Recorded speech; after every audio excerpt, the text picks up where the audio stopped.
Okay. Should be Nice. So we are all good, Nat? Should be Sweet. good. Alrighty. So, welcome to session 16, everybody. Oh, yay. So as we last left, after leaving Chestertown on the Magnolia family boat, our adventurers made their way to the Zoar region, a region of riches and aristocrats and the high lifers. Combating a heavy storm was in their way while trying not to attract the attention of a nearby sea monstrosity. Bonelia helped Lynn and the captain steer. Lascivious and Brug ensured the mast did not veer off course. Michaelis and the human on board made sure the ship didn't take too much damage. Sonnet and Asri helped plot the course of the waves, and Mabel helped William and Charles ensure the ship had enough magical energy to power through the storm. After a night's rest, Michaelis helped Grumsh, the ogre on board, create a ballista-type machine to defend the boat if necessary, which ultimately came in handy, as a couple of ships manning both Bane's army and the cult were scavenging wreckage of sunken Zoar ships. Bonelia learned not only of a shrine in Zoar's capital for LaRue, but also of where the holy grounds lie in Lunarium, the town just along the border between Zoar and Zaboyum. You all learned of the legends of the Titans that were rumored to wander Orlais and how they may feature in Dolol's plans via a pact, one would say, with a cultist to ensure that his life continue as long as he helped your group with anything that you may need. You then arrived in Radana, where you saw the town nearly laid waste in ruin, surrounded by smoke and flames of a recent attack from Bane's army. The mayor of the town, Avalon, met with you all at the dock, saying the meeting was going to be proceeding quicker than initially anticipated because of the said attack on the town. So you all raced to Zoar, went to the Magnolia family residence where you met Miss Mabel's mother. You all returned for the night. Most people returned to their actual homes, so Brug and Lynn, Charles, while William returned to his bedroom, and everyone stayed in their own, with the exception of two individuals, of course, being Sonnet and Mabel. We awaken that morning with the smell of a considerable sized breakfast on the table. You all kind of wake up, just for sake of convenience. I'm gonna say that you all have kind of awoken up around the same time. Yeah. Okay. I looked at that $50 one. Give me a sec. Amazing. She looked at the $50 one. Interesting. Informative. The $50 one. Yeah. Seems like a double entendre. Compared to $50 tubes. Yeah. I'll take my grade right now. Honestly, I would prefer $50 threes, but That's just getting greedy. I guess Yeah. so. It's a bit much. I'm biting off a bit more than I can chew, probably, by doing that. Or 54s. That's just fucking absurd. Yeah, no, that's I didn't say pure insanity. 54s. I meant 54. Oh, okay. Oh, interesting. Okay, I'm Are you good. sure? I don't think that's what you meant. I think you meant Oh. the other way. 54 scores and 7 years ago. Well, we should go on for the next hour and 10 minutes. This is everything. Like, Mike's just like died. Goes, ah! Okay. I'm so sorry about that, guys. My No mom problem. bought me a kennel for the cats so I can get good sleep at night. Nice. Nice. Fuck yeah. Go, Mom. So, like I said, for sake of convenience, you've all kind of woken up around the same time. And you all kind of gather at the what I'm going to consider is just the entrance stairway. So feel free to move yourselves along those ways. Azria hasn't been taken off to the hospital this night. She's decided to stay for a little bit before. Right. So you've all gathered just at the couch where Michaela slept for the night. You do smell the sense of a breakfast downstairs. What would you all like to do? I mean, so we're all kind of just together, right? Yes, everybody's kind of huddled in a little group just on the top floor. Oh, okay. I'm just gonna kind of look at Mabel and be like, "That smells amazing. What are they making?" Could be anything. I don't know. We should let's go check. You guys have like personal chefs and stuff? No. Oh, okay. I'm guessing it's probably your mother cooking that. Yeah. Sexist. I look at Sonnet just like, would you rather it tastes nice? Because that smells really good. What? Still I don't understand at sexist. all what you mean. I just gonna start walking to the food because I'm freaking hungry. Yeah, let's just go. Let's just go. So, Azria it smells also nice. just kinda That's what, very- I'm just one Yeah. of 6 guys. I'm carrying Azria. Okay, yeah. She's got like her arm around like your shoulder and you kind of helping her down the stairs. When you arrive down at the bottom floor, hold up. The smells they waft throughout the entire house. You can smell some sort of sausage like meat. You can smell the fresh cut fruit. And maybe you probably have a very familiar smell to what could be like along the lines of your favorite breakfast items, along that sort of junk. Oh damn! And Is she making as- my favorite? Now that I'm home. More than likely, yes. Mm. And as you all make your way downstairs, let me just grab Azria. You actually see Amelia and William down at the bottom. The smells are still happening off, so it sounds like and smells like somebody's in the kitchen. But these two are standing just at the front gate, and you catch them just as they are going over a little bit of the pleasantries for what's going on in the day. Gotcha. William was just okay. Yeah, the meeting's here today. I know we have the prep that we need to do just beforehand, so I think it's best if we get there a little bit earlier. I do have some running around before the actual meeting itself, if that's all right with you, Mom. And she just kind of smiles. Yes, I'll inform Mabel and her friends that Hi. Good morning. Oh, And I walk over. they both turn to the group of you. I hope everything was a nice accommodation. I'm sorry we didn't have a massive amount of spare rooms. No, but that's I hope okay. Everybody was well. It's okay. I It don't worked sleep. out. That too. Yeah. No, everything is good. Thanks. That smells amazing, by the way. Is that you? Is that did You see make she kind of breakfast? like smiles and kind of like fluffs her hair back for a single second. It's like, well, yes and no. Deciding I've been taking these new kind of classes to use magic in much more casual sense. Oh. Kitchen is making the food on its own.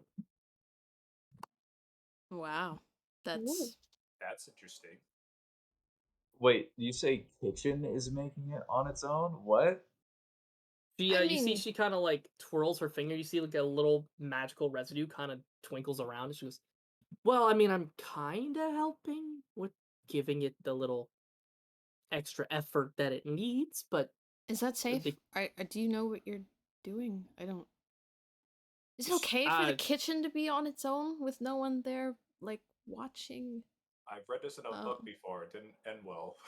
she Is just kind of Sonnet- is- gestures. Pardon? Is Sonnet in front of me? Like, Yeah. still there?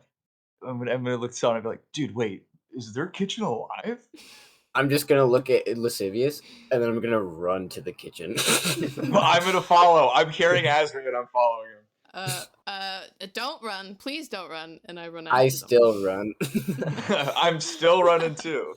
I'm gonna As you quickly walk I'm gonna into the walk. kitchen. Same here. as you all kind of rush, come back to you guys in a sec. William looks to you, Mabel. Goes, I have just a little bit of running around to do before the actual prep happens. The council's gonna meet in the war room before the actual council meeting with Bane occurs. So, me and Mum, we're gonna meet in that room if you and your friends would like to take part in the little Yeah, no. prep before. Yeah, we're gonna go. Is father already there, or is he? I mean, I imagine, right? Yeah. He's already there. Mhm. He decided that, uh, well, with Mum's words anyway, that the meeting was too important to, uh, come home to at the moment. He didn't want to bring work home with him, is what we heard. Did he know I came back? Not yet. Okay, that's great. That's fine. All right. Go do your thing. We're gonna eat, and then I'm gonna see about taking care of Azria, and then I guess we'll meet you there. Of course. William goes and he hugs Amelia. Goes to hug you too, Mabel. Do you hug him back? Hell yeah. Okay. Uh, After that, he kind of goes off and he leaves. He kind of leaves through the door, just through the little creak, you can see that there's a couple of people waiting outside that he quickly speaks to, but then goes off on his own. Can I see who they are? Would I know them? Roll a perception. Ooh. 13. A 13. You recognize one of them. One of them outside is Lynn. Oh, okay. Okay. Yeah, and I guess once I take a peek, I'll kind of kiss my mother good morning on the cheek, and then I'm gonna sprint to the kitchen because I don't trust any of them. Cornelia's adding food into the pot. No. God. Oh Amelia, no, please. God. I think it's handled. No need for that. Please don't. So- Step away. Mabel, you walk into the kitchen. Just before you make your way, the rest of you hobble into the kitchen. Specifically, Sonnet and Lascivious What first, the just heck? booking it in, and you see all sorts of magical energy flowing throughout the kitchen. There's like whisking bowls that are going off on their own. The stove is being fed small little bits of firewood to stay aflame. You see a couple plates actually floating off to another room that are already filled with food. You see Bonelia come in. She just blows right past you and immediately starts just chucking shit into a pot. I'm just kind of blown away by everything. I'm just like, okay, this has to be a rich person thing. What? This house is alive, and we are inside of it. Oh god. What the heck? Just don't think about it. Just Ah, no. I know what you're gonna Well, say. I'm thinking about it. Don't think I'm about thinking. it. Oh God. I'm thinking. Emilia kind of stands in the doorway, goes, I mean, if you want to think about it that way, that means the house kind of ate us all, didn't it? Oh God. Please don't. Oh, ask God. Oh, that. okay. So, oh What is god. this, 4 now? Jesus. So. Oh god. You know what, everyone? Just take whatever you feel like eating. How and much then, was this house? why would you? She just simply pats you on the shoulder as she walks past. I'll meet you all in the dining room. Yes. I'm gonna follow, but I'm like, that doesn't answer my question. Grab some food and let's go sit down. I don't want whatever Bonelia threw in the pot. I'm just gonna grab whatever's on the table. Anything else? Bonelia, can you do me a favor and roll a survival check for me? Okay, well that's a critical fail.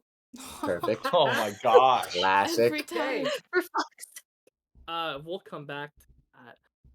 If Benelia was alive, this is the equivalent of her just taking a I don't dump think in I it. would leave her alone in the kitchen For sure. at all. So a lot of you make your way to the actual dining room following Amelia. Mabel, as you kind of stand behind, you literally just see Bonelia just there's like an entire spice rack, and she just grabs it all and just dumps it in. Like doesn't even bother opening the lids to the thing. Like it's plastic, it's Oh. wrappers, everything has gone into this pot. God. Oh, jeez. Bonelia, I And hate it catches on fire. Oh, okay. I immediately put it out. Jesus Christ. Uh, is yeah. I guess I'll run to the sink, fill the thing up. Oh, wait, no, I have magic. Oh no, screw that. I go and I manually get the water and I put out the fire, and then I'll grab Bonelia by the arm and be like, "Enough's enough. You're gonna go sit down, and you're not gonna touch anything else in this house." Just for Bonili, She hangs her head low and sadly and walks to the dining room. do you bring the food you attempted to make with you? Yes, I bring the pot with me. Oh. As everybody kind of joins at that table, just for a few moments, kind of sitting down, you're seeing like this big feast of pancakes, sausages, bacon, eggs, all sorts of things, a litany of different types of bread for toast, different types of cheeses as well. Uh, not long after you're about to take your first bite, and you just smell the most rancid, burnt, smoky, uh smell you've ever smelled in your entire life, as Mabel with arm in arm with Bonelia comes through, and Bonelia is just carrying this pot that has been scorched black from smoke. Uh-oh. You all have food with you already. No need to have what Bonelia has at all. Bonelia's gonna sit down with the pot in her lap, and she's gonna really sadly put chunks of food in her mouth and chomp, and then it's just gonna fall right out. Bonelia, I'm Alright. sorry, but that's just there's like plastic and everything. We can't eat that. You see, Amelia just kind of looks at her, like looks at Bonelia and goes, "She's a skeleton." Yes. Oh. Oh, I stopped eating. Mouth Surprise. falls from your mouth. Yeah, I guess you Amelia didn't just know that yet. she She's looks friendly. She's friendly. She won't do anything. I assumed, considering my house hasn't been flooded with more of the undead, but Yeah. this may cause an issue at the council meeting, Mabel. Well, surely if we explain, it'll be okay. I mean, Do you think? I mean, My If hood I- back up. If I could speak, if I Sh- may. Amelia just kind of like tries to like magically clear up the mess that you're making. But yes. Sorry, so much is going on. What's your name again? My name's Michaela Stonerose. Yes, sorry. What is it, Michaelis? Well, I don't know if this will have any standing with the council, but considering that I'm sure you've heard about the whole necromancy war back in Arium. Yes, I do recall. Yeah. So my father and I were generals, I guess you could say, during that time. We fought the undead a lot. And if it does help in any way, Benelia is not one of those undead. She's a friend. She kind of stops, like she's cleaning, but she stops and she turns to look at you, Bonelia. She turns to look at you, Michaelis. Roll a persuasion check for me with advantage. All right. I look at Michaelis when he says that, and I'm hoping he understands I'm trying to smile at him, but there's just nothing going on.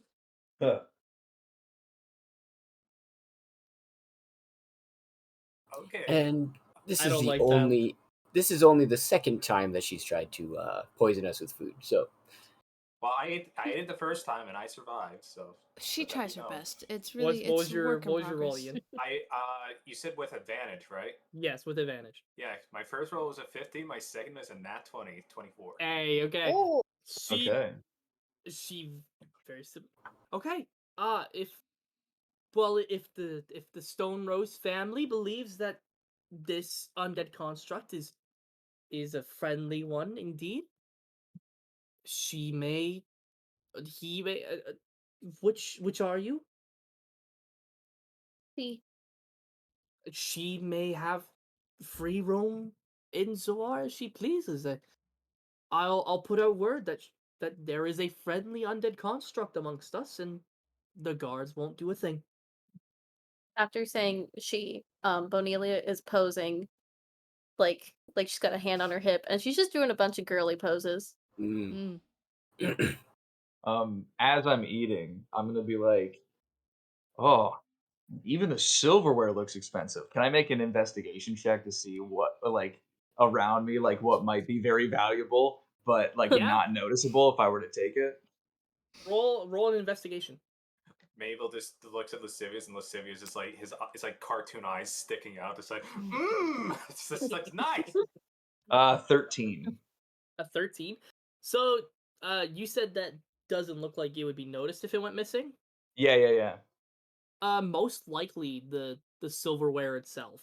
Like, there's Right. quite a few things in this dining room that look incredibly exquisite and expensive, but it's Uh-huh. like high, like gifts from other nations that have been Right. gifted by leaders to this family, or all along those kinds of meanings. So there's like stupidly fancy looking teapots from foreign lands and expensive bottles of wine, but Mhm. mostly it's just the cutlery itself that you think you could get away with in this moment.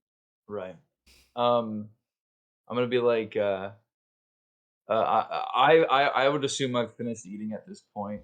Maybe Azria is too. I'm gonna be like, hey Azria, do you think I guess we should take you to the hospital? Is there a hospital that Azria can go to that, will be able to take care of her in her legs?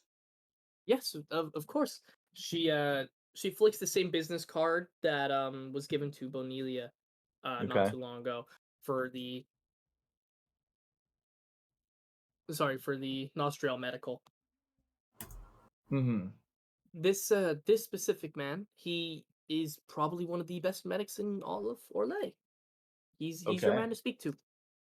Um, Azria, should we I mean, are you finished eating or You see, she's taking like a few bites out of the food, but she just kind of like puts a napkin down and it's like, I wasn't very hungry to begin with.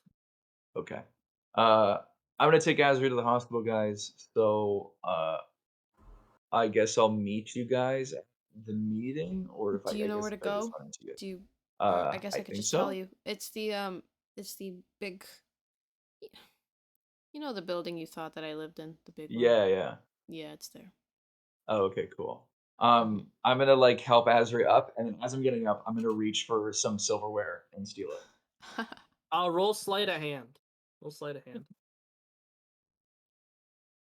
Are you fucking kidding me?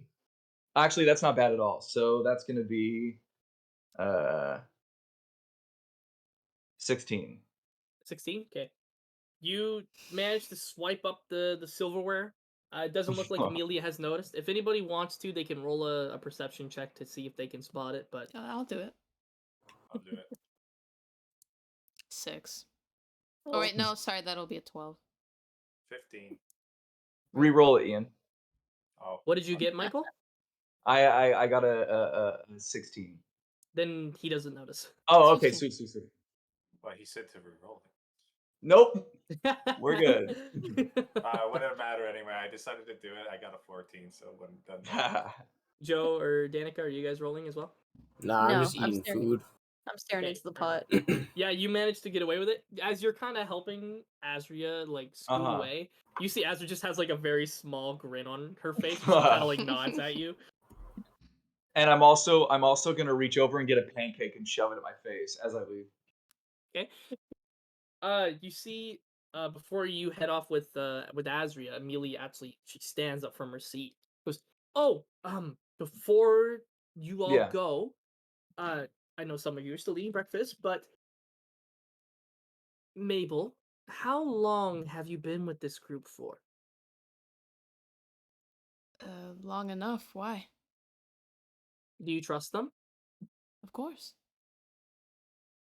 Okay. She wanders just out of the kitchen and she walks past you and Azria, and she Uh-huh. just looks at you, goes, just wait one moment, and Oh, she just okay. walks kind of out of sight.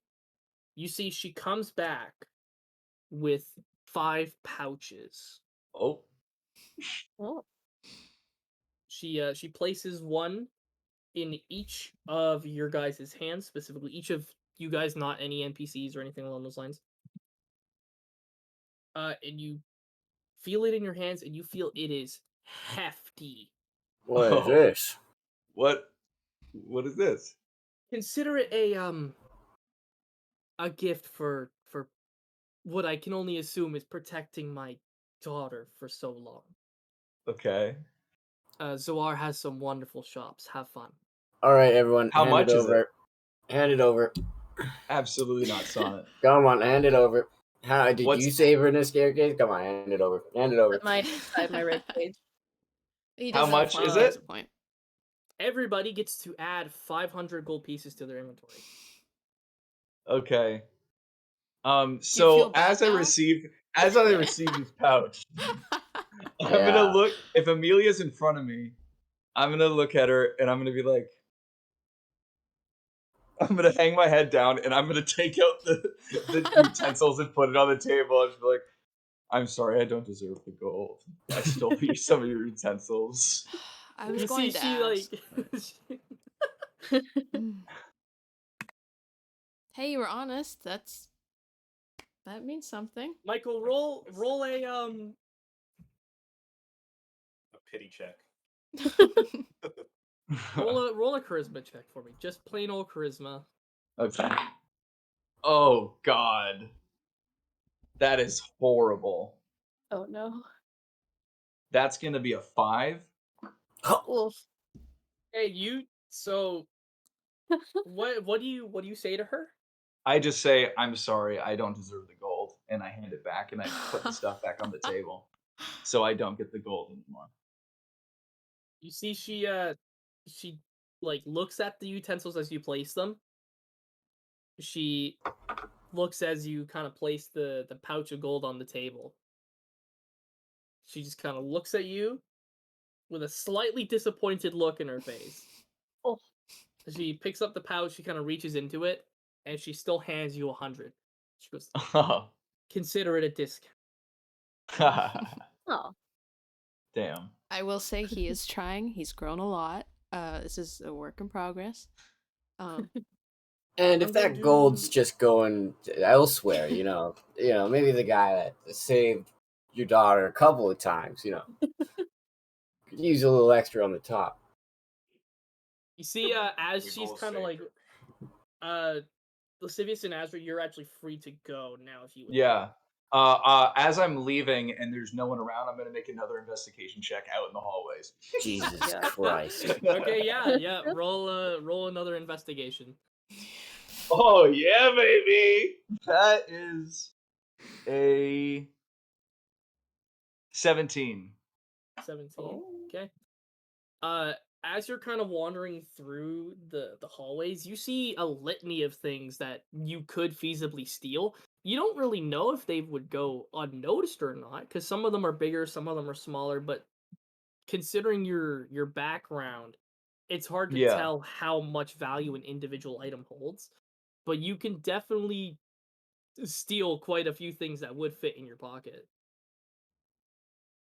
I'm gonna do it. I'm just gonna steal a couple of things, put in my pocket. Just some small little things. You Okay. can add a small vase. Oh shit. Put the magnolia vase in your inventory. Okay. You can add a scroll into your inventory. Okay. Fuck.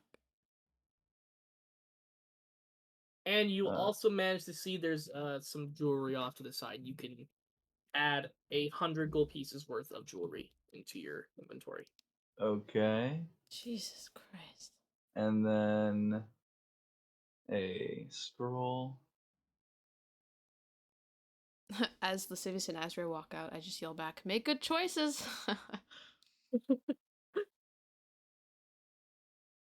As you guys are heading out now, while you said that, everybody roll a perception check for me, or actually roll an insight check for me real quick. Everybody who's in the room. 19. What am I rolling again? Insight. Insight. 6. 17. 18. Okay. Bodelia, you just see that she's just got a little smile on her face. She looks happy. Everyone else knows that with the exception of like you can kind of like look up Sonnet, you'll see like a small little grin, but you can kind of piece together. She looks like she stares directly at Mabel after hearing Sonnet's words and goes, "Protecting, huh?" Oh. And then kind of Uh, continues to walk forward. She's She walking paid away. before you head off. She places the bag of gold onto the table. Because I have to go prep for my half as well. Mabel, I'm gonna trust you to divvy out the rest of the 400 here to who you see fit. Okay, yeah. Can do. And she wanders off. And she begins to leave the room. As soon as she's gone, I nudge Sonnet in the arm and I'm like, that was smooth. Thank you. You know, from time to time, I just know what to say. Yeah. I'm just slowly reaching for the pouch of gold. I'm I- looking at Bonelia like, I hey. definitely grab it. I grab it. Yeah, I'll give an extra 100 to Bonelia and Michaelis. And then while they're kind of preoccupied with that, I'll give the 200 to Sonnet. Yeah. Favoritism. And then I'll just be Yeah, like, well, you weren't wrong. So, you know. never mind. First Sorry, time what? in a while, I've been What? flush with cash. Well, things are a little expensive here, so maybe just be careful what you choose to purchase. Oh, inflation. Great. Well, it is the war, so. But yeah, if everyone's finishing up, we can maybe start to get going. I don't know if Charles was supposed to meet us here or not, but I imagine we'll probably see him where we're going. I do have a question, Mabel. Is there like a post office or a messenger board I can go to? Yeah, there'll be something. Yeah. All right, because I think given the thing that the what's the ogre's name again? Grovel? Grumsh. Grumsh. Sorry. Mhm.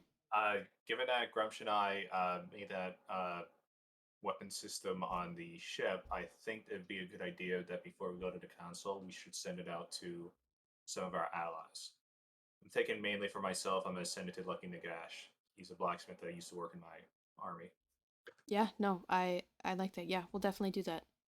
Before we leave though, Mabel starts to move to the stairs. Give me 1 second, and she runs up, and I'm going to go back to my room really quick, and I'm going to go into my closet and grab from this other pool of gold, like a little stash that I have. I'm gonna grab that. And then I'm just gonna take out my journal and kind of throw it on my desk. I don't need that right now. Okay. Yeah, so I'm gonna grab gold and then I'm gonna go back down. Ready to go? We get to go. What do we do with the plates? Oh, Magic. uh, It's probably magic. no, I'll It's just I'll bring it back. It's fine. And I'll start collecting the stuff. Carry And the pot back to the kitchen. Bring it to the kitchen.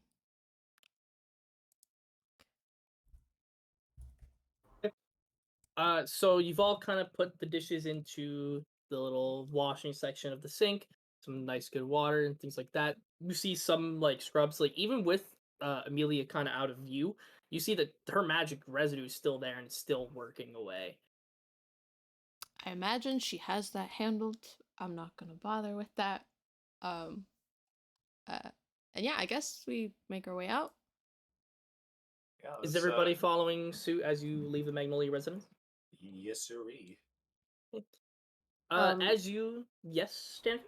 I want to take a look around. Want to do an investigation check. What are you looking for? I'm looking for small shiny objects. Yeah, roll an investigation. Lascivious's influence. It's a nat 20. Oh, baby. Damn it. okay, yeah, you see lots of little trinkets kind of scattered around for decorative purposes.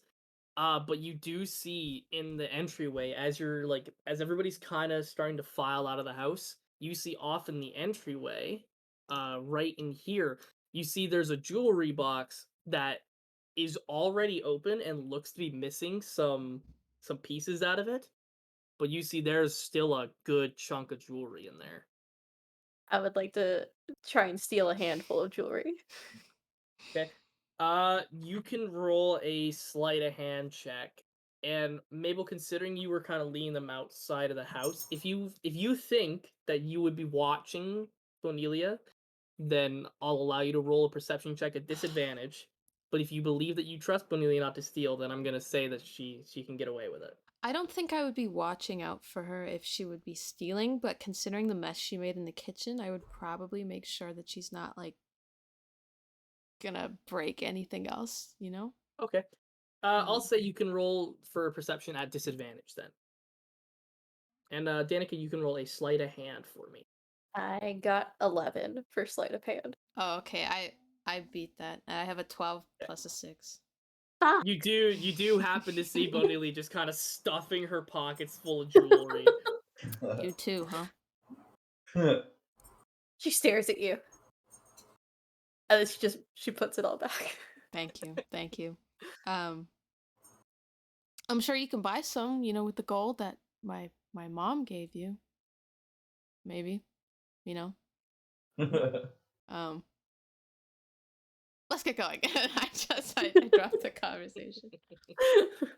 Okay, as you all file out, when you open the door, you do happen to see, Mabel, when you saw William leave, you saw Lynn for a brief moment. Mhm. Although when you exit the house, you just see Charles. It is just Charles there. Lascivious and Azri, you would have passed by Charles when you left.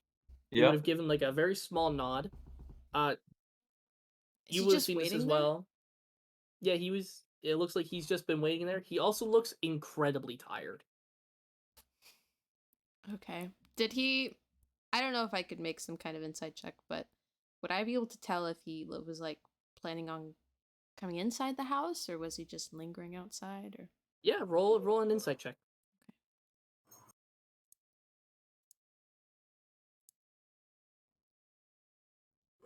it's gonna be a 15. 15. You can tell he felt like he might have wanted to, but he didn't want to perhaps interfere in any kind of small little family reunion that might have happened. Gotcha. Yeah. Okay. So yeah, we head outside. Charles. Good morning. He kind of he stretches a little bit. He's, morning indeed. Lascivious and Azria already headed off. I assume he's taking her to the medical clinic. Yeah, he's gonna get Um, her checked out. Is now the meeting is in checks his little magical timer. We've got about 3 hours, give or take, before we have any preparations to make for the meeting. So, Mm-hmm. did you guys have any running around to do at all? I had a few errands to do before I would go to the council. Mabel told me there was a messenger service around here. Yeah, indeed. Just on the, I believe it's just by the western gate that leads to Mhm. Lunarium. There's a messenger post that sends information magically to pretty much anywhere in Orlais for the most part. All right, Charles. I'm gonna go to Charles. I believe I prefaced this before in the last session that I had some blueprints for the ballista device. Yes, I recall your. Well, I mean, I was there when you made it, so. All right, so I have made a couple copies. So I'm gonna go to Charles and say, I only knew a few of my own people that could possibly benefit from this and maybe help us in the long run. If you can, Charles, since I know Mabel trusts you, and given what we've gone through, I pretty much trust you as well. If you can forward this to anybody that you know that could possibly develop this, then I'll leave this copy with you. See, he takes the. Did you want me to send Did you want me to make multiple copies and send them out to multiple locations, or did you Uh, want me to just do the one? I mean, I've seen Mabel done this. You can make a magical copy of it, right? Oh, I Or just just with the map, I just copied it out. No magic involved there.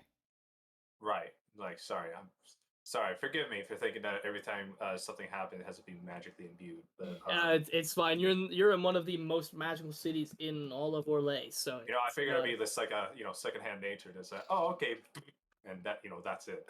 exactly. Yeah, I'll get these taken care of, and I'll send them out to a couple of different places. Do you have anyone in particularly in mind? Well, again, anybody that you would know, perhaps. I'm personally sending it to Lucky Nagash from Tiragol. And I might be sending some copies to some of my previous bandmates, the Evelyn, Codric, Gooseplant, Yes. the, Okay. the Perfect. works. So if Yes, you of know course. anybody that you know that I personally may not know, but if you trust them and they'll be of benefit to our cause, then by all means. I think I might know some people. That would be. Yes. I'll get on that. I'll get on that, Michaelis. Also, one last thing I should say. We should also make sure to make it, and you can see Michaelis like snapping his fingers, trying to think of a word. Coding it like a code. So in case it gets stolen. Because let's face it, like we already dealt that a couple of times with sending out information and it gets compromised like instantly. So Hmm. I don't know. Are your people able to speak Abyssal or understand Abyssal? A few of them are, not all of them. And then I guess another thing would be, does Loth understand Abyssal? Would that be a thing she would understand? But, she's a goddess. She might. I'm not sure. There's not all that many records on what she's able to do. Well, did somebody die? Is somebody good? Sorry, it's out of game. Nope. So good. Okay, Nope. We're all sorry. good. Anyways, sorry, perhaps I'm just overthinking it, but I think we should still at least make a code of some sort, just translated to a language that's not used as much, but for you and I to understand, and therefore our friends to understand. Of course. I will do a compilation of everybody and what languages we speak, and I will send out what is the most common to those specific people. I'll even make specific ones to other languages if need be. That would be wise to do. Do any else of you need anything specifically from me? Yeah, actually, Charlie, you look tired. Did you get any rest at all? No, roll it. Everybody who would be keeping an eye on Charles during that conversation. Well, Would it just be Mabel? Roll an insight. 18? You can tell he's trying to hide what he's saying, but you can tell that he's lying. Yeah, I Charles, stayed at one of the. stop. You. Just tell me. Tell you what, Don't do that. I'm not doing I it. know what you're doing. Don't do that. Come on. I can tell something's been up for a while. You're not talking to me anymore.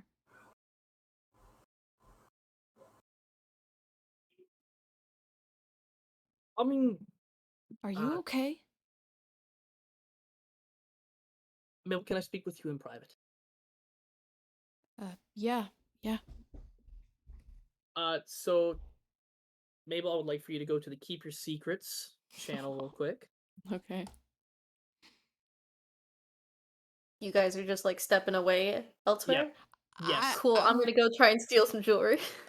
Okay. Yeah, Okay. that's fair. Roll You can roll a. Actually, you know what? I'll get back to you, Danik. I'll get back to you. Okay. Actually, you know what? Do we have to go to the Keep Your Secrets? I mean, I imagine no one Do you else think you're will... just? Do you think it? Are you fine with everyone else hearing the information? I mean, their characters won't know, right? That is true. Or should we just... I don't know, what to... I'm just gonna go to the Keep Your Secrets and I'll bring you here. Okay. Oh, what the fuck just happened?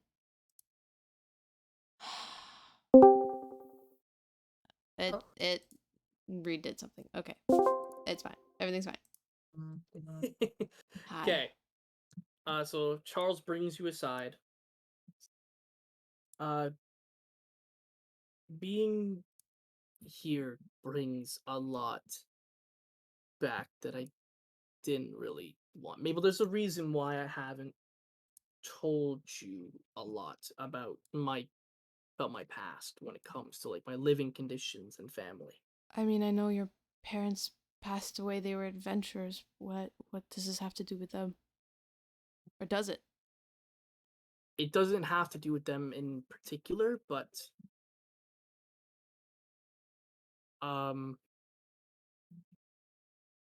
my home isn't in Zoar. What? Mabel, I'm from Zaboyam.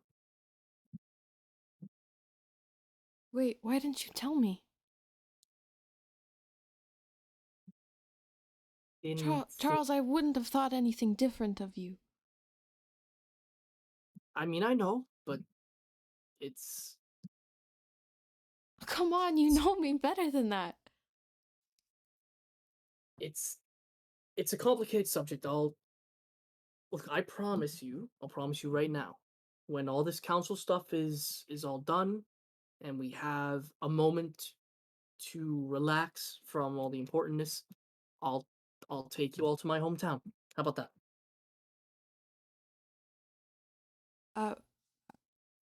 Listen, I hope you don't... I would love to see. I hope you're not... I don't want to force you.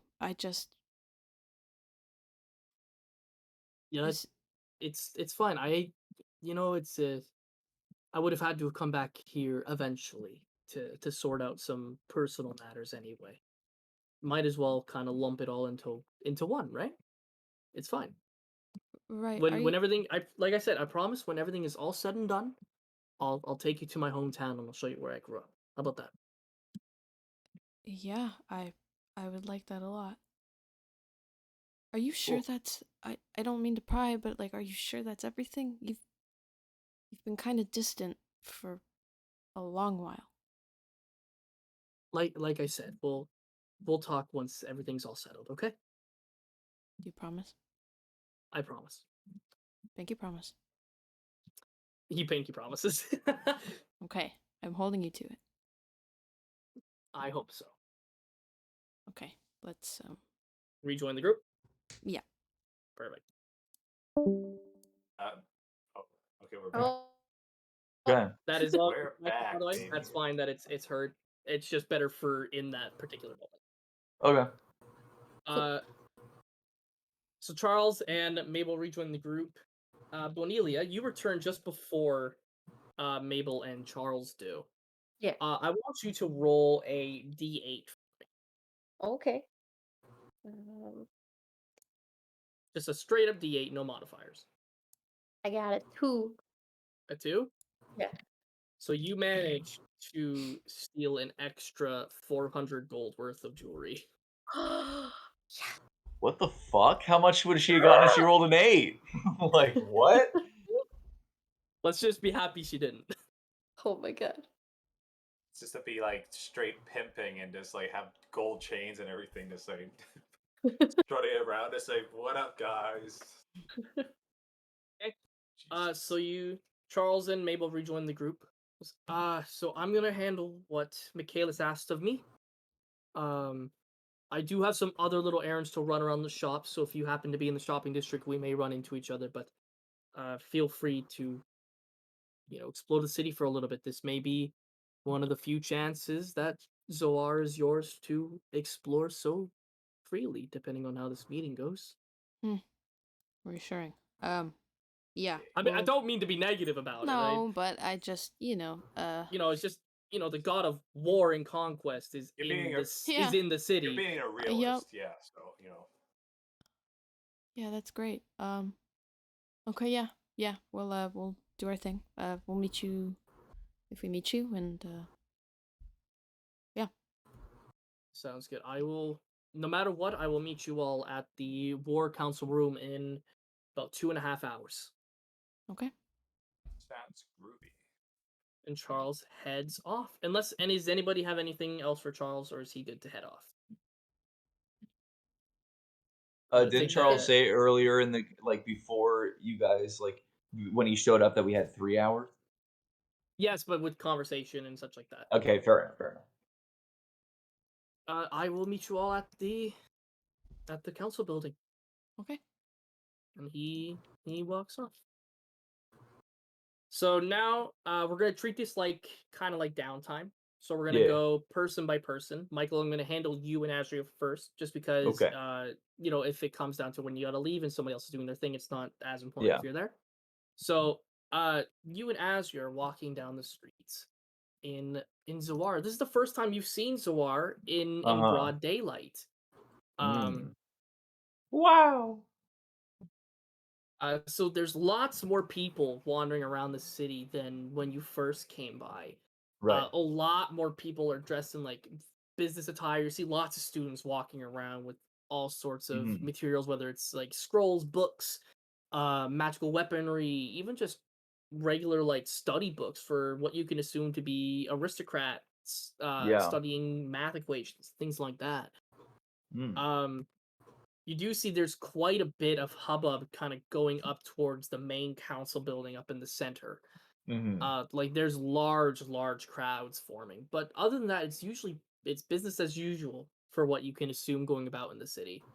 Right. Um I'm the gonna. m- Okay. Yeah. Go sorry? ahead. I was gonna do something, but go ahead. I was just gonna say the medical facility is Yeah. over in this district here. But I don't know So that yet because I don't think I was told that. Mabel showed Mhm. you around when you first got Oh, into the okay. city. Okay. I also real quick, just to, if I can get my, where's the pointer? This is Mabel's house right here, just so where everyone Okay. knows where we're coming Okay. Sorry, Cool. I'm on the wrong tab. Where? from. Right let me there. get- Yeah, right Oh, there. that. Okay. Yeah. Oh, so I know where everything is then? Yes, Well, for the you most part. Okay. if Okay. yeah, she wouldn't have gone into like the very specifics of like, the best shops or anything along the lines, but you Yeah. know what each district is in the main buildings in it. Okay. I'm gonna like grab somebody off the street real quick. Be like, hey, buddy. Where is a blacksmith and like And a which, not an sorry? antique, like a magic shop and what's it called? A merchant or like just someone Pawn like general shop. goods pawn shop. Roll a perception check for me with disadvantage. You are two tieflings speaking to a high elf. Oh, okay. Damn, that's a 3. Wait, what was it again? Perception? No, Persuasion? yes. Okay, that's And a 12. that's a 12 as two. Okay. Azria got so the high elf is kind of like points off towards the general direction of just follow the cherry blossom trees. That's where most of the shopping district happens. If Right. you're looking for pawning specifically, you're more looking in the commoners district over by the hall of records and the church. And he points over to where the kind of like the more red and blue buildings Right. are over on this side here. Most pawning happens over there, but if you're looking to do actual shopping, Yes. the cherry blossom district down there, Okay. that's where you want to go, my friend. And Right. if I might give you a little bit of a recommendation, what specifically are you looking for? Well, I'm looking for a blacksmith because I wanna put an attachment to my daggers. But I am looking for a magic shop that would specialize in people who like wizards and stuff. Like what would where's a place that a wizard would like have stuff that they would need? You know what I mean? Are you looking for like general supplies or Like specific maybe like items? enchanted things like jewelry, like utility accessories. Your best bet would be, mind you, these people have very specific items at that frame of time. Although I Right. bet you, if they had the time, they could probably enchant almost just about anything on anything if you were really had the gold for it. Okay. Um, Specifically for spells, you're looking for tranquility pages. Right. For garments and attachments for clothing, you're looking for robes of Zawar. Okay. Ropes Zawar. Okay. Cool. Yeah, and just to double check, the hospital's down that way, right? I'm gonna point Uh, to the general direction. yes, the hospital's down there. It's right next to the church. You cannot miss it. Awesome. Thank you, good sir. I appreciate it. So you wander down that way. Which area are you stopping at first? I'm taking Azir straight to the hospital. I'm as we're going though, I'm gonna talk to Azir and be like, "Hey, like, so Maple gave me like this gift of this little twig, and I can like add it to my stuff. And I feel like I should give something back. What do you think she would want or or like you Is know? something like a gift for Mabel? Yeah, like something that she could use. That's why I want to go to that magic shop. I just don't know what I should get her. Hmm. Well, my guess would be something that would be of use to her. I mean, yeah, Perhaps. I was thinking that too. I just don't know. I mean, just for general sake, something of use. Right. But I mean, if you're looking for specifics, I've heard that this place makes some of the best uh cloak-like items in mostly the world. Some of Interesting. the if if you're If lucky, right. if you're lucky, there might be she's a wizard, like you said, right? Yeah. Yeah. If you're lucky, there might be a have you ever heard of a robe of stars? No, I haven't, but it sounds cool. Essentially, just for something, it makes it so you're just not necessarily stronger as in terms of muscle, but it makes you stronger for your fortitude, I guess, is how I've heard it described. That might be a good Oh, idea, but would a you know, would a robe be too much? Like, I that'd be mean that weird. I Lascivious, I've lived in Zawar my whole life. A robe would be an immense gift for me. This Mabel's rich. I have no I idea mean, what she'd want. I guess. I don't know. I just don't want it to be weird because I feel like that could be weird. I don't know why. I just feel like it could. I don't know. Um, I mean, I that's see just her jotting notes in her spell book semi frequently. Maybe you could get her one that has some fresh pages, even if you want to get her just something kind of casual.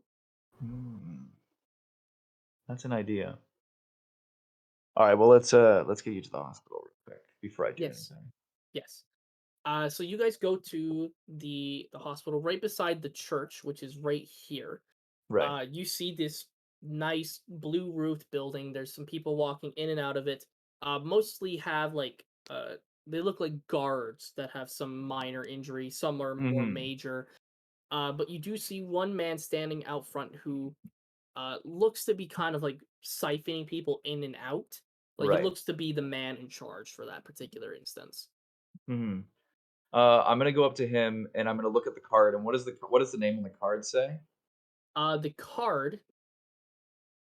Let me just pull it up here. I just need the name. I know. I can't Right. remember off the top of my head. Um, Nostriel Medical. Uh, I'm gonna go up Or to him and I'm gonna say, where do I find Nostriel? you see the high elf who's kind of standing there. Goes, oh, is it an emergency? Nostriel is an incredibly busy man. Yes, is an emergency, and I was referenced by Emilia Magnolia. You see, like he hears the name. Yeah, yes, yes. Come with me, come with me. And he kind of Okay. hurries you along into the building. Yeah. The place is stacked with medical equipment. There's rows and rows of patients. People are kind of meddling with different types of scientific tools, looking for different type of things. you see screens, like almost like flat screen televisions in our world, but they're Mhm. zoomed in on injuries or Right. medical samples and things like that. You can tell that this hospital is more than just a hospital. They're working on different scientific experiments as well, ones that Okay. are, from what you've heard, are beneficial to the general society. Yeah. As you're kind of going through, he leads you off into a room. Just wait here. One Hmm. moment, I will go grab him myself. Okay. And he runs off. Not long afterwards, give or take a couple of minutes, uh, a high elf with a beard on his face walks to the door. He's wearing a lab coat. Goes, yes, I've been told that you were sent here by the Magnolia family. Yeah. This is Azria here. My name is Lascivious Vaxus. Um, and we were. I don't know if you guys heard anything, but we were in the attack of Imperia. Um, and Azria here has basically got her legs crushed, and we've managed to to stop her from like dying, but we really need to get her checked up on, and like you're apparently the guy to look at her. So Yes, of course. Magnolia family, they have quite a bit of coverage. Who are, I mean, obviously you're not related. No no, offense, but you're both tieflings. yeah, no, Um, that's fair. what relation do you have to the Magnolia family? We are close friends with their daughter Mabel Magnolia. With Mabel, okay. Uh, I will. You won't need to pay anything here, Okay, but I'm gonna go once I have a chance to speak with the actual Magnolia family themselves, just to confirm. right, Uh, if everything is all good, you won't need to pay for her treatments. We'll get her started right away on the priority list. sweet. Um, if you look at the character pictures as well, you'll see what Nostriel looks like. You see, he kind of takes like a Okay, pencil out of his ear and kind of writes down. Okay, so shattered legs, probably broken bones, ligaments. Um, Probably going to require surgery. I'm afraid, more okay, than likely. Which means she may be out of action for a stint. Depending on how severe the injury is, she may be out of action permanently. But let's hope for the mm, best first. yeah, Uh, and you see, kind of goes and he scans over Azria's legs, like he's kind of doing the little kick test and kind of lifting up, making sure she's not in pain as he moves it. Okay. For now, what I'll do. while he's examining her, Lascivious is kind of watching this, and he's getting a little bit jealous, or like just he's not a fan of how handsy he's getting. But it's not, he doesn't understand why. He's just like, Yeah. hmm, interesting. You see, Azri kind of like looks to you, and you see she's got like this little smirk on her face. I'm like, okay. Uh, as he's kind of like working the leg, he kind of puts it back down and goes, okay, priority list. Yeah. What I'll do for you right now. What's your name? Lascivious Vaxus. Savius Vaxis. Okay, Savius Vaxis. Azria, what's your last name? Um, Azria Vaxus. you see, she like, her skin is pink, but you see that it just goes bright red. Roll a persuasion check for me. Honestly, that was kind of smart considering what she. Mood. That is going to be an 18. 18. You see, like he like looks at Yes. Azria with like a face like just confirm, and you see her face light up in red. She's kind of like, okay, Azria Vaxis. Okay, I will. Uh, what I'll need you to do is I'll need you to leave her here with some Right. of my doctors while they continue doing some tests to see what type of surgery we need and how vital it is. Uh-huh. But you're free to do whatever you so please. If you have any other running around, I will Mm, have my people reach out to the Magnolia family for any advancements or any extra news they right. get regarding her condition. Okay. I'm gonna walk up to Azria and be like, all right, babe. So I'm gonna go run my errands, but I'm sure these doctors will take great care of you. And then I'm gonna smooch her right on the mouth. You kiss her right on the lips. She's still like shocked by the saying that her last name was Vaxis. Like she doesn't return it because she's just kind of like in that state of shock. Yeah, Right yeah. as you're about to leave, she kind of grabs you and like pulls you in for another one. Oh, And she okay. kind of leans to your ear and goes, "Vaxis, huh? I think I'm gonna be like, you're skipping a couple steps there, bud." I'm just gonna like kind of like sit there and like kind of ponder what she says, and be like, and I'm just gonna immediately realize that I just said that she was like basically my wife, and I'm like, all right, bye, and then I'm just gonna leave. So you head out. So I assume you're making your way to the shopping district next. Yes. Okay. Yeah. What I'll have do is, Charles heads off to the place to send out the blueprints. What is everybody else doing in that time frame while Lascivious heads off to the shopping district? Is there anything anybody would like to do in particular? Yeah. As we're kind of, I assume the four of us are just, we're on our way, maybe. We haven't reached it quite yet. I'm gonna give a small squeeze to Sonnet's shoulder and be like, speaking of sleeping, how were you last night? How everything? I have never slept in something so soft and silky. Yeah, I feel great. You do? Okay. Which reminds me, everybody has 10 temporary HP from sleeping. Yep. Right. Yeah. True. Okay, well, yeah, no, glad to hear. I just asked because, Was I snoring? no, no, but you did look a little, like you were in pain. I don't know. I thought about waking you up, but I didn't. Um, but no pain. No, you weren't uncomfortable. Didn't feel a thing really. I was knocked out cold. Okay. Okay. Yeah. Yeah. Just checking.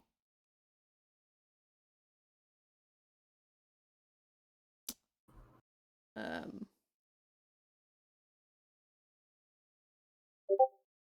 How's the everything else? The wound. I mean the as it. I think it's fine. I haven't really experienced anything with it. Honestly, I am just very excited to venture along the town. What took you so long? I thought we were all leaving. I left the house. I would like to go see what's going on around here. Yeah. No, we're going. We're definitely going. I know a few good spots. We won't have time to hit them all, but bring you to some good places. I think you will approve. Glad you enjoyed breakfast. I think we can make the most of this morning. Before we like see Bane and everything. That'll be something. Oh, and then I guess I'm gonna put an arm around her shoulder, kind of like just look her in the eyes, just like, come on. There's no reason to worry right now. Let's just enjoy the morning. right. You're right. We will enjoy it. Only good thoughts. Alright. So what is Mabel and Sonnet's specific goal for this morning instance? I would like it if we kind of got to the actual shopping. Like, I'll give you guys the list for what's available in the shops once Michael gets back, so you all can come work together on figuring out who's gonna buy what. That way, there's not just one big bum rush.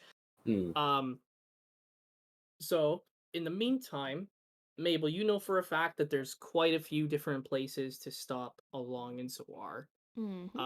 Being the Hall of Records, the church, even the farming district to go check out the crystals is a wonderful spot. What is Mabel and Sonnet specifically doing? Because I want to say that it's a safe bet that you two are sticking together right now. Thank you.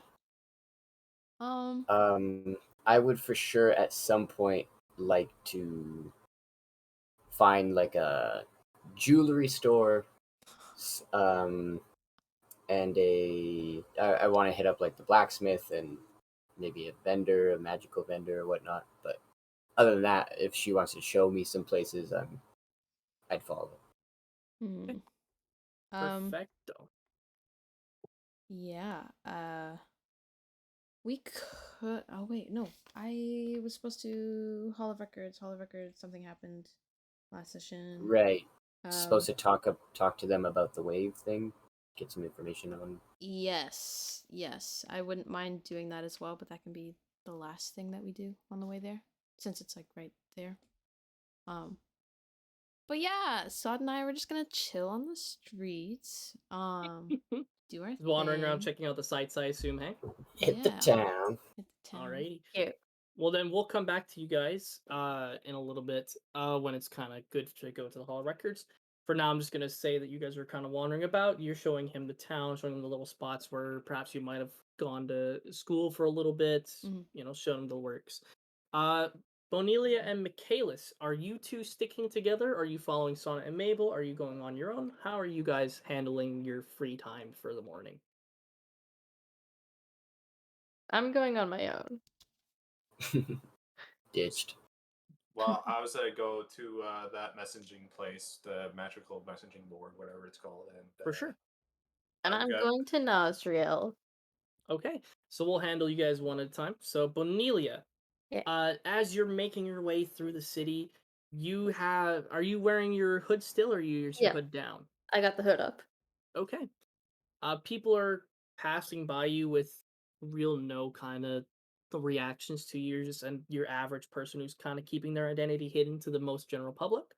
As you're making your way through the city, you see probably a couple of faces that you would have saw at the nighttime when you first came by. They look incredibly tired. While you're making your way through to where the medical facility is, you pass by the church as well. While you're passing through that kind of general area, roll a history check for me, Danica.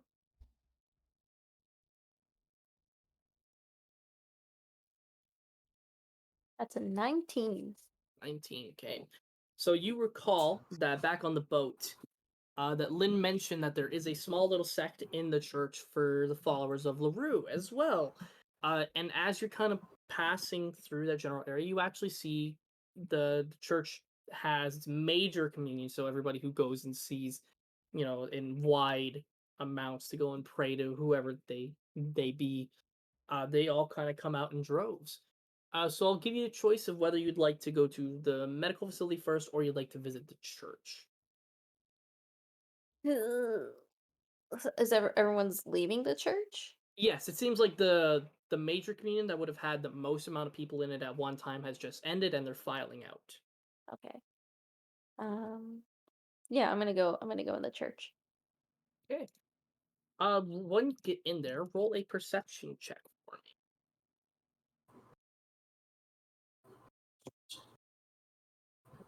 17.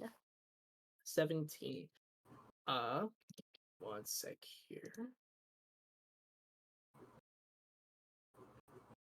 I don't know if anybody is able to, because I'm not hearing any music out of Michael's thing. Yeah, he's Is not anybody playing. else hearing anything? No. Okay. No, he's not playing. If somebody is able to, can you just grab like a generic like fancy playlist or something like that would be great. I hear birds chirping I mean, very quietly. That might be just outside your place. It's Uh, not. No, I'm hearing music. Yeah. Yeah. Yeah, it's very, very quiet. And they don't give us the option, or for me at least, in Owlbear, I can't even see your guys' icon, so I can't turn up the volume. But Oh, our icons aren't Interesting. even on the map. no, not the He's ones talking that are about the- usually on the yeah. side. Oh. Oh. Interesting. Oh yeah, well we'll work without it for now. Okay. So you walk into the church and you see specifically. Let's pull up notes here. So the church, you hear a very light orchestral tune as you're walking throughout it. It seems like they have somebody who's just constantly playing a couple of tunes here and there, just to allow the vibe of the place to kind of come through. You see a litany of different rooms dedicated to different frames of worship. You see one for Bane, surprisingly enough, has been completely blocked off with some tape and some boards. They've completely barred that area from being visited. There's a section for Lolth that has a couple of drow specifically in it. Uh, they're being very hush hush, but they're just kind of paying small respects. They don't look like cultists because cultists wouldn't just walk around in broad daylight, but they look like they more or less just pray to the figure of Lolth instead. Mm. You do have smaller rooms for Kapir, who has some figures regarding to his previous worship before. Place is caked in a layer of dust from having not many people have worshipped him in a long time. But you do see like a few people coming in and out now that Kapir has reemerged in the world.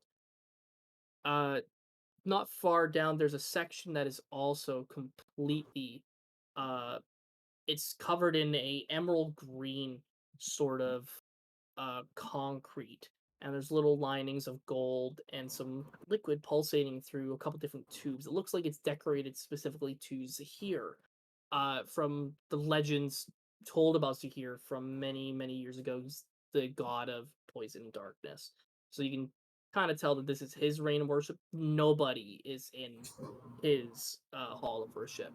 And as you Mm. finally head through, you do find LaRue's Hall of Worship. You see a couple of people there, including Lynn.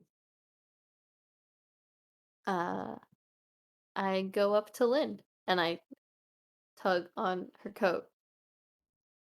You see she's kind of like preoccupied with a prayer or some kind of form of worship. When you tug on her coat, she kind of like comes out of her a quick second. She sees you, goes, "Oh, so lovely to see you here. I'm so happy you found your way to our small little shrine in the city. Have you had a moment to pay your respects yet? No, Would you like to?" yes. She kind of pats down on the seat just right beside her. You may sit and join me if you like. I sit down next to her and I copy the same body language that she has. She kind of notices you like mimicking her, like a kind of like a shadow almost. Kind of gives like a small chuckle. You've never really done this before, have you?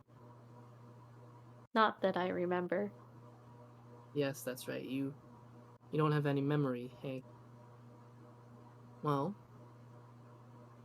like you said, LaRue showed herself to you, so I have high hopes that you'll get some form of memory back. I can almost guarantee it. How's have you liked the city? Yeah, it's very big. Yes, it is quite literally the biggest city in all of Orlais, so it can get quite a bit overwhelming. I hope nobody's uh given any hush hush about your appearance at all. No, That's very good to hear. Um, Mabel's mom almost didn't like me. Almost. Almost. If I'm sure she would come around to like you eventually.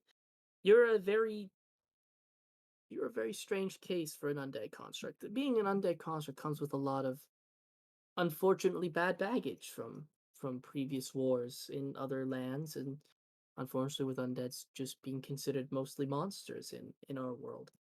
I like to think that you're gonna help reshape that image to be a much more welcoming one. I hope so. You've been doing a wonderful job at it so far. Thank you. She kind of like stands up and she goes closer to the actual sigils where LaRue's symbol of the horn is, and she kind of gestures you to follow. I follow.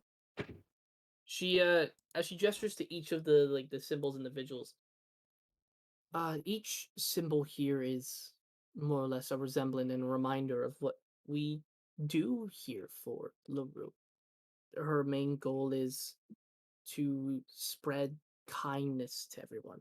It's a very generous and kind religion. We don't have any kind of cult like like Loth does, or any aggressive members like Bane, or even any bad history like Sahir. It's the best kind of people tend to follow her teachings. If you would, I know that I've told you before, but LaRue's main holy grounds rest just a little bit outside of the Lunarium town. Um, if you're ever in that area, I would highly recommend trying to find it.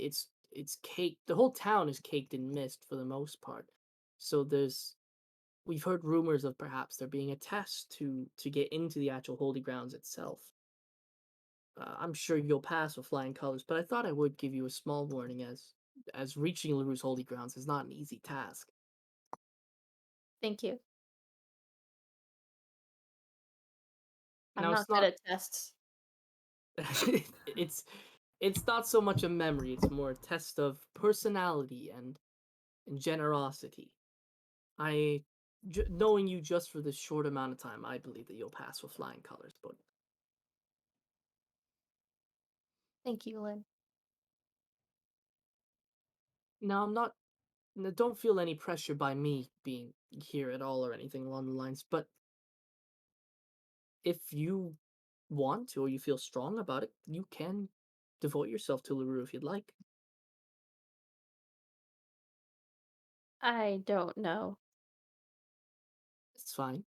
Most people tend to most people don't really understand LaRue's ways right away, or are willing to devote themselves that quickly. It does take some time to gain trust in a god. After all, the three main ones we've had for generations have been quite most literally the worst people they could possibly be. You did make me human.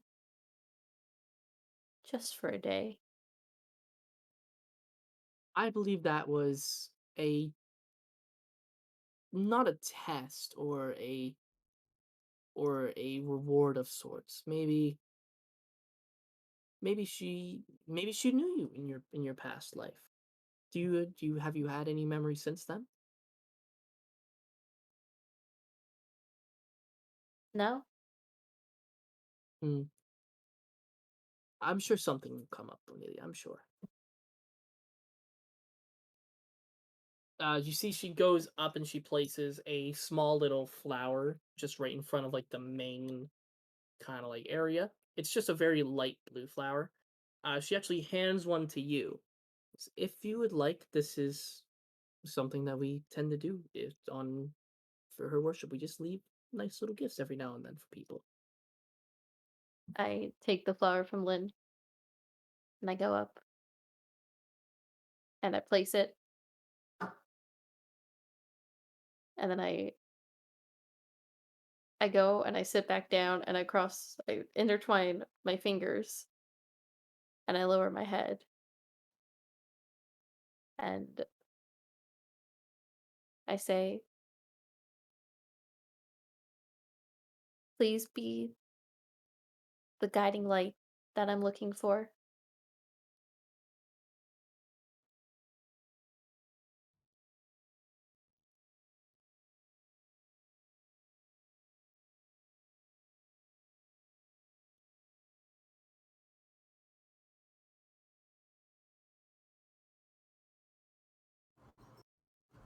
I believe Walker froze. I believe Mm. so. I was like, hmm. I know. It was really deep. He really has to think about It was, yeah. Look, it. he's still just thinking. Hmm.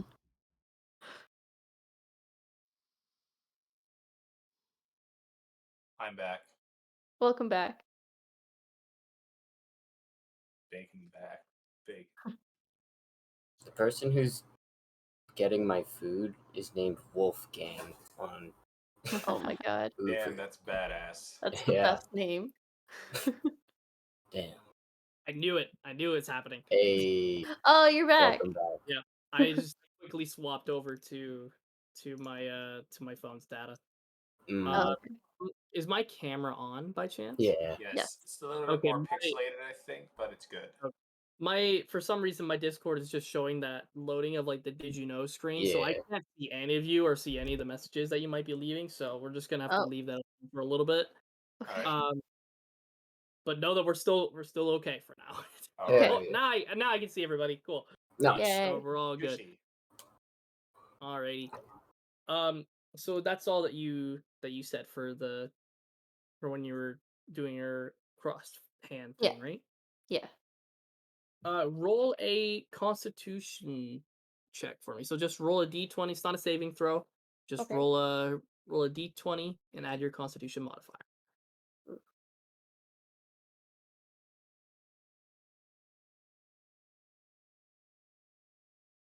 That's 15. 15. Perfect. So, after you finish your small prayer of sorts, the you get like this small little inclination that you may be being watched from afar. Not a malevolent being watched, but just being watched. Uh and when you finish did you say it out loud or did you just think it? I said it out loud. When you finish your words, you the words kind of go off into the air and they echo in this small, mostly empty room. But as the words finally dissipate, uh, your hands begin to you could feel the bones as you're touching them for a brief couple of moments. Like something like from what you can tell, it sounds like she probably heard you and is letting you know that she heard you. Um, I feel like there is a sense of happiness. I don't actually feel happy, but I feel like if I was feeling something, that's what it would be. Perfect. So you kind of feel that sensation kind of go through. Not long, like the feeling doesn't stay for too long, but you do get, you can run your hands across yourself and feel the fabric and things around you again. And Lynn is just kind of standing off by the main. So she like looks at you and she can kind of tell like that you're getting some feeling back. She gives you like a small smile and then looks up to the symbol again. And she walks back over. She places her feather on your shoulder. You can feel the feather for the first time. Super soft, very warm to the touch as well. He goes, if you need any help with anything, Bonilla, you can feel free to reach out to me at any time, okay? Thank you, Lynn. And I give her a I hug. She hugs you back. It's a very nice hug. Yay. She breaks and goes, I have some last minute prep work that I need to do with William and the Magnolias to help get ready for the Zoan meeting.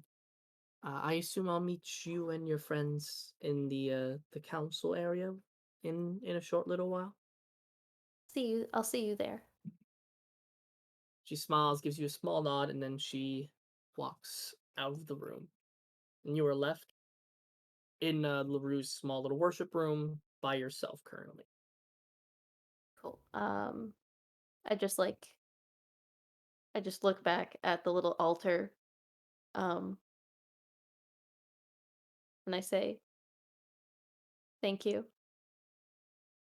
and I give a nod, and then I leave. So we will come back to you. You're going to the hospital clinic afterwards, I assume, yes? Yeah. Okay, so we'll come back to that. Okay. Michaelis, we come to you. You and Charles actually head to the area together. Oh, okay. When you both arrive to the spot where you see there's a large kind of mechanical, almost magical looking piece, and you see it kind of charges up for a minute before a small little blast happens, and just a small wave of echo of magical energy kind of goes off.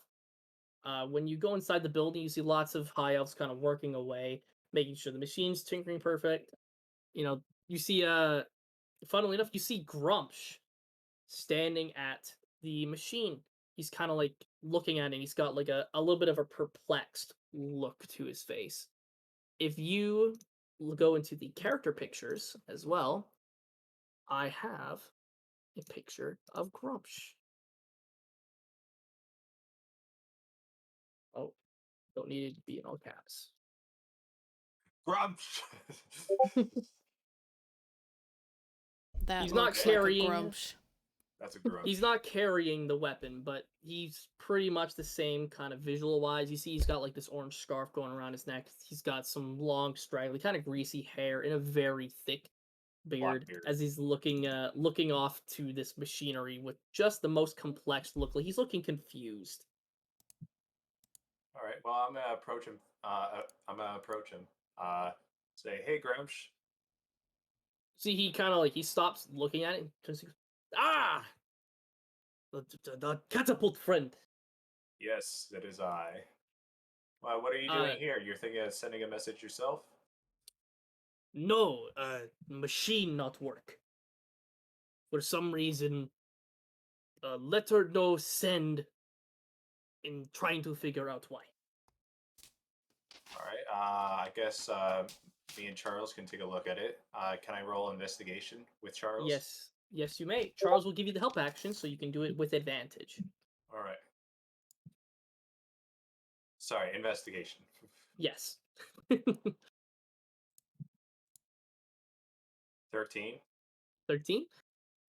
You see, like, so the machine itself, like, nothing visually seems to be off about it, but you can tell, like, the crystal that mainly powers this machine, it looks very faint, so perhaps there could be not enough magic going into it, or there's something wrong with the connection between the crystal and the actual sending mechanism itself.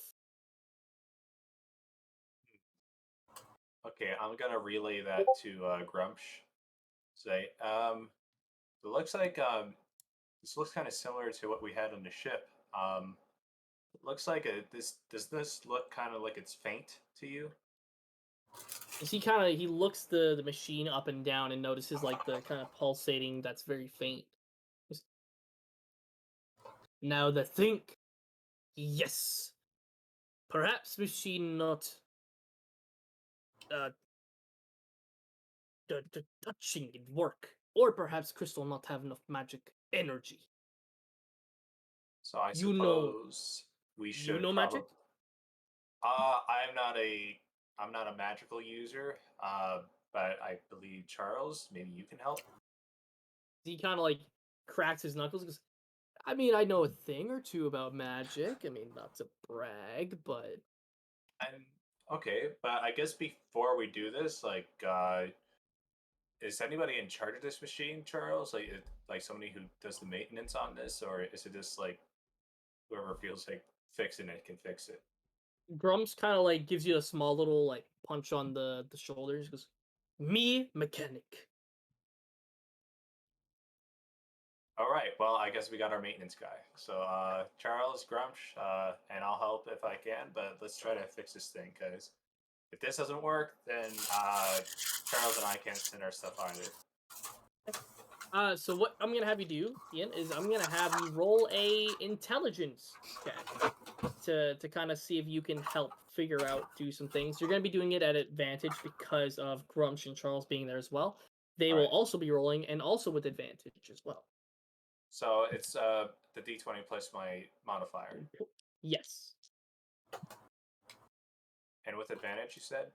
Yes, with advantage. All right. That's I perfect. rolled a 17. Perfect. So you, Grumsh, and Charles kind of work on this machine together.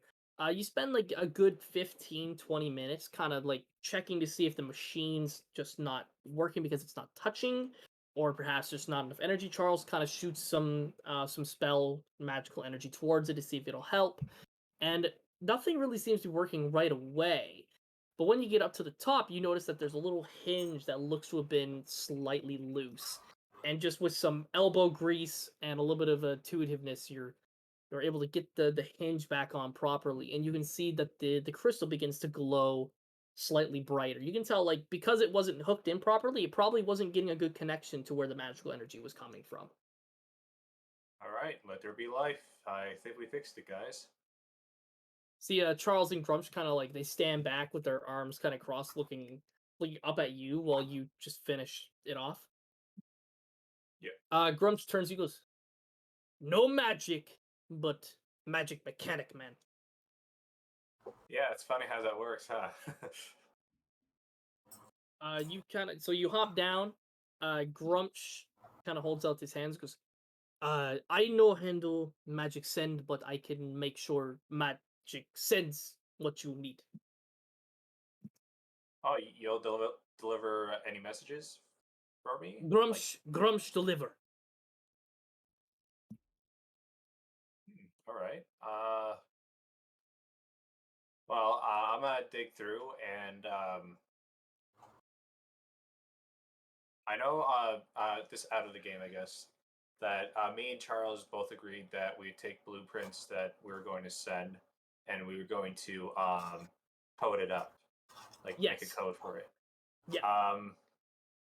Is that would I have to magically imbue that, or is this like handwrite it, whatever? This like You would essentially handwrite it. Like you and Charles would work together to come up with the code, and then Charles would magically encode all the actual paperwork itself. okay, because that's kind of what I pictured. It's like unless it's like he's like, wait a second, spend 2 hours just like Just handwriting it just out. Yeah. handwriting everything. So it's like, all right, Will Grumsh, like who are you? Who are you gonna send your message to? Like family, friends, You see, he's workers? got a. You see, he's got like a small little letter, and goes, "Family in far off land, not natively from Orlais, came for work." Oh, I'm not from Orlais either. I come from Irium.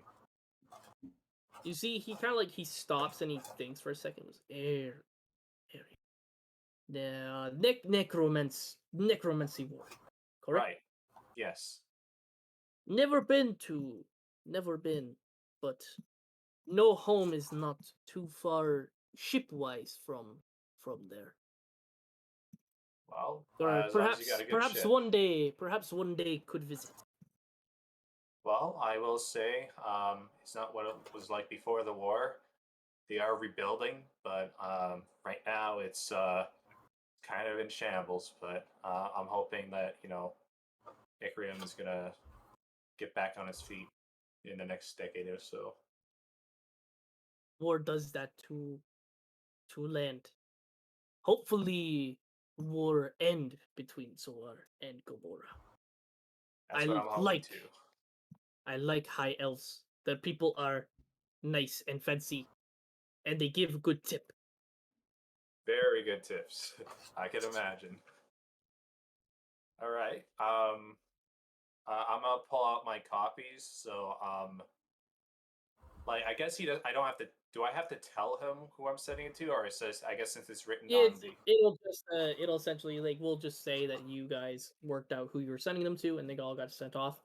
You mentioned Lucky Nagash specifically. Is there anyone else specifically you wanted to send to? So it'll be Evelyn and her group of the Skags. So Okay.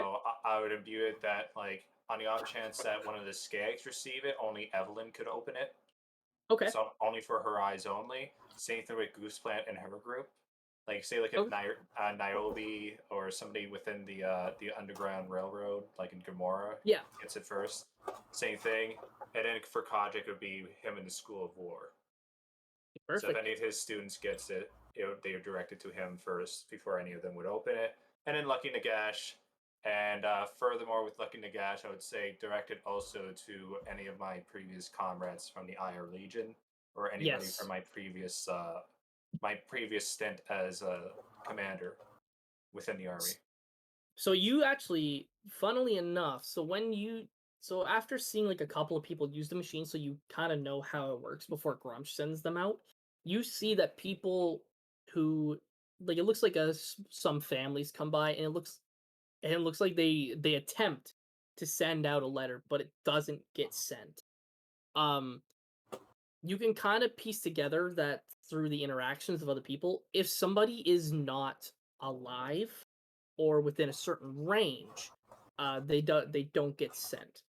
When you Grumps takes all of these letters and sends them off, and you see that these blueprints they get sent off successfully. Oh, thank God. uh, well, at least that happened. I was fearing for the worst. Like, I turned to Charles. It's like, well, I guess if you have your note to send, we should see if they send. Like, give us a good indication on whatever's happening to your receiver. You see, he hands them off to Grumsh, but you see he has the blueprints sent out. Like there's a couple different people that he has them ready for, but you see there's a fifth note that doesn't have the blueprints on it at all. And you see he goes to hand it to Grumsh, but he takes it away and goes, "This one wouldn't get sent anyway," and kind of puts it back into his coat pocket. And Grumps sends out those letters and they in the blueprints and they get sent off.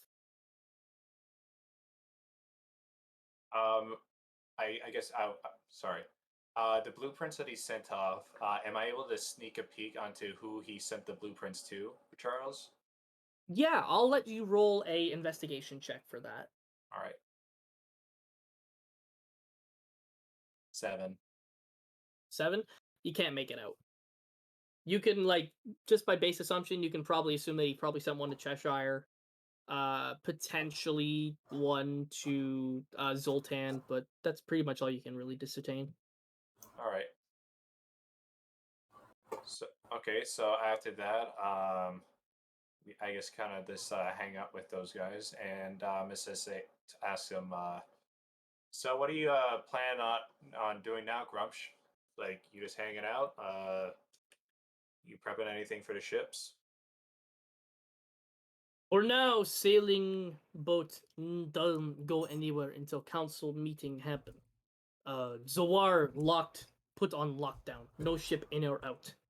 So I stay, do mechanical work for city, potentially make extra gold that way. That's a Which good way to make a good money. It's like you said, all those tips. incredible work as it is. Mm-hmm. Make good gold, make good ship, make good hull. Now you got a ship that has very good weapons on it. Yes, congratulations on your advancement in technology. As he just kind of claps because he doesn't really understand how you did it. Like he just kind of fumbled his way through it with you. But he's happy that you guys managed to make a whole new weapon system in Orlais. Well, I could have done it without you, Grumsh, so I got you to think as well. He gives you a small little shoulder bumps and goes history makers. History book, our names go in. Yes, definitely. It'll be inscribed in several hundred books. I'm willing to bet. He smiles and goes, have other business and other mechanic to fix. Goodbye. I do the same thing. Just a short little salute. So, all right, I'll see you around, Grumsh. Take care. And he heads off to go heading towards the workers district, where you see the gigantic blue crystals. See Charles kind of looks at the note that or the letter that he was going to send off. He pulls it out of his pocket again and kind of waves, goes, you know, you guys are probably heading to Zaboyum after everything's here is all done, I imagine, aren't you? More than likely, yes. Okay. Can I get you to do me a favor? Sure. He hands the letter over to you. All right. I want you to keep this as safe as you possibly can. It's very important to me. Do not read it. And no matter what you do, do not read this. When you guys get to Zaboyum, I don't know if I'll come along or not. I'm kind of making up my mind on that currently. I may just want to stay in the city. But when you guys get to Zaboyum eventually, there is a town not far from the capital. It's unfortunately Zahir's main domain, so you're gonna have to be careful. But the town called Gilda. It's where I have some friends who live in the town. This is for them. Unfortunately, they not alive anymore, but I've been meaning to come back and and pay my respects by putting the letter where they used to live. If by chance if I just don't feel strong enough mentally to come, can I get you to find their house and put this letter there for me? By all means, yes. You said the town was called Gilda? Yes, Gilda. Gilda. DA.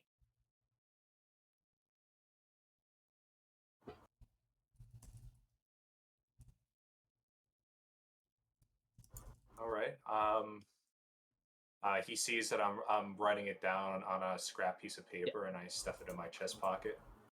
So, all right. I'll make sure to get that there in one piece. Uh, Thank you. You won't need to. Don't worry about the name. You'll know the house when you see it for sure. all You right. cannot miss it. All right. So I'll do that then. But I guess before we go to this council meeting, I'm thinking of well, considering I've done a lot of new training and such, I'm thinking of trying to get a better weapon. Is there a weapon shop you know that's pretty good? Absolutely. There is Zawar's not very big on war, but there is one shop. As far as I'm aware, they're only selling one particular weapon at the moment, but you might be able to get some other gear. But go to the store called Unabashed Bashings. That's pretty much the main war store in the city. All right, I'm definitely gonna check that out. Like, and I kind of tap my long swords. Like, these guys have been very faithful to me. But I see Wow. with the new muscle, you need to have a much heftier swing. I could probably get more done in less time. Exactly. These things have not have done me well, but I'll be honest, it's like I'm trying to go death by 1,000 cuts. I just want to kill the thing. Well, feel free to do so. I'm going to head to the council building, and I will meet you and everyone there in give or take an hour All right, I will see you there then. for sure. And he leaves to go off on his own. All I right. assume you're heading towards the shopping district now. Yep. Perfect. Okay. We come back to Bonelia. Okay. Bonelia, you exit the church, and right in front of the church is a gigantic building with the symbol. When you pull out the business card for the Nostriel Medical, Nostriel Restoration, you see the symbol just right in your face. You could not miss this place if you tried. Cool. I look around and I look at the card and I look at the symbol and I look at the card and I look at the symbol. And then I make the cautious decision to go into that building. Are you doing this stealthfully? No. Okay. So you just kind of walk right past, like I described with Michael when he was there earlier. Lots of people kind of going in and out with lab coats. You walk in and there's all sorts of medical equipment all around. When you walk in, you actually see Azria, walking with some crutches, going over to a specific room with a couple of doctors. Lascivious nowhere to be seen, but you see Azria is being taken care of by some people. And you roll a perception check for me. Ugh. Uh, that's a 5. It seems like a regular hospital filled with lots of regular people. But you Cool. see Azria being walked away with a bunch of medical personnel. I wave to her, but I don't. If she's not looking at me, I don't say anything. So She does notice you, and she actually kind of stops and gives you a small little wave and kind of gestures you over. She kind of like the doctor trying to be like, come on, and she's like, don't shut up, it's my friend, shut up. So she beckons you over. I go over to her. What I mean, you're still in one piece. what are you doing at the hospital? I'm here to see Nostriel. Oh, she kind of like looks around really quickly. Goes, you haven't seen Lascivious, have you? No. Okay, good, good. And she kind of like she like gets you to like leaning real close. She goes, I'm not gonna lie, pretty cute looking. I don't think you'll miss them. Yeah, she kind of like points over to like just down the hallway, and you see, sure enough, in a lab coat, a very properly dressed high elf with his hair in this kind of messy bun with a very nice, very well taken care of beard, and he's taking down a bunch of notes from a couple of different nurses. Like he's flocked by these women currently. He's Oh, a bit of okay. a it's a bit of he's a looker. Don't you dare tell the civies I said that though. I feel like you try to fight him. I Interesting. hold my finger up to my teeth. She gives like a very nice warm smile. Thank you. I know I can trust you. You're don't tell the civies either, but you're my favorite. She puts her hands to her cheeks. The doctors they kind of like grab her, but like, come on, we need to. You have surgery. As they're kind of like dragging her when she's just like hobbling along. It's like, when you see everyone, tell everyone I say good luck. Get better. Get So, better legs, more like. Sorry. oh, Got him. So I'm gonna go up to Nostriel. okay. You go up. He's flocked by like 3 or 4 different nurses. They're all kind of trying to get his attention. But you walk up. Are you being stealthy at all? No. Amazing. Okay.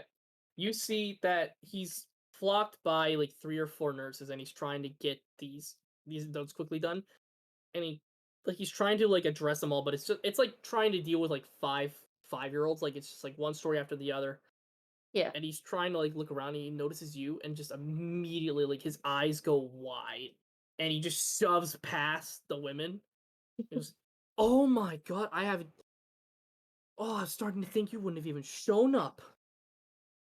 I'm here. You see the women kind of like they're looking at you. Make an insight check for me, Danica. Oh. Uh, 17. These women look pissed off that you stole this man's attention. Cool, I stand up straighter. He kind of like he looks you over. Do you mind if uh will you follow me to an examination room? Yes? Goddamn. So he takes you along to a little private sector. Cool. You see As we're there's walking, yes. I turn back to the women and I like give them a little wave with my hand like I'm shooing them away. Aw. Back off, bitch. Oh, okay. Uh as you walk past them to give this little snide little shoo, you see like all 4 of them just kind of give you like this little death glare, and a couple of them stick out their tongues at you, and one of them gives you like the finger. As you she so he guides you through to a private sector. You see this door as you're about to go in it. It's his own personal office. So it's Okay. got like you see the name Nostriel Arnoir plastered across head doctor as you go into. And you see there's lots of notes kind of scattered all throughout the room. A lot of like a bunch of it is medical jargon. Like he's got some patient's notes plastered up on the wall.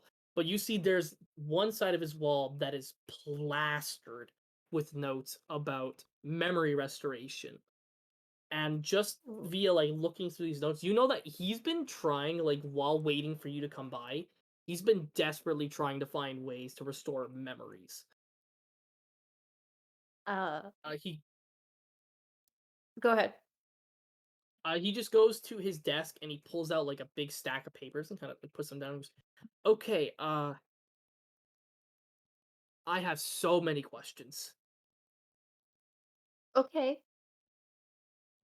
Uh, Firstly, do you remember how you woke up? No. Kind of jots down. Okay, do you have many memories from when you were alive at all? Like, have you recovered anything yet? I learned of 3 friends. Do you know who they are? Yes. I have their names right here. The Totally remember it.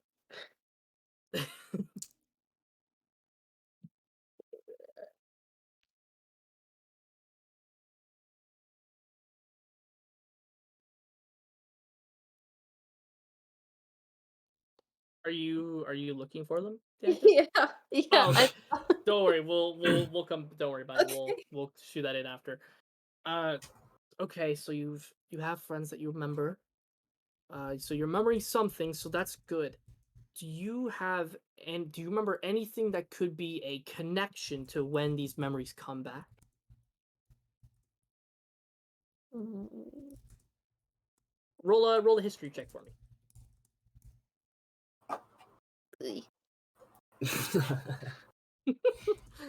ugh. That's a 10. That's 10. That's good enough.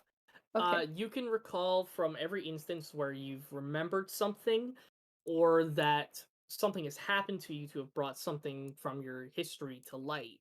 Usually, it has something to do with either the cult, LaRue, or things that you have potentially interacted with previously in your life. So, like your gravestone did something. Uh the place where you arose from the grave did something to you. So you know for a fact that it has something to do with uh the cult, LaRue, and anything you might have interacted with or had a big impression on while you were alive. Okay. Um, yes. They came back with the cult and with objects from when I was alive and LaRue. He kind of like ponders himself for a little bit. Okay, so we have the goddess of kindness. We have the cult following the goddess of spiders and lies. That's not good. And then places and things that you've had a big impact on. So it sounds like your memory isn't gone permanently, which is an immense progress from having nothing at all. Uh, Here I have something. Uh, I don't know if it'll work right away, but it may help a little bit. And you see, he goes off to like the shelf and he's kind of pulling out vials and things like that. And he grabs like this little purple vial. Goes, me and my lab techs have been working very tirelessly trying to come up with a memory restoration potion or spell, and it's very hard work. Memories are very, very delicate things because they can fracture in an instant. What I have here is a potion that we call condensed memory. Uh, I can't guarantee that anything will work right away, but please take this. And if you feel like you are near a major landmark that you might have interacted with, or you have anything to do with the cult, or anything to do with LaRue, please take that potion. It may help kickstart that memory process and potentially help you get a little bit more solid details than just little blurs. Oh, thank you. Like I said, it's just experimental. I can't guarantee anything will happen, but it may help. It's the best start I've got. Now, my last question for you, do you have anyone currently going over potentially where your caster is? Like, do you have anybody trying to figure that out?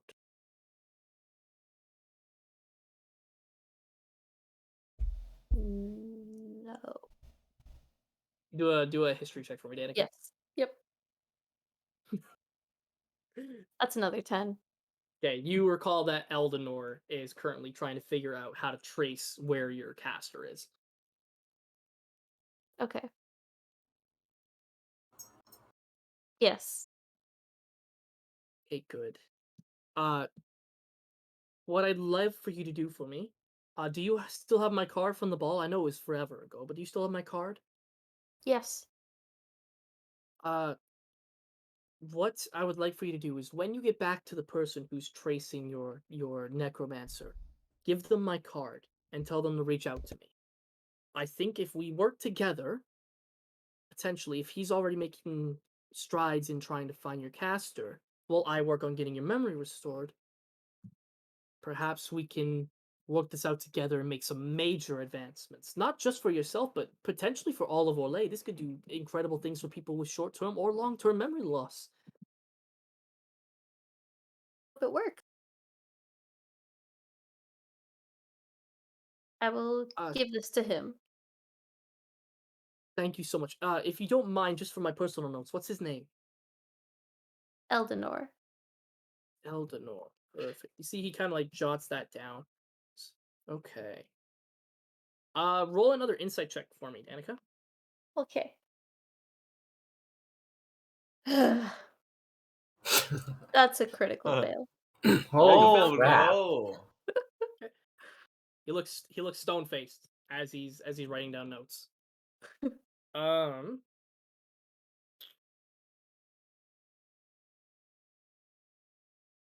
Sec.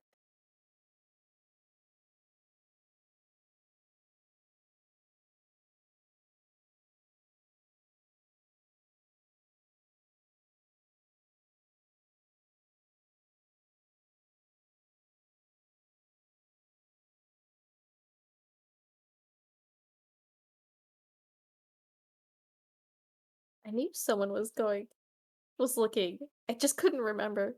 I Mm, feel like an asshole. yeah, you just remember the sex. Great. Yeah. I'm I gonna mean, obviously. quickly see. I'm gonna quickly see if I can go back onto my main internet because the data's kind of cutting in and out so much. So if I disconnect, I will be right back. Okay. Okay.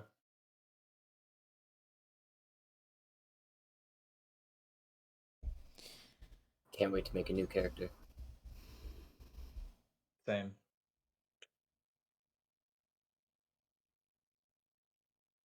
Well, lucky you. We both died, so. Nice.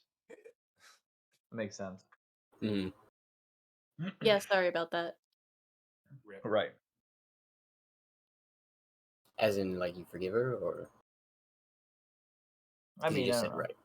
What? I mean, I'm gonna leave it open ended for now. you kind of have to. You're dead, so. Yeah.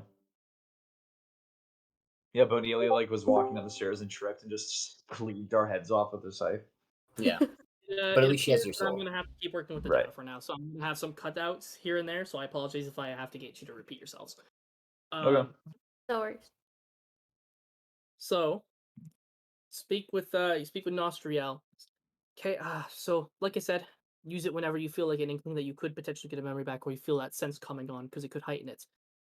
Uh I don't have anything for you right now, but are you staying in town anywhere right now? Uh, I'm at the Magnolias. He kind of like his eyebrow kind of raises like that's two people for the Magnolias today. That's that's surprising. Gang, Normally gang. they're a very well behaved family. Um I will reach out to.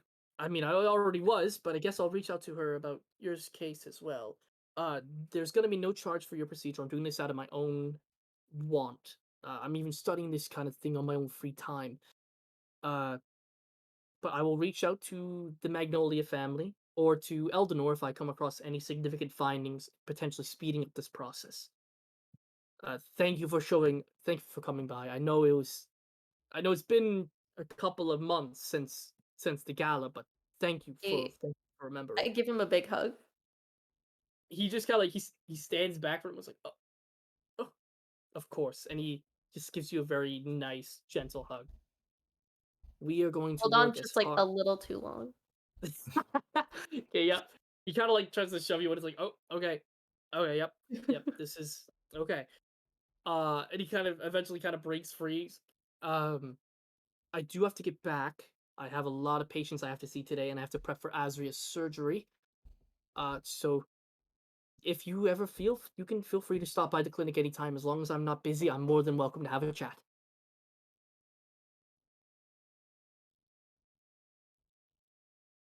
Thank you. You can feel free to, if you want to explore the facility, you are more than welcome to. There's some areas that are employees only, of course, but you're more than welcome to speak with any of the staff if you feel like. They're all friendly, except for maybe the 4 that you seem to have drawn the ire from. I saw that they weren't giving you the best looks, but please Avoid explore them. Zoar if you've never been. I will. And I turn and leave. You see, he shuts the door to his office, and you hear a very loud click as he locks it. Do you do anything else in Nostrial Medical? Yeah, when I pass the 4 ladies, I give them a wave. Damn. And then I leave. They give you the exact same expression, only they look even more peeved that you've come out of his office and he locked it behind him. They look so mad. Okay, so you leave. Where are you heading to the shopping district as well, Bonilia, or are you heading anywhere else? I'm going to the shopping district. Okay. So everybody kind of reconvenes together after a little bit of time, just happenstance running into each other at the shopping district. Yay! Yay! I want to actively avoid everyone. Okay. We all see him as actively avoid us. No, you don't, because I have advantage on stealth. You guys don't see that. I roll to.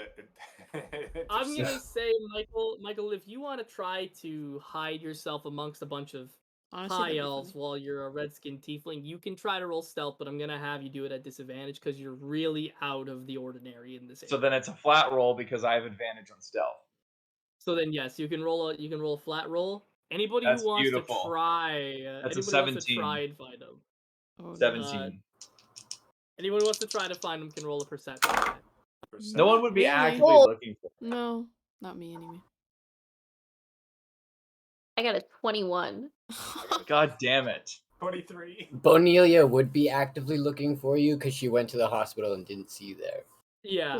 Sure. I think it's the you opposite. happen Michaelis to- is just for some reason looking for me for no reason. Well, I was like, my thing is more of a suspicious thing. So I'm not. I was like, I don't. It's like, where is that red? But he bastard? went to go help Astria. That's all. Literally you know? went to go help Azria, so there's nothing suspicious to be We're done. just gonna Well, I go was with the just- fact yeah. that he sees you, but he knows you're off doing your own thing and knows not to come near. Yeah. Okay. So what we'll do is in the campaign notes, I'm going to drop the images for the shops that you find. Right. Now, I will, if you have any questions about these gear and what they're tailored for, I will gladly let you know because some of these are indeed tailored for certain classes, but because Yep. we don't have the attunement rule going on, it kind of just goes to whoever. Right. Um, So don't buy shit you so- don't need that someone else will. Tokens, notes, shops. Okay, so the first one that you come across is the previously mentioned Robes of Zoar. Ooh.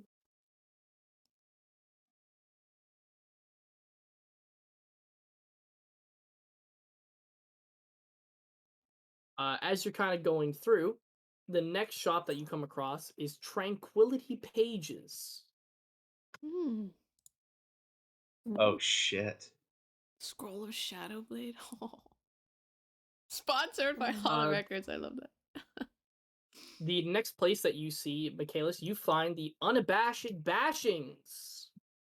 I love that name. And at the final area, like the biggest shop, you guys notice like just via like the just by how many shops there are, the Robes of Zoar is tied for the biggest shop out of the main shops that you're able to see. There's a bunch of different places that you can buy supplies for the road here, a couple bits and bobs of jewelry if you'd like. but mostly they sell like specific magical gear. Mm. But down at the end of the market where you see Robes of Zawar, right across the road from it, you see another big shop that ties it in size. That's called the Maginarium. And of course, as you're kind of going through these shops, you do see that they're sponsored by specific families or by locations. Ah, good old Finny boy. Oh, Ooh.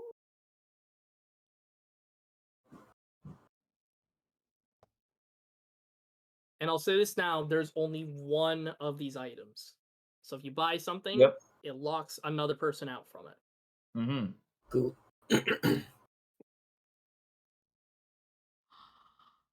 Hmm. holy shit.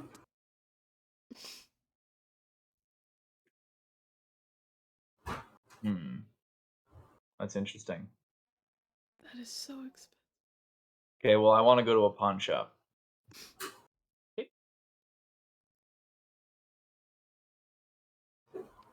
For the, I assume that's for like the things that you had stolen, yeah? Yeah. Okay. Good. For the jewelry, did I gave you just a direct amount, right?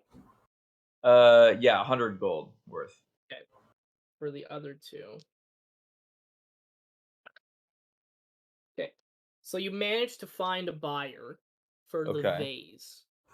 Okay. The other item, nobody really seems to be too interested in, but the Yeah. vase people are willing to buy. So now we're gonna go into a quick little barter match, Mike. Okay.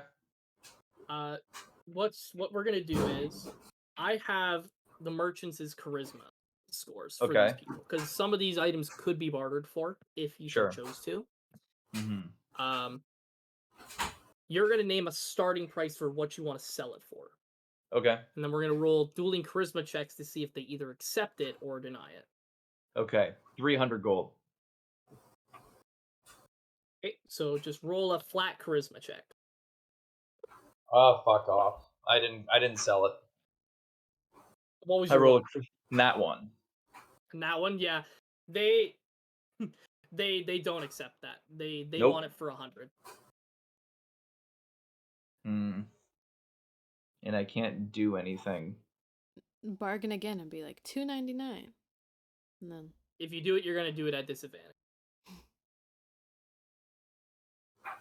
I'm gonna do the 299. Do the 299? Okay. just Nope, keep never going. mind. I don't sell it. I don't sell it. Did you get another nat one? No, I got a 5 and a 7.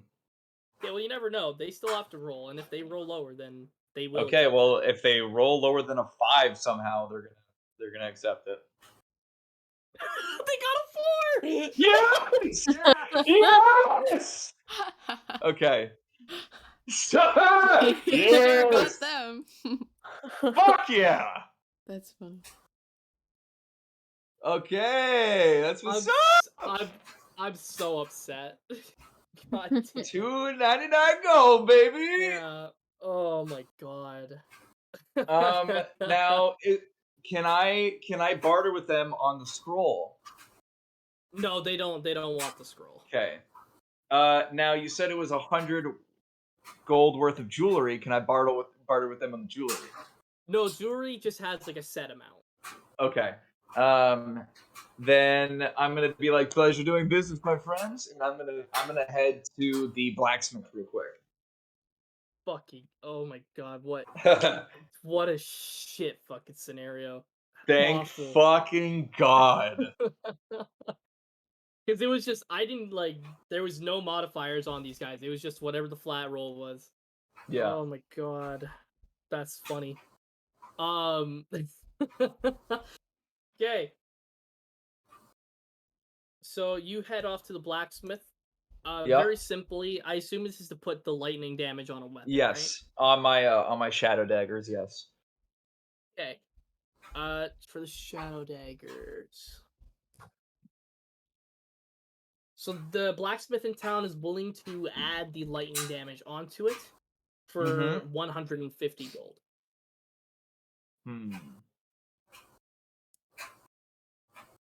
How about 75 gold and I put in a word for you with the magnolias? Roll a charisma with advantage. Should it be like a persuasion or? It's the same thing. You're gonna add your modifier. Okay. He might have With proficiency advantage. in charisma though, or Oh, in okay. persuasion. Then Yeah. yes. Do a Okay, persuasion. sweet.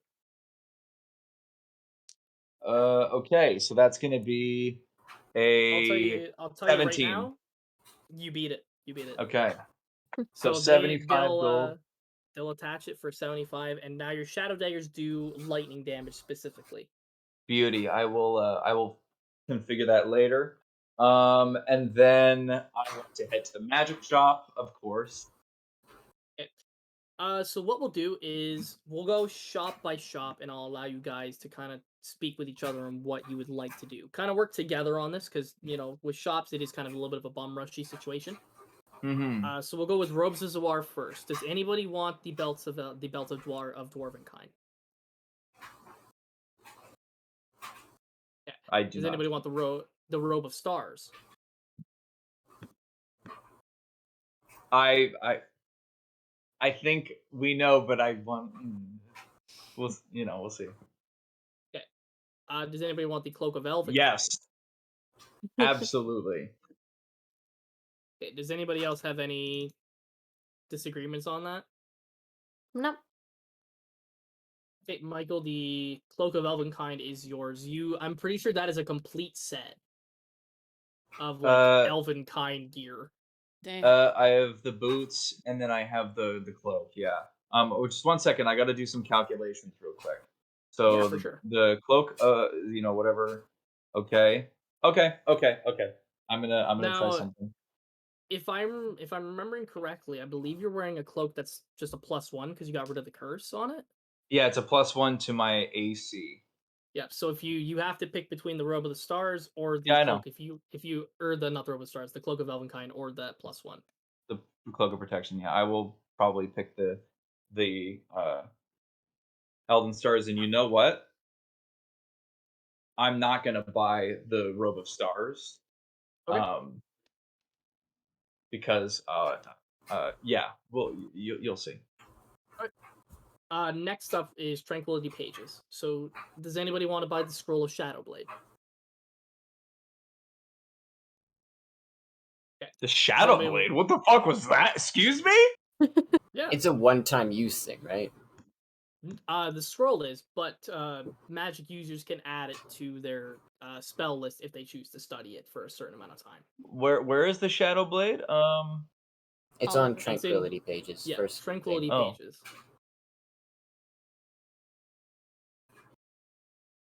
Yeah, buy it with the stuff that you sold in my house.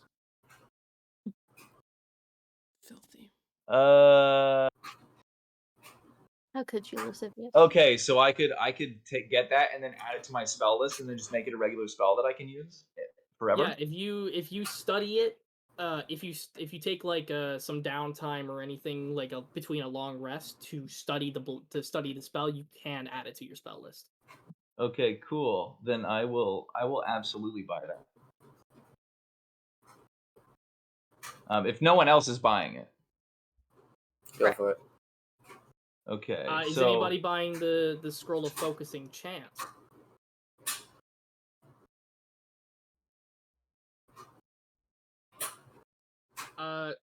From the Unbashed Bashings, is anybody buying the Orc Slaying Great Axe? Michaelis? Yes, I am. I'm trying to figure out how to add it. I'm buying it. Okay. I'm just figuring it out because I added it the wrong way. This has equipment before and not as a weapon, so it didn't give me the proper stats to do it. Fair enough. Okay. We'll come back to figuring out that here then. From the Maginarium, is anybody buying the Pipes of Haunting? I want them. Okay. So Bonelia, you can. If anybody, does anybody else have anything against that? No. Cool. I don't need anything else. Okay, and then finally the Ring of Spell Storing. Yeah. Do I get like a family discount? Afraid not. No. It's my store. What? Well, it's not. It's sponsored. You don't own it. Listen, if okay, I accept that. That's fine. And I want to hit up a tailor real quick. For sure. When everyone else is done doing their thing. So nobody else is buying anything along those lines?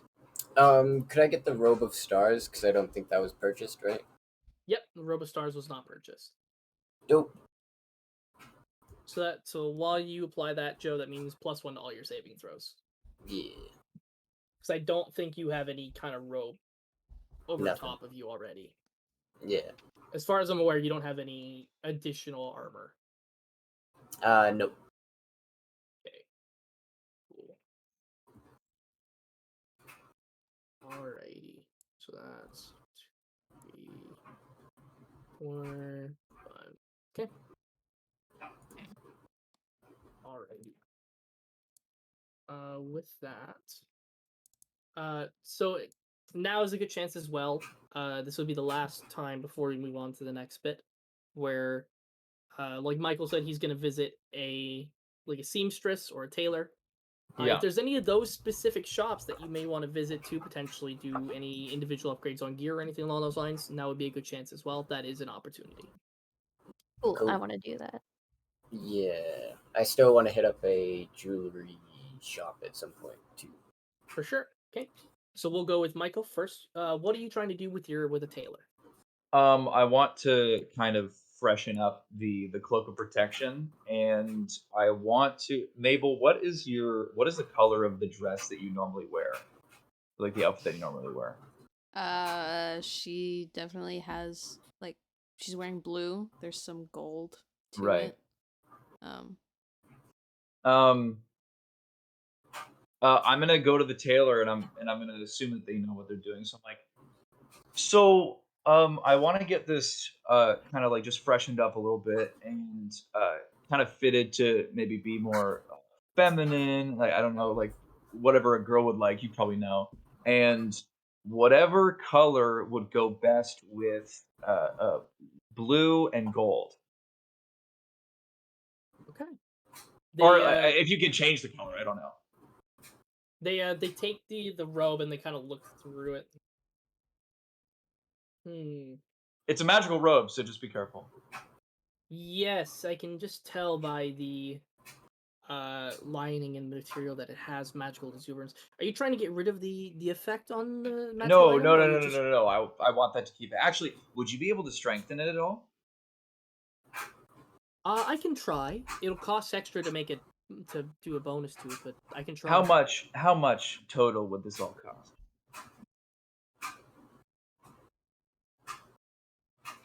So for the tailoring job to get it changed is going to be 75 gold pieces. Okay. In order to upgrade the item itself, I'll do it for 150 on top.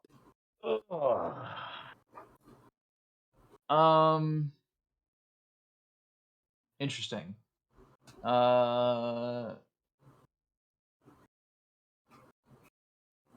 Darn it.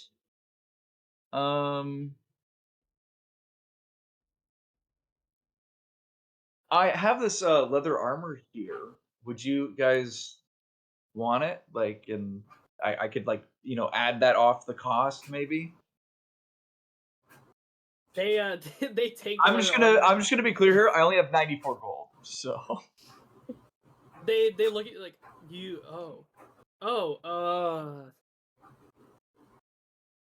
it's really good leather armor.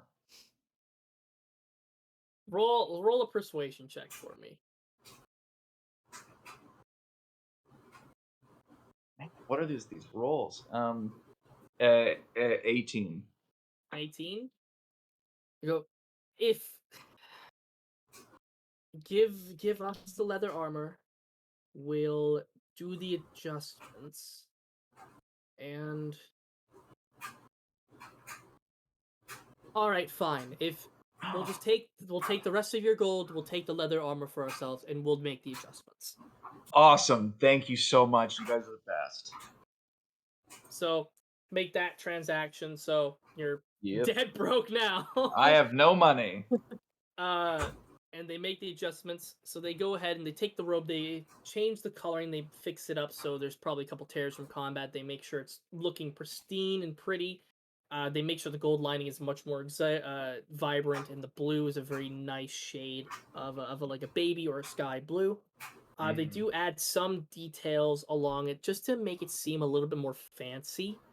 So like they add extra sequins, some extra little bedazzlements to it. Nothing too costly with the amount that you paid for the process, obviously. Right. But when you hand it back, like it looks gorgeous, and it does look Sweet. like it fits a more feminine frame. Cool. And now it's a +2 to AC? Yes, a +2. Beautiful. Okay. Yeah, I'm just gonna be like, thank you guys, appreciate it, and I am gonna go look for Mabel. Okay. Actually, I need to visit the prison real quick. Okay. We'll come back to that. Is anybody else tackling anything specific wise, shop wise? Jewelry. Jewelry. I- Okay. I was What going are to you s- looking? Oh, sorry, Ian. What was that? Sorry, I was just gonna simply say, can I sell my longswords? I don't think anybody in town would really buy them, but if they will, they'll buy them for like dirt cheap. Oh, okay, then never mind. Sorry. Yeah. Joe, what are you specifically looking for in this jewelry store? I'm looking for a nice silver necklace. Authentic silver. You do happen to find quite a few of them. There's some that they like. The person who's working at the counter kind of brings you to the more expensive options first, because it's Zawar. They want you to spend as most money as possible. But as you're kind of going along, you do notice that there's all sorts of ones. Like there's ones that have like just one singular gem in it for just like 100 gold. Going up even further, you find ones that have multiple strings of pure silver and all sorts of gemstones all over it for hundreds. You even find one that do you know like those like a choker? Yeah. It's that, but it drapes all the way down to the chest and kind of goes around. Kind of like how people would do like a napkin type thing in their shirt, but it's just that and skin tight. It's covered in every type of gemstone you could possibly imagine in this decorative and intricate pattern. Jesus. It costs like 2,000 gold pieces for it. But yeah, you find all sorts of varieties. The person at the tills, how much are you willing to or looking to spend on this jewelry? I can spend anywhere up to 700. Up to 700, huh? Okay. Who's this for? Personal. Someone very important. They just kind of smile. I was like, I see. Okay. Do you perhaps have one that maybe on the part with the medallion itself, maybe speckled jewels that resemble maybe stars or something like that? I think we can do a custom order. You see, somebody comes out with like a very bare bonesy kind of necklace. Like there's no gemstones or anything along the lines. And you see they start adding a bunch of things with magic into it. And the actual what would have been like a normal bedazzled pattern with like a big gem in the middle and some smaller gems going across. Instead, it's the gems form constellations instead. Cool. And if it's possible on the back, could you perhaps write something? What are you looking to get into it? Just something small, just you are my blessing. You see French. they smile at you. I like it. Sure. And they go into the back and they kind of were you looking for jewelry to add it or just like simple text? I was just thinking simple text. They go through and you see like they do like a couple little stitches and stuff like that with some nice fabric. just to kind of piece the whole thing together so it goes on properly. And in the back of it, you see some small little text writing in some pretty basic silver that says, "You are my blessing." Oh. Perfect. How much? If you, with all the customizations and such, we're willing to do 275. Perfect. The gold is yours. So, all right, so you can take 275 out of that, and you can add the custom constellation necklace to your inventory. And it's authentic silver? Yes, it's authentic. Dope. The inflation for that, I'm not gonna actually do the math, but quote unquote authentic. And that was 275, yeah? Yes, 275. Dope. Alrighty. Is anybody else doing anything in particularly specific? Yeah. Oh yeah. What's up, Okay, Dan? never mind. What's up, Yeah. Danica? I want to attach the crystallized silk fabric to my cape of Yes. badgering. Okay. Oh, to the Cape of Badgering. Oh my, I forgot that even. Ooh. Oh god, this is OP. Yeah. Oh no. Did I Okay. attune that? I forget. The silk? The silk robe. Fuck, I Yes, don't I know. believe Because it during- I needed to can't be remember what attuned, right? Yes, I can't remember what session we did it, but I believe you just did it while you guys were traveling for her. Mm. Oh. Because you just Okay. attuned it for her Mhm. and made it so she could apply it to whatever she Mhm, wanted. mhm. Thank Give me one sec here. Oh boy, I haven't thought about the Cape of Badgering in such a long time. Oh my.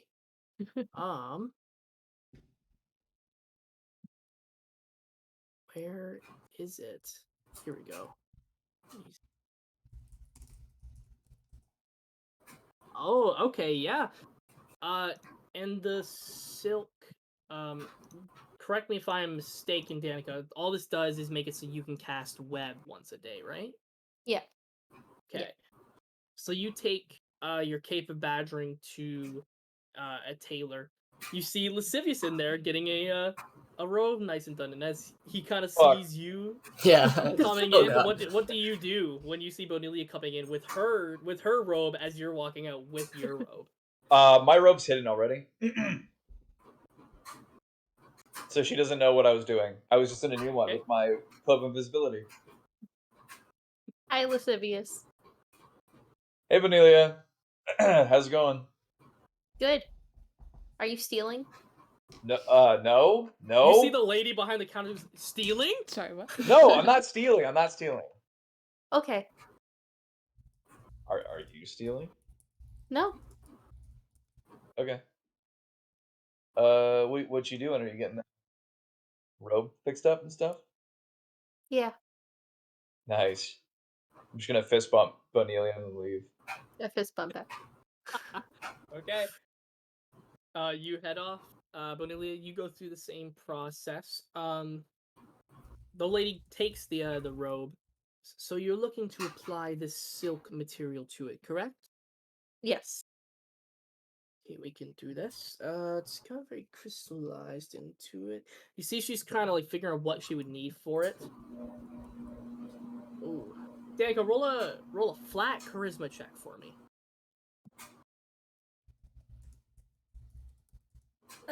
That's a 6. If you would believe it, they rolled a 4. So, Ha! Yes. so the lady goes up to you.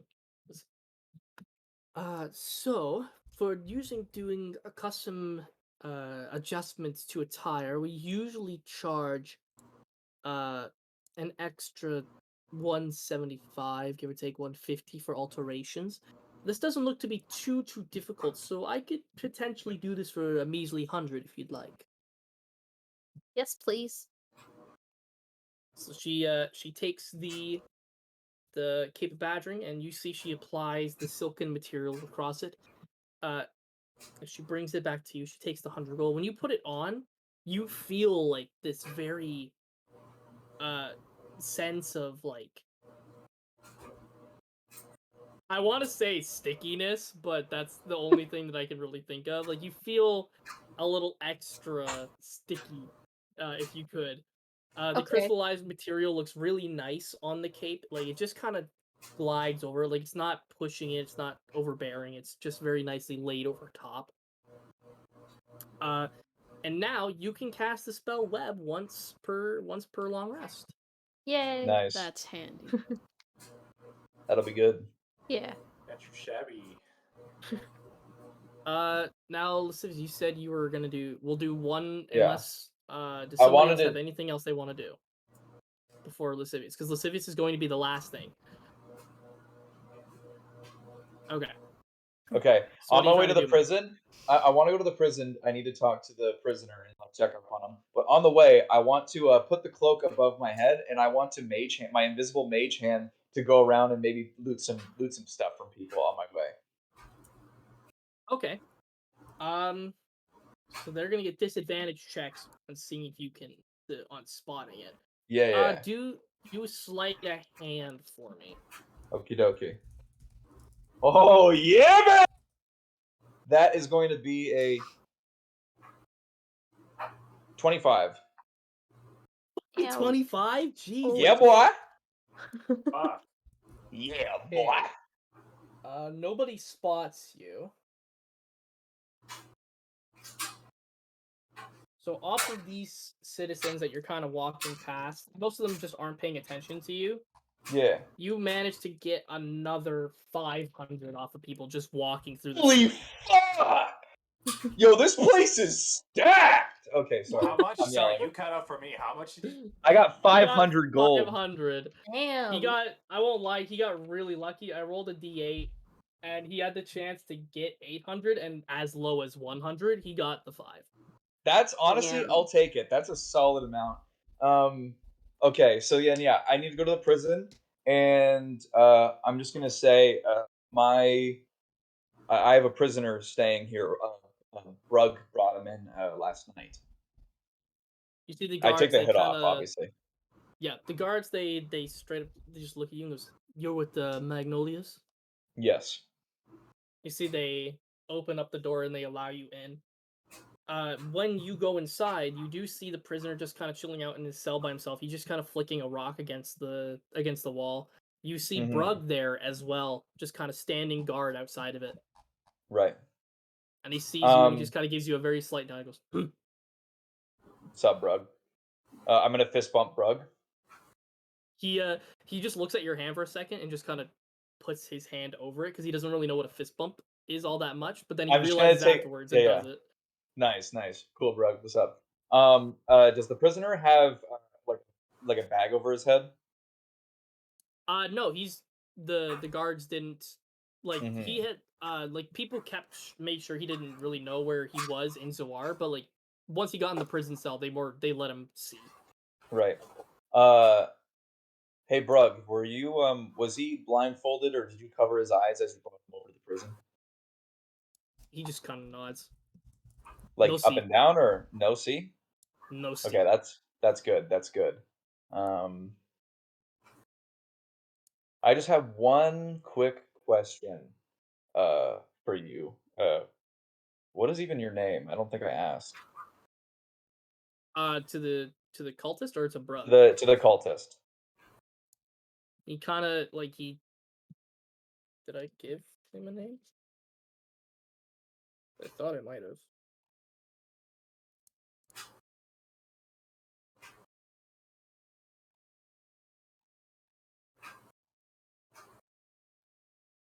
Okay. Give me 1 sec here. His name is Corden Delshire. Oh, dang. Delshire. It's not actually. His name is Secondies. He looks at you and he goes, "My name is Edrium." Edrium. Edrium. I don't know if we exhausted your mind yesterday with a lot of the questions or just your amount of knowledge, but I just had well, you've had some time, and I was just curious if there is any more information on this so-called person who is to tame the wave. I just want to know if there's anything more about that prophecy or anything like that. Kind of looks at you and goes, I mean, outside of what I've already kind of told you, the only thing that I can really think of is the fact that the wave had somebody tame it before. Mm, Hence why there is supposedly man-made structures atop of right. it. But nobody knows who the original tamer was, or if they're still alive or dead, or anything Hmm. along those lines. It's the whole creature's mainly a mystery and an urban legend. I mean, it's real because we definitely sailed over it. You So you ran into it. You ran into the wave. yes. All right, all right. Well, you guys are fucking nuts. I'm just gonna roll with what you're saying. Well, first of Because all, I that's have a no little reason rude not to for trust you. a prisoner to be saying to his master. So that's interesting. You just came up to me and said you met a long rumored titan of Orlais, something that, according to legend, has never had somebody who lived seeing it to tell the tale. And you're telling me you Right. saw it. You have to come from my You point know of view. what? That's something crazy. You know what? Now that you bring that point up, I think you're right. Yeah, no, I think it was probably just a whale or something. So never mind. And But there is a prophecy that someone is will tame the whale or the wave. Sorry. yeah, I mean, age old says that someone's bound to do it. I mean, the book Right. said that there's supposedly three, I believe, and that somebody was supposed to tame all of them, as far as I'm aware. Hmm. What are the other two? Uh,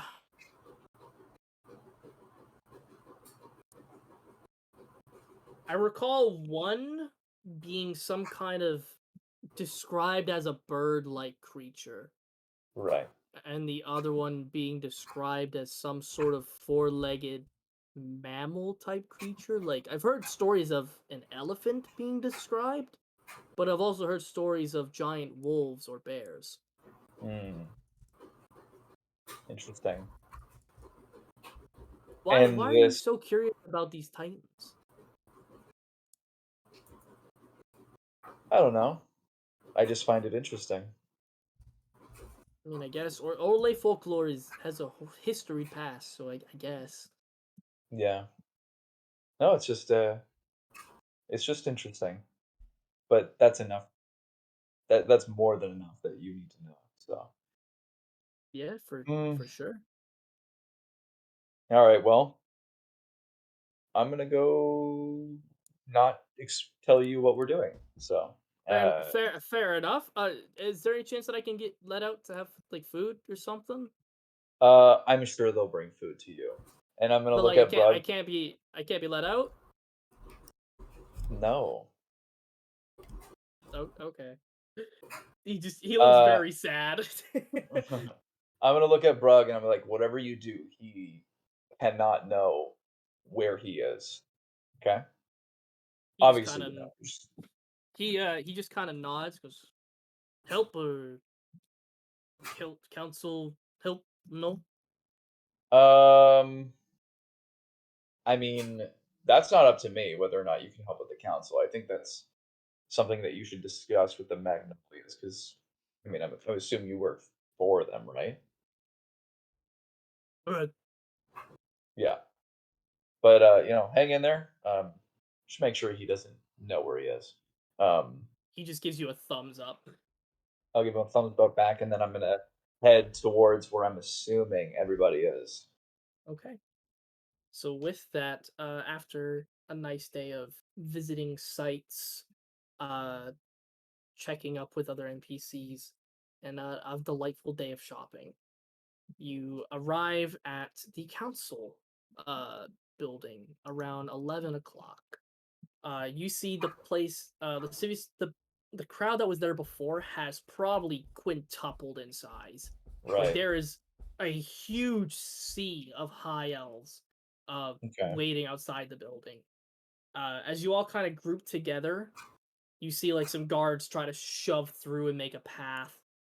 Mm-hmm. And they guide you through to the actual building itself. You see a lot of like reporter people being like, Mabel, quick word for the Zawad press. Do you know, is the war ending? Is the war ending at all? Keep walking. Everyone just keep walking. Don't talk to them. Okay. Don't look. A bunch Don't of even people make eye kind of stop contact. you. Keep One going. like kind of goes to grab Sonnet by the hand. It's like, do you have any words to say about the war that's going on? And then like a guard kind of slaps his hand away. War is bad, and I just keep walking.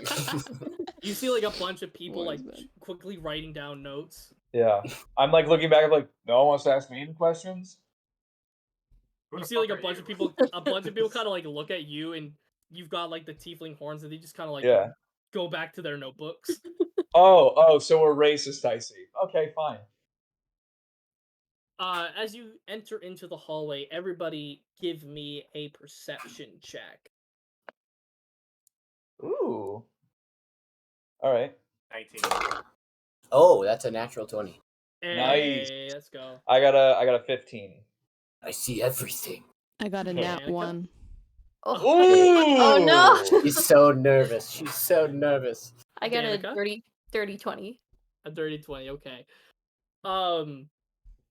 So everybody, Joe and Natalie, I'll go to you specifically in a sec. So as you walk into the building, it is this very large, open, almost cathedral-like building. There's all sorts of decorative patterns chiseled into the walls. It's very formal in its presentation, but you do also see family portraits of a litany of families, including the Magnolia family off to one side. Kind of going throughout the hall, you see all sorts of innately things from Zawar's history. You see a statue of the twin of not the twin, sorry, of the couple that founded Zawar. Joe, with your natural 20, you actually recognize a couple of faces from the different family portraits. Mm. Obviously you recognize the Magnolia family. But there is one other family that you do recognize just from pure stature and appearance, and that is the Ephraim family. You know for a fact that the Ephraim family is one of the families that are super strict about the people in Zawar and who is allowed to stay and live and what goes on in the city. Most likely, Joe, can you go to the Keep Your Secrets channel for me? Yeah. Oh shit. Oh boy.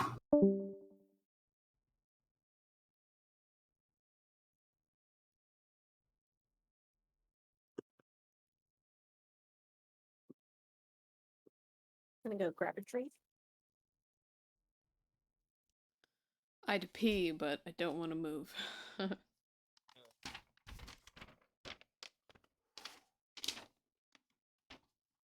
happening, folks. It's happening. It's happening. It's finally happening.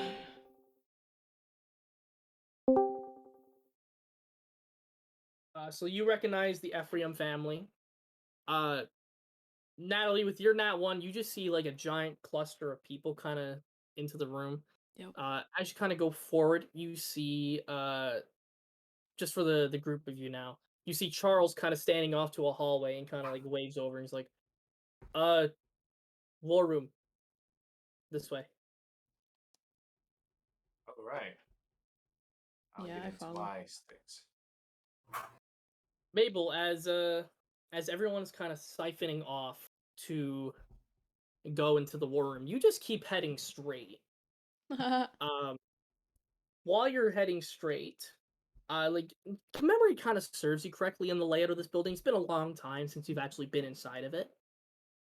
While you're going through, you just happen to roll a d20 for me, just a flat d20.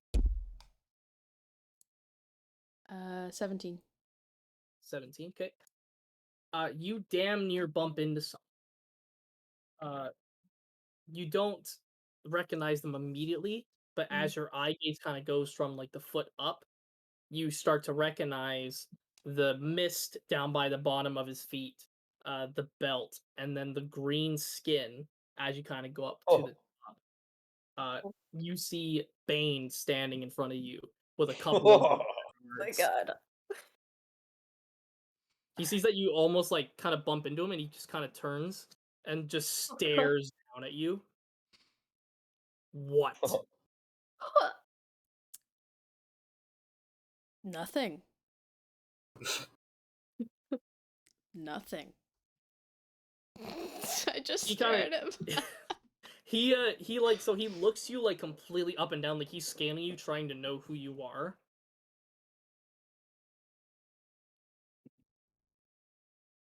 And he kind of gets up to about like your shoulder height, and then he kind of looks you directly in the eyes, and you see like a very small smirk goes on his face. He goes, "I'll see you soon." And the guards continue walking along with him. Okay. Interesting. And I start walking back. Cause fuck. You see Charles kind of like sees you, and he kind of like hurries And, like- hurries along and jogs with you. He's like, "Why are you going that way? Come on." I don't know. He kind of Just brings you and he brings you into the war room. Everybody who enters the war room with Charles and all that, you see a litany of people standing around a very large circular table with a carpet going straight up to it. And there is a bunch of people, one of which, a couple of which who you've met. One being Avalon, who is the mayor of Radana when you first docked into Zoar. The others being Brug isn't supposed to be here. Lynn, William, and Amelia are sitting at the table, kind of quietly just looking on as Avalon.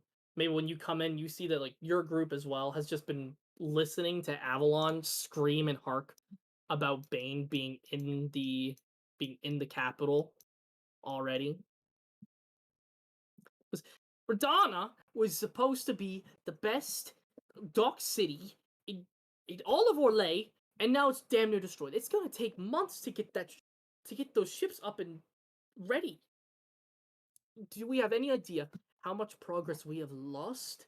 How much gold the city has lost? How much people we have lost? And you're just, I still can't believe that you're allowing him to be in the city, in the capital, let alone our council building. And Amelia just kind of looks over to him and just tries to get him to calm down.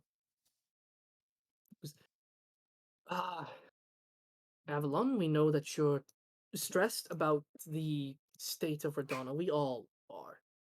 But we need to remain calm and keep our composure. Bane is going to be in the council room waiting for us any moment now. We need to go over our game plan and ensure what we intend to and what we want to say. And as the rest of you kind of walk through, you see William and Lynn kind of wave to the group of you. And bring Charles here as well. I'm gonna walk Charles over to them. Charles walks over to the to Amelia and Lynn and William and just kind of stands behind. Amelia looks to the group of you all. Please take a seat wherever you like. Wherever's available. I'm gonna walk over to them. I'm not gonna sit. I'm just gonna stand. I'm actually gonna sit right beside Avalon. Bonillion and Sonnet, where are you sitting? I want to go stand right beside Lynn. Sonnet, where are you off to? Who are the people to the left of Avalon? Are they just Those are people that you haven't met yet. Gotcha. Right now, the guy up at the top left, that is the Ephraim Right. family head. Okay? I'm gonna sit across from him, and I'm gonna just stare at him. Okay. Oh, So the group of you all just kind of you gather around and you sit. Amelia goes, everyone, it's been a very long time since you've seen her, but this is my daughter Mabel, and this is the group that she brought with her from Imperia. This is about the most political force that we can probably receive. And Charles just kind of lifts his hand and goes, "Yeah, I'm kind of acting leader, temporary Grand Banisher for now until something gets properly resolved." Uh, Sonnet, you see the man standing or sitting across from you. He speaks up. If we don't have a proper Grand Banisher from Imperia, I believe Imperia shouldn't even be taking part in this conversation. Amelia, I believe your family's made a grave mistake bringing these people here, and I would like for them to leave. Why is that, No. sir? He kind of like leans over the table. Well, firstly, you have a skeleton and a tiefling in your mix. So That's incredibly strange. Secondly, as none of you people, aside from Mabel, here have any standing in politics. I don't even know why. Mabel is a little bit more understandable, sure, but the rest of you, it's almost an insult to my family that you would be joining us here in this time of need. Well, you Right. may be insulted. I'm gonna all you spit want, on the sir. floor.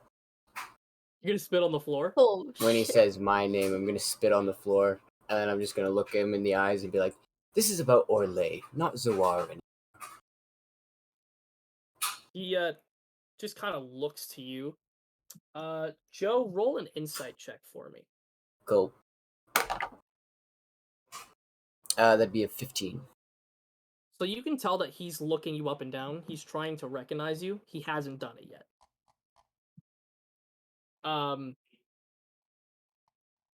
See, the rest of the members sitting at the table are all deadly silent.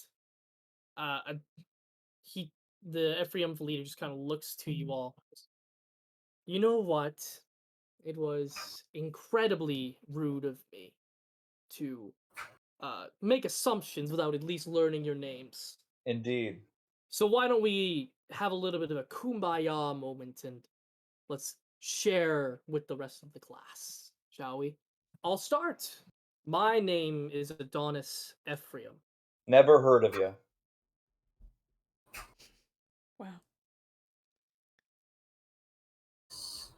He kind of goes and he looks to you. And goes, well, mind my. You see, like he kind of like looks you up and down, Lascivious. Goes, mind my manners if you do not know my name, because mostly common folk don't come to these meetings, so I'm not surprised. Right. Mm-hmm. If it were up to me, someone of your likeness would be probably in a gutter in Zaboyum right now. So, Fair enough. But it's not up to you. So, guess we're at a standstill. anyway, points off to Bonelia. Who is the skeleton? I'm Bonelia. So it speaks too. Just wonderful. She speaks, yes. Oh, it's a she. Yes. And she's a valued member of our group. This is a shocking revelation that even a skeleton could speak, but that's okay. I'm just going to avoid the undead construct for now. And he points over to Charles. I already know who you are. Don't even bother. Mabel, of course, I know you. I really hope your Adonis. studies in Imperia have done you wonders. Well, Who's your friend sitting beside you? Look, I can speak for myself, and names are one thing. I know everyone knows your name, but maybe we should just say what we've done for Orlais, unlike yourself. We're What have the we only ones done? actually fighting Lolth, and we're the reason why you have so much information thus far. What have you done other than gatekeep Zoar? Gatekeep Soar. That's funny. considering up until a recent event in a totally other region, Zoar was out of cultist reach. If anything, my family in the no, mind you, the Magnolia family, and of course the Queen herself, as he points to the girl sitting at the very head of the table. I believe we've done a wonderful job protecting our assets. What happens in the rest of Orlais isn't really important to us outside of the wealth that it comes from. Adonis, perhaps we haven't been doing such a great job this entire time because they've been here right under our noses, and actually it's kind of us who figured that out. So What do you mean they've been right under us? We have information that leads us to believe, as well as proof, that Wealth and the cultists have been infiltrating major cities and smaller villages throughout all of Orlais. We already encountered at least three-quarters of them so far, one of which included Imperia, which, as you should know by now, burnt down because of the cultists. Z, like for a moment, like he's been trying to demand the conversation for the entire time that he's announced himself. The moment that you bring up the fact that you have proof of the cult being active in this city, you see he just kind of like he takes a second. How? What? How has the cult come to Zoar outside of the new invasion that's happened? How? Well, given that Lulth uses banishment magic, she could very well just appear anywhere she wants. So I wouldn't be surprised if she could just like appear with people and infiltrate it that way. I'm not a magic user like yourself or anybody else around this table, so I have very little understanding of it. But what I do understand, and considering I've gone through it as well, the Banishment Realm is like a portal to going any other place that you want, and it's in effect fast traveling everywhere. As far as proof is concerned, we have it's from the cultists that have basically revealed to us that they have hideouts and people from in the cult and involved with the cult in Zoar. Most of which have been handwritten notes by the top lieutenants of Lulth. I'm going to bypass the fact that you've come only now to our great city and given us this information. Because Mabel, assuming this is your group, I would have assumed we would have received word about this threat long ago. Why have we not? this is our word. We spent a lot of time trying to get here. Okay. I'm gonna come back to this. Who's the friend? Which one? He points off in Sonnet's direction. The one who keeps making shifty eyes at me. Oh, they're not shifty. They're quite pointed. You can call me the Blood. The what, sorry? The Blood Bard. You see, he kind of like, he takes a small little step, like a small little lean back in his chair. Ah, so mercenaries. Mabel, your friends are such charming types. Aren't they? He continues down the table. Who's the bulky man who's not wearing much clothing? I nod to Michaelis. My name's Michaela Stonerose, and as you've probably figured out, with the information I've been giving you, I've been one of the main proprietors of information that we've been finding. My background, I was a military leader over in Ecrium during the Necromancy Wars. You probably heard of that. See, he kind of like he stops. Yes, I know of the Stone Rose family quite well. That you should know that with my showing of here, that we have some validity to the information that we are giving you. That we're not here to bullshit, to put it frankly.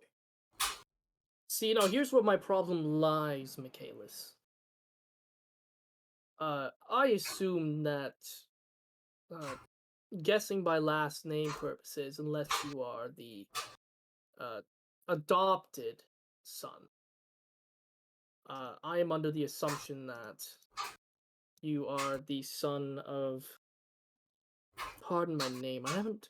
She was meant to be here ages ago, but something about her carriage vanished? Are you talking about my mother? Yes, her name escapes me at the moment, but I assume you're her child. Her name's Tessara Merrill. Yes. Quite a lovely woman, quite an advocate for all the good doings that Orlais could have possibly done. Where is she? She was supposed to be here potentially months ago. Yet we've heard no sign. Well, it may have been months for you, but I haven't seen her in years, to be honest with you. I thought she's been dead this entire time. I've heard news of her being around Orlais. I just have not been able to find her. I only heard news that she was on this continent, either in Zaboyam or Zorar. But if you haven't seen her, Oh, Michaelis, what did you say her name was again? Tessara Merrill. Hold on, and she's gonna go through her things. Actually, I came across this back in Hangerstown. I wasn't quite sure what to make of it, and I hand him the stuff that I found, that had his mother name in it. Yep. So what she hands you, Michaelis, is a note on Fisto's. Is like she essentially wrote down the notes that were written on Fisto's board in his shed, mentioning that Sarah Maril was cut off in Saboyum by God knows what at the time. I believe I can't remember if I named the reasoning behind it. If you can correct me on that, Natalie. The gist that I remember seeing is that she was, I think, She in was just cut between. off, right? She was cut off. I think she was okay. She was regarded as a really good healer. It Okay, made yeah. it seem to be like she was still alive. Okay. Yep. Essentially, what she just said that Sarah got cut off in her travels, and that she's currently missing, but it sounds like she was alive. Mabel, how long have you had this letter? Since Hangerstown, I didn't know what to make of it. Michaela's kind of breathes out in a bit of a frustrated tone, but it's just like calms down and this. Well, I can't blame you for not knowing. I never even told you guys my mother, so. But then he gets serious again, goes to Adonis and speaks with him again. So I mean, with this letter now we know that she's somewhere stuck behind Zaboyam now. So it's Wonderful. No one, If she wants to help the poor, she can stay there. I kind of give him a stink eye. It's like, well, you're supposed to be helping people. We're Zoar, Michaelis. We help our own. Zaboyam is not our own. She was meant to be here ages ago. She did not show up. That is not our problem. It's solely becoming your problem, considering you've ignored a lot of other problems, and now we're at this point. It's what he does best. I'll Okay. bite my tongue on that, Mabel. But You might bite let's it keep it off. moving. Who's the tiefling? Well, Oh, there goes Joe. should I wait? We'll wait. You For could, like now, keep going because you gotta have to go in a little bit, right? I have to go in like 10 minutes. Okay, so we'll keep going with this, and then Okay. when Joe comes back, we'll probably stop for a bit. Yeah, because I need to eat something, so. Yeah. I'll just kind of lean back in my chair and I'll just go. The name's Lascivious, but who cares about a dirty commoner's name like me? See, it's such a shame because Cities is such a high valued name. Hmm. Sounds like somebody who deserves to be high up in the world. It's such a shame you were born the way you were. Right. Yeah. Such a shame. Now, before I continue on with the introductions, Welcome back, Joe.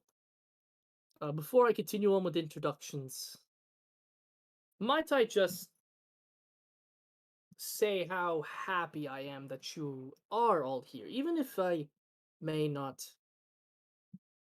seem it or have said it. I am quite happy because for one reason only. Guards here are all injured from the war. I assume you all will be sitting upon the council meeting with Bane. Yes. Yeah. Yes. Good. We're doing an assassination. What? On a god? You're joking. Adonis, if I may say right away, that's a be near impossible, and even if you're able to somehow hurt him, it's most likely not going to kill him. Oh, there he goes again. Lascivious and I had, well, be frank, tried that very stupidly, might I add, and it nearly killed us, or more so me.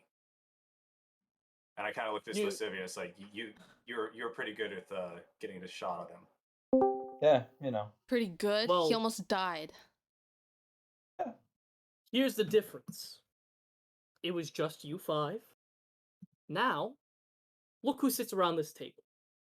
You have the Ephraim family, some of the most powerful magic users in all of Orlais. You have Right.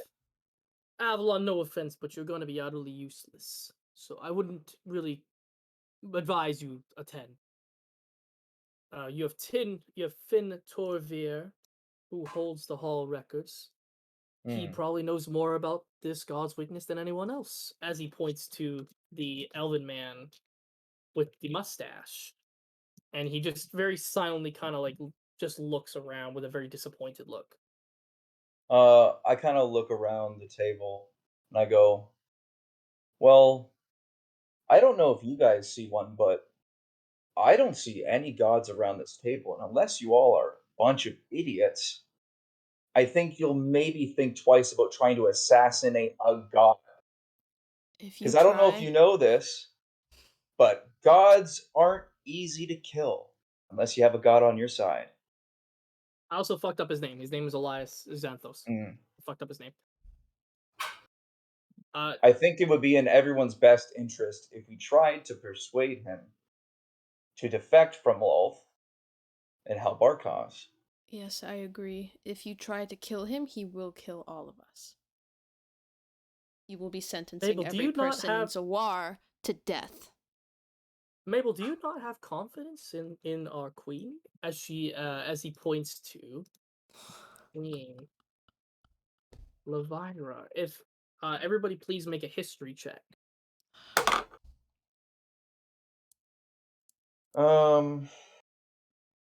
17. 9. 21. Night. 13. That's fine. Everybody's all good. Everybody knows that Queen Levira, she's one of the founders of Orlais. Mm-hmm. He kind of like Adonis points to her and goes, This being right here is practically a god in herself. She's our ace she's our ace in the hole. So you're going to put your queen in danger for the I sake don't of think Zawar. she'll be in danger. She is the danger, I say in a sarcastic tone. To put it lightly. What can I turn to the queen? It's like, you're, and I try to be formal somewhat. Just like, well, Your Majesty, if I may, what can you do? You see, she's very quiet and she's very posed. Goes, firstly, let me finish introducing. She points down to the silvery haired man. That is Finn Torvier. He is the representative for the working district. And the woman here is Nora Raywin. She is the shopping district's representative. Before I divulge what our plan is, it was a very brief discussion before we chose assassination. But I'll explain here in a moment. I'm going to break for a quick recess. We can all grab a quick drink, calm ourselves, and when we are re-adjourned, we will go over the assassination method and what we plan to do. If that is okay, Ephraim. And Adonis just kind of looks to her. Whatever you wish, Michael. And Leviathan gets up out of her chair.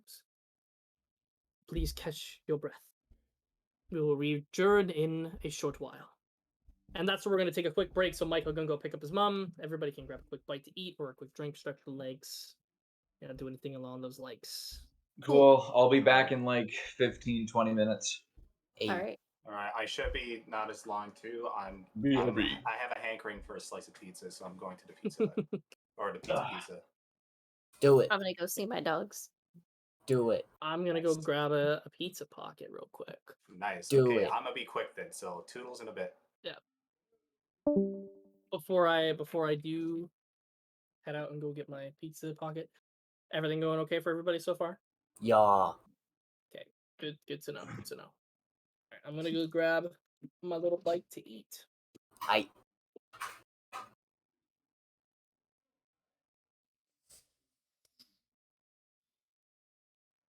I'm gonna kill some people at this table. I know. I just gotta be honest. Adonis Oh, is Jesus. special. Yeah, he's an ass. He's about to. Yeah. You spit on the floor too. Yep. That was great. Ah, and then the blood part. Ugh.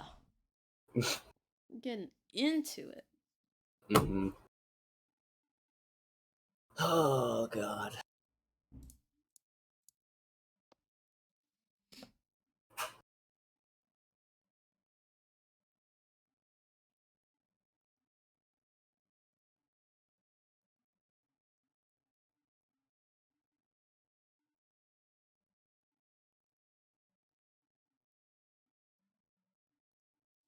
So they want to assassinate Bane. Yeah, that, you know, for whatever reason, I didn't see that happening. Them just Mhm. outright being like, so this is the plan. Yeah. um, I honestly thought interesting. it was going to be the other way around. Hmm.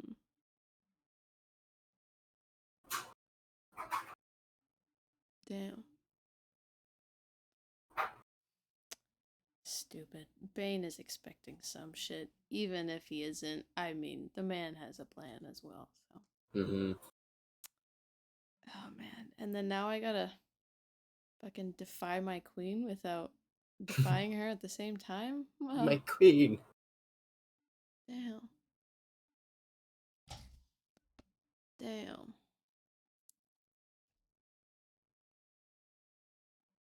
This is rough.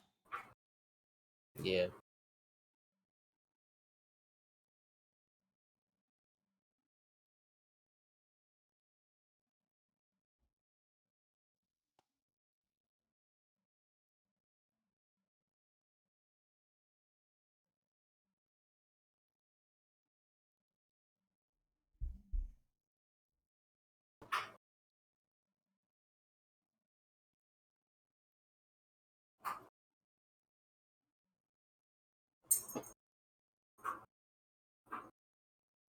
You stretching?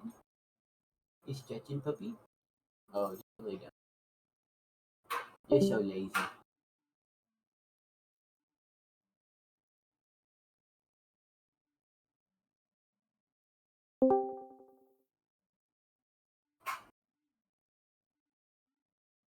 That's weird that happened.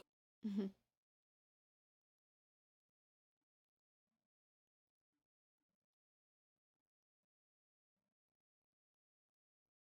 I'm gonna go to the bathroom. Baby. Sounds good.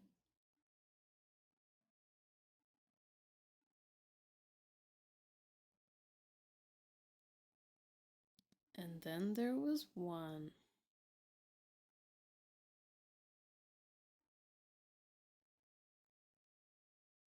Ooh, I could probably say whatever I wanted right now, and then no one would know until the recording was watched back. Hmm. Hmm.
What are you writing?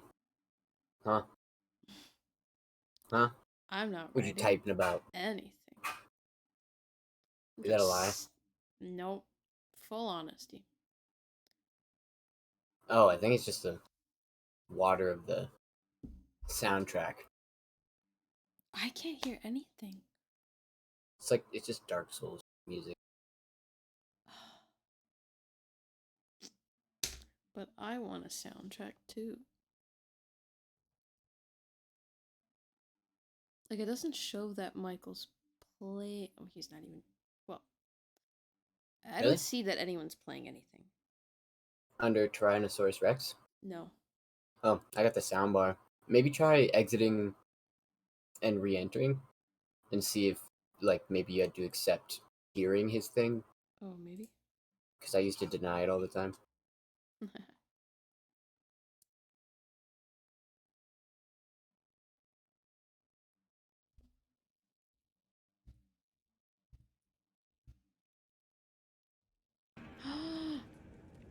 I hear it now. Hey, To think that wasn't being recorded this whole time. yeah. It's okay, I'll force Michael to put it in post. I mean, to be fair, he wasn't really doing anything with the music before since I'll tell him to do it he was in anyway. here. Oh yeah. Mm-hmm. It's his job, right? I mean, you have one thing. Sure. Like, I forgot he was getting paid for it, but yeah. wait, is this all recording too? Yeah. I never stopped it. Perfect. Yep. Well, Michael, get on it. All your secrets have been exposed because I didn't stop it. Not mine, because it's only when you're in the secret channel. Hmm.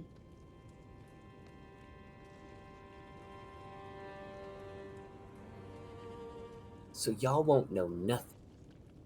Hmm. Well, guess what? You also won't maybe not know nothing. That made no sense, but Yeah. you got it. You get it. I mean, I feel like if we see the recording, we're gonna see what Charles said to you, so. Yep. Oh, wait a minute. Well, yeah, honestly, I was fine with that. I feel like as much as I love the secret stuff, it's kind of not that it's not fun, but I feel like sometimes it can take away from the secret of it all if I mean, it's one thing for our characters to know, and it's another thing for like us to be aware of something that they don't know. Yeah. I'm personally okay not knowing, not hearing a secret until it actually comes out. Right. Because See, then that's it'll fun too, right? Yeah, because you'll see someone do something that's kind of out of character or a little strong choiced, and you're like, "The fuck is that about? Like, why are they doing this?" Yeah. And because that's what your character would think too. Is like, "What is happening right now? I don't understand the situation." And then it comes out, it's like, "Oh, it makes sense." And it feels more like natural progression instead of just being like, "Oh, I know why they're doing this." Yeah.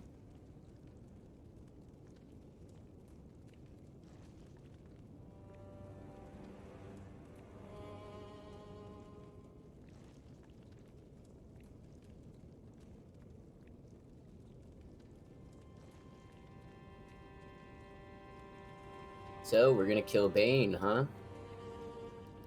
You excited? No. No. I feel like what might happen is it's like what happens in movies sometimes. Similar to maybe this situation where you have a plan and then you know that the other people have a plan. And it's like you don't know what's going to happen, of course. But then one thing will happen that will change everything. Like whether it's like a metaphorical bomb drop or A literal bomb drop. A literal bomb drop. Again, another thing comes bursting through the castle.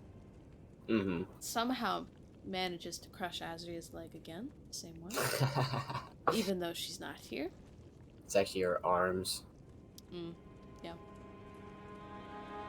But, it's like the scene in Twilight. Okay, Where again, I haven't really watched Twilight. I didn't know about the baseball then let scene. me. But yeah, please. Yeah, baseball scene was great, but this was a scene where a bunch of the vampires from both the bad side and the good side get together with, like, I don't know if the werewolves are there, doesn't matter.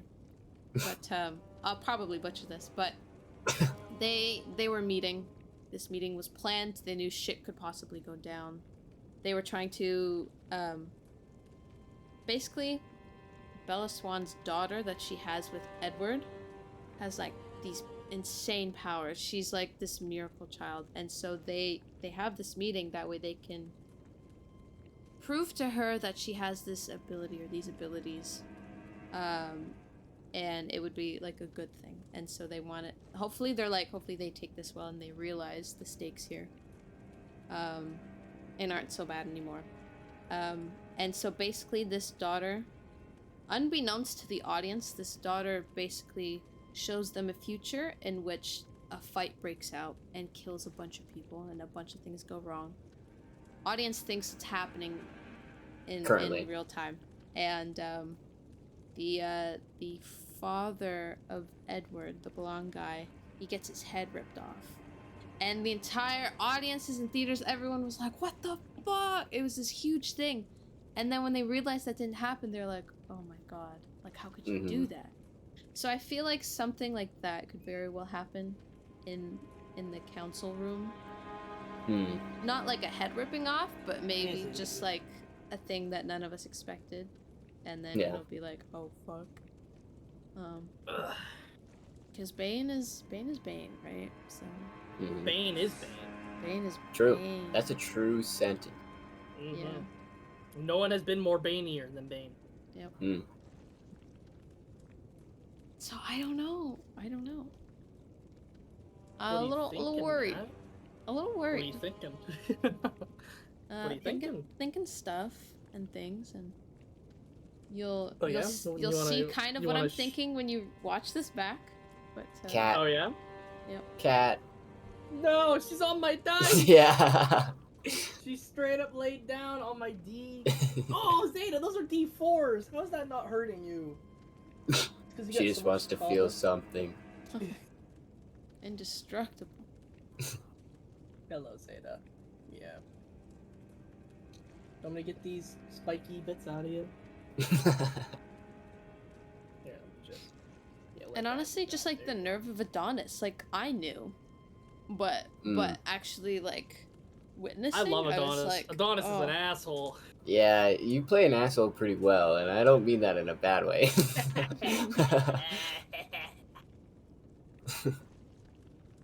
It's fun because there hasn't really, outside of like the villains who have been revealed to have been villains later, no one you haven't met someone who's just straight up an asshole yet. Yeah, I kind of figured it'd be Zoar though.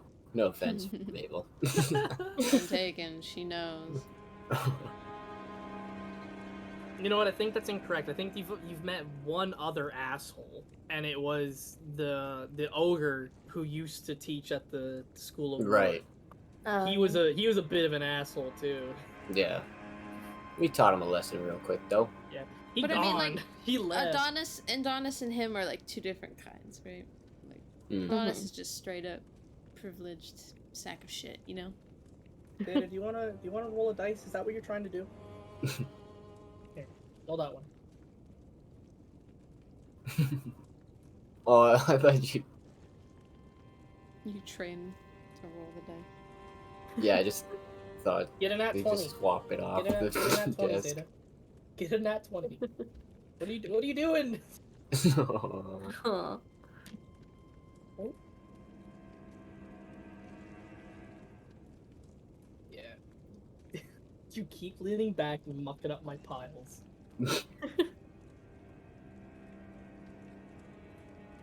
You're just jealous because they're getting my attention today, aren't you? Mm, Yeah. very yeah. affectionate today. Yeah. I can fucking tell.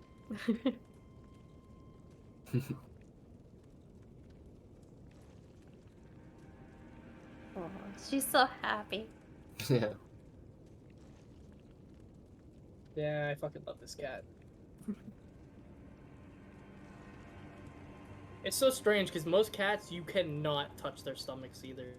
Yeah, they'll just Yeah. start clawing. They'll sit there for a This bit. And cat, just like, this cat is just straight up like, yes, yes. Yes, touch my belly. Bend the animal norms, Zeta. Bend those animal norms.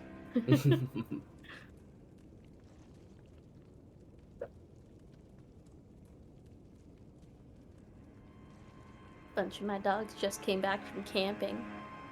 oh, Yeah. did they go just like themselves? Just the dogs? Just the dogs. They just went out on their own. Yeah. Just the dogs. My sister and her girlfriend went out camping for the weekend and brought 4 of the 7 dogs. Oh. Jeez. Yeah. They all had a good time. Except for the 3 that stayed here. They fucking hated it. Mm. Their turn next. I don't think they'll ever go. Hmm. Well, then they They're- can't complain. Right? Guys, I'm gonna be right back. I'm just gonna disconnect from Discord and see if that'll help. Okay. Goodbye, Walker. Oh my god, he's gone. Oh god, I don't even like the face of Adonis. No, Right? a little too smug. Yeah. Fucking asshole. All because Dick. he's part of the prosperous. Like, ooh, you live in a red house. Oh, fucking congrats, bud. Mm.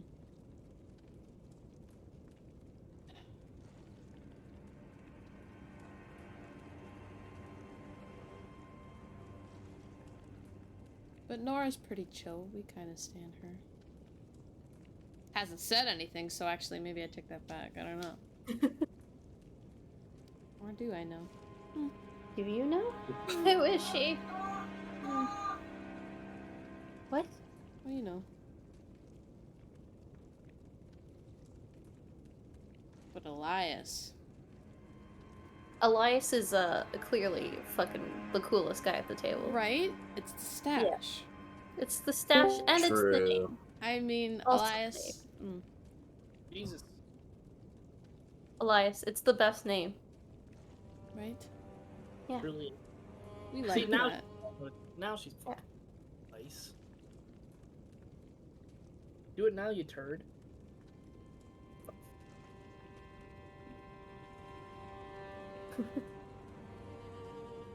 Who the hell is Nora again? What was her description? Did we? She was the finance district. She's like the shopping district person. Gotcha.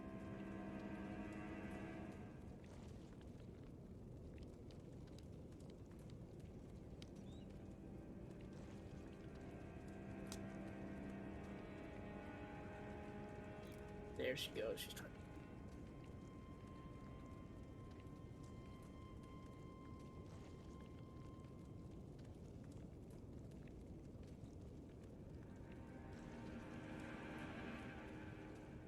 There we go. I think, as far as I'm aware, I think I can hear everybody. It's not pixely.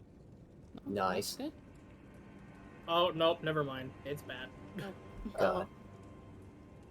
I guess the internet just doesn't want to cooperate today. Zoom tight. I mean, you haven't, besides that time that you, like, switched over and stuff, you haven't really been cutting off or anything. Yeah, we can Yeah. hear you pretty clearly, at least. Like, sometimes the annoying image 'cause- will pixel, but... It's just annoying for me because I can't, like, you guys, because for me it sounds like you guys get cut out, like, every couple of seconds, so it's just so fucking annoying. So I'm trying to see if there's a way to potentially fix it, but I'm not sure.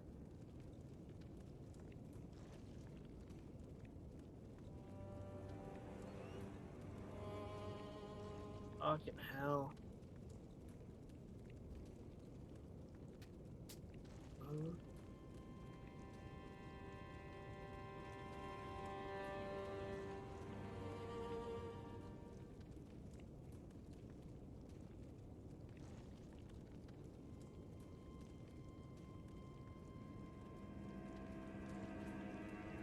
I'm just gonna have to hope and pray that it doesn't fuck up too much.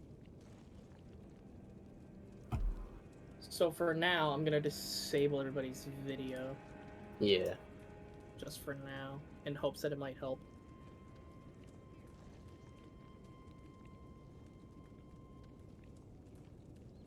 Zeta, you're fucking cute, you know that? Also, Michael said his mom is late, so he might be a little bit. Okay.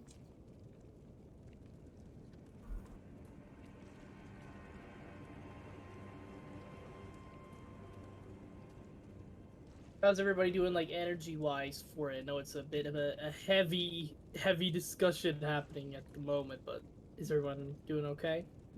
Yeah. I'm doing good. Yeah, I'm ready to fist fight Bane, you know? Fist Yeah. fight him, huh? Oh yeah, just fisticuffs. Man Yeah. to man.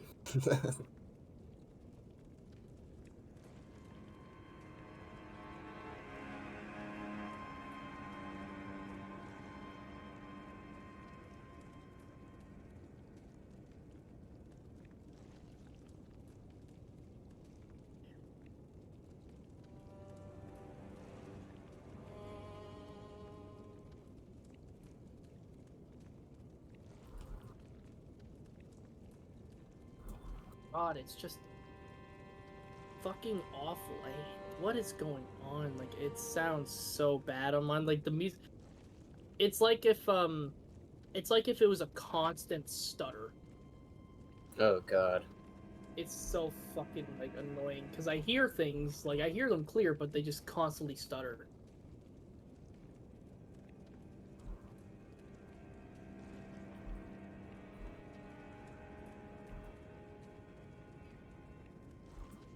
Dang digital games and my bad internets. If this was in person, the only lag would be me stuttering.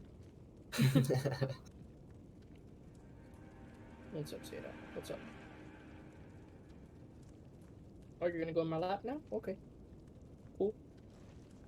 Cool. No, don't eat my notebook!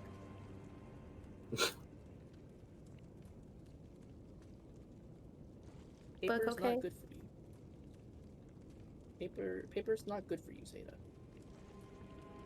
You may think it tastes yummy, but it don't.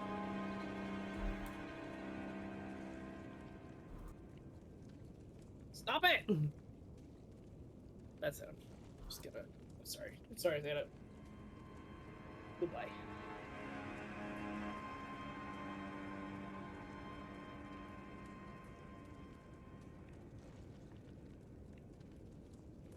I'm going to be right back again. I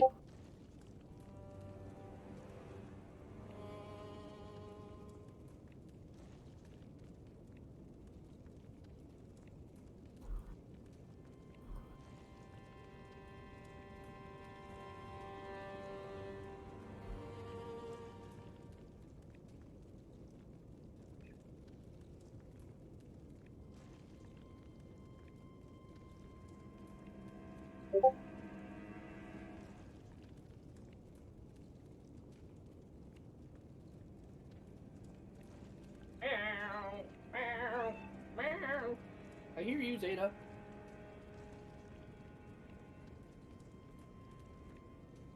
I don't know if any of you heard her, but she was fucking loud. did. Yeah. Thank God, because otherwise it would just be me going meow at nothing. I mean, that was definitely the forefront noise, but Mhm.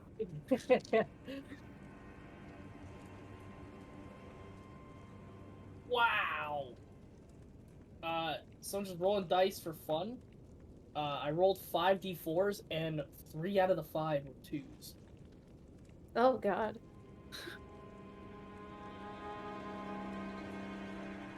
Wow, 3 out of the 5 on that one were 3s.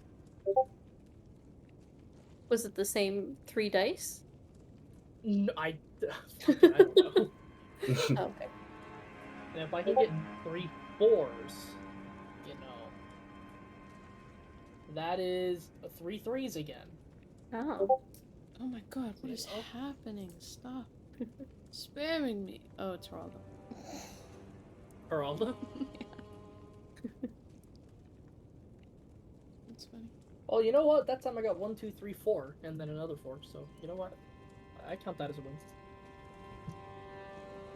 I see this as an absolute win.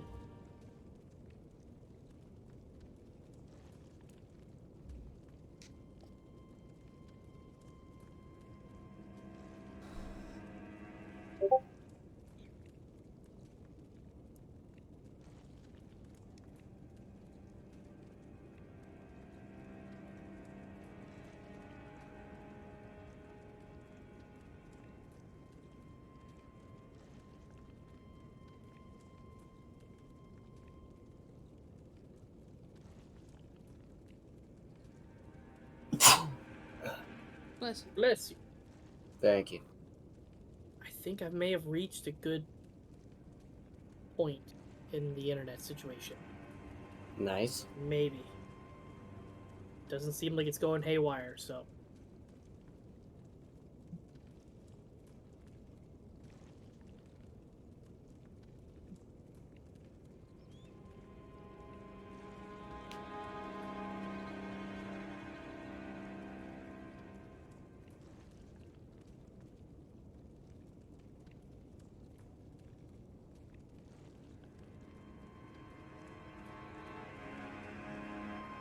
Good thing Michael's mom was like, 'cause holy fuck. Ian ain't even back yet either. He just went for a slice of pizza. True. She's probably taken. I'm not gonna.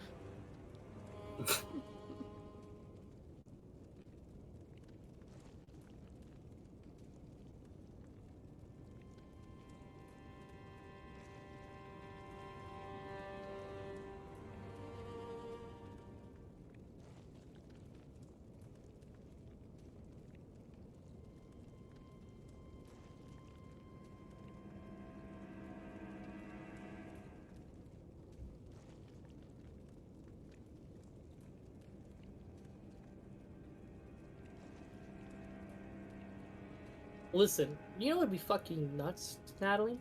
Hmm. If it's Borderlands 4 instead of pre-sequel. Or not pre-sequel, instead of Tales. There's 3 protagonists for a Telltale game? That's kind of fucking nutty. A little nutty. But, Just a little nutty.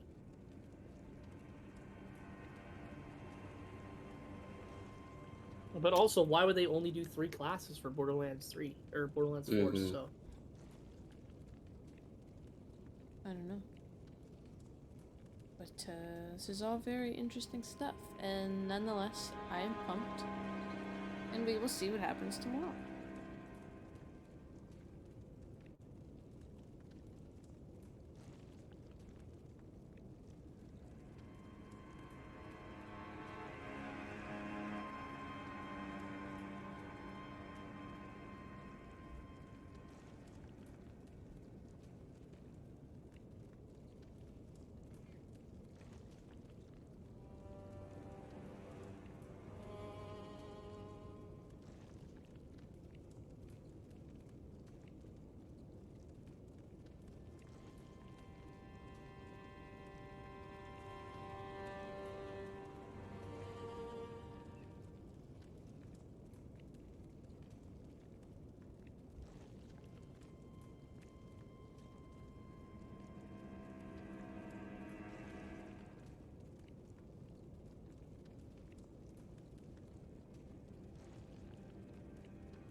This same Dark Souls track has been playing for so long. I can't It is hear Dark Souls anything. 2. It's the title music, isn't it? Yeah.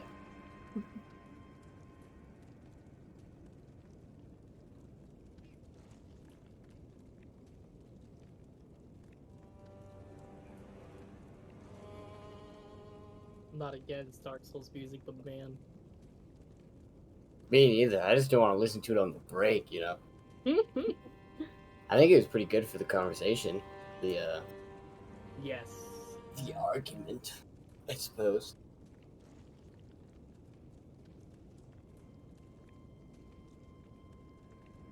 It's much better when there's something else going on top of the. Yeah. And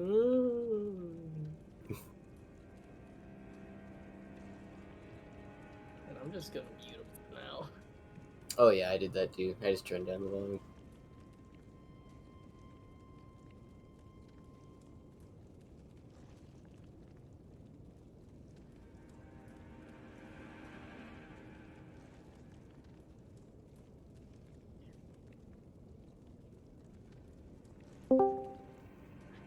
There's the man Ian. Yep. Sorry, I was taking a bit longer. It's so good. Michael's mom was late anyway, so Oh, okay. yeah, he's not even back yet. Oh, okay. Gucci. Assassinating. Why?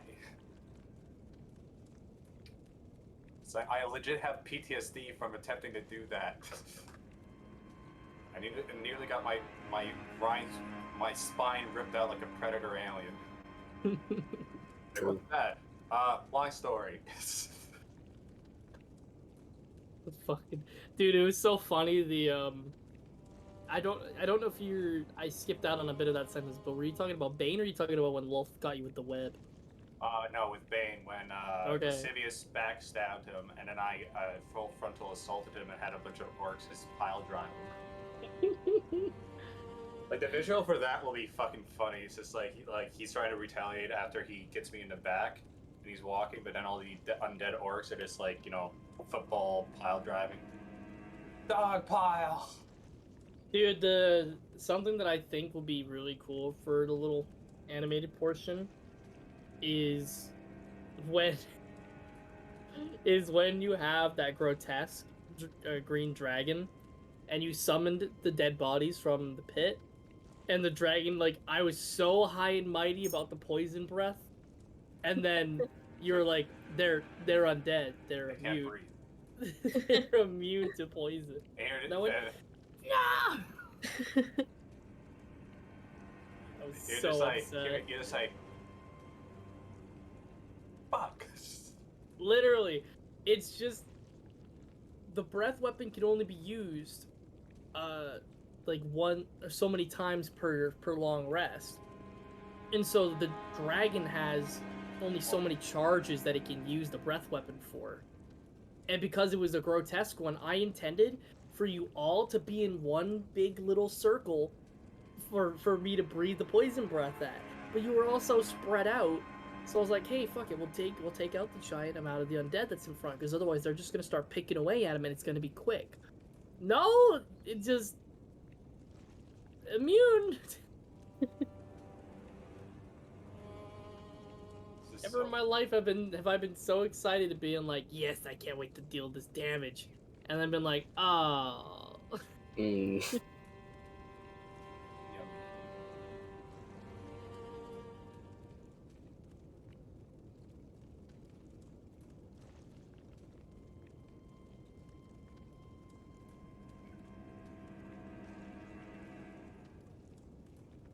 I found some D&D things.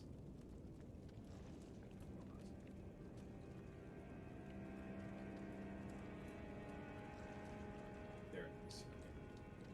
Behold the me.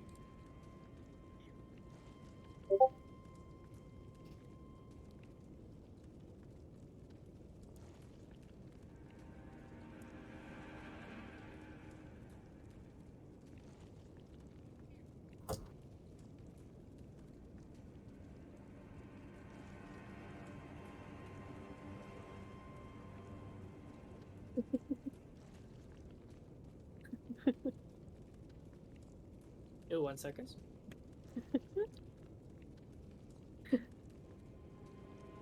It's like that one thing about the wall. That's definitely something that Walker is just like gonna do. Would do. That was good shit. I like it. That's the way. And then, not D&D, but have you ever seen these video game players, but they play with the most ridiculous things? No, what the fuck is this?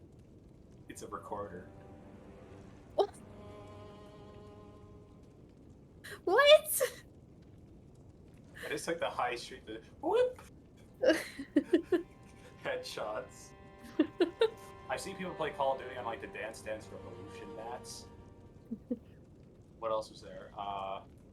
The Donkey Kong bongo, like headshot. So dumb. So dumb, but so good.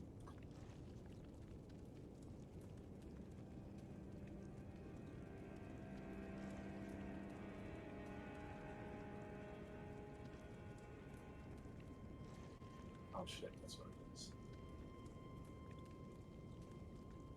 Delete.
Damn.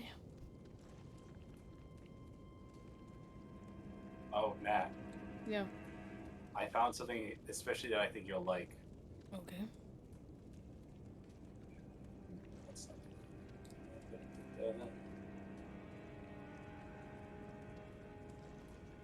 Ah, shit, it's too big.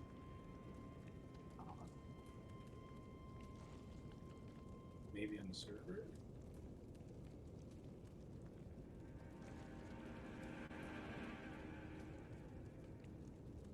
Never mind. It was It was a Detroit Become Human meme. You know those like very good edited videos when it's like a character from like a different show is implemented into the screenshots of the cinematic. Was it the Naked Gun video? Yes. Yeah. Have you seen it? You seen that? Yes. Okay, thank God somebody knows about it. That's like my favorite fucking thing ever. It's like, yes. It fucking fits so well. Just man, I miss Leslie. Right? Such a good actor. Because I remember that fuck, what was it called? I forgot that he was in the Scary movies as the president. It's like, my God, aliens! Like, I should get my number or something dumb like that. It's just, you know, and I still find it amazing that he was a serious character actor before he did all the comedies. I mean, I can see that because like he plays the comedy ones very seriously.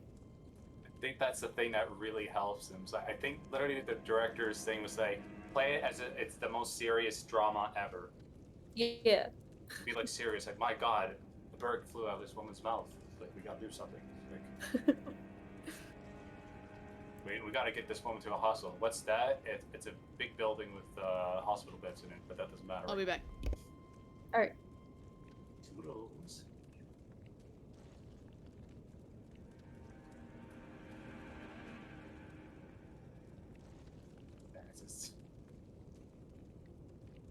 still get a fucking kick out of that.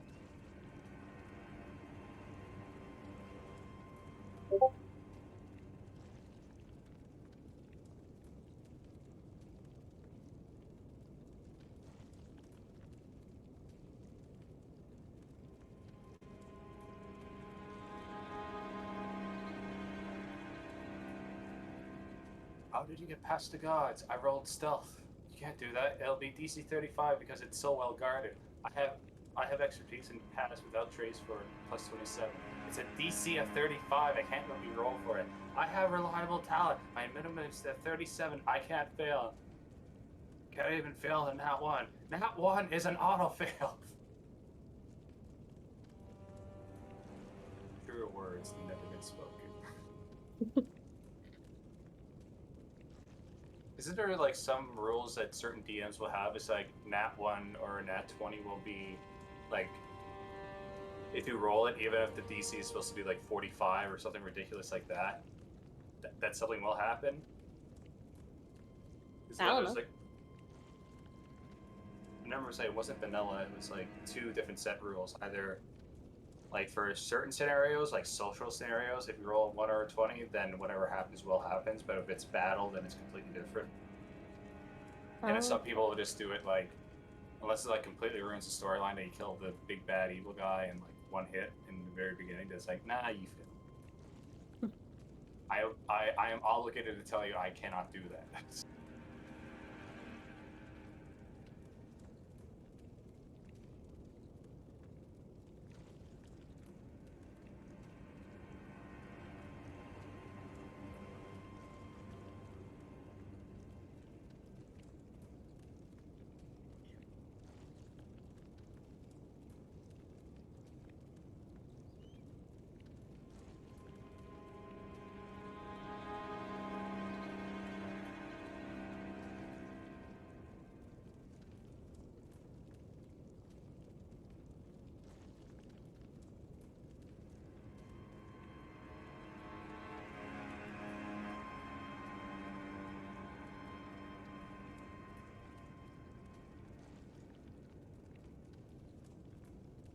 Okay, wait. I think I found it.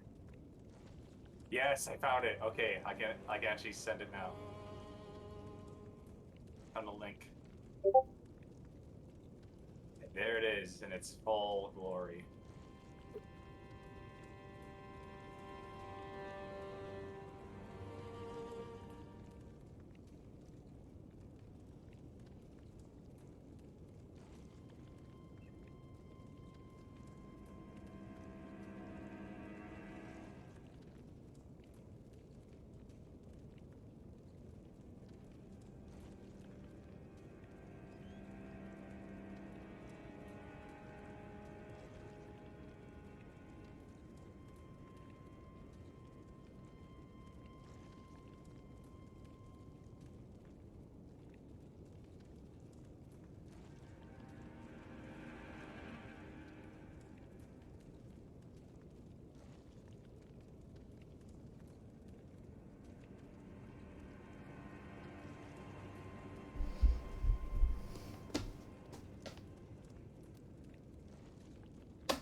Nat.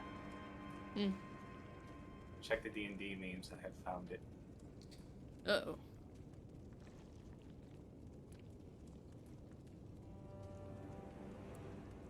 Stay back! Don't come any It closer is or I'll jump! seamlessly edited. Please, I'm begging you! Leave the girl alone. If I die, she dies! You hear me? I see. Well, two can play at that game. I will never let anyone humiliate me again!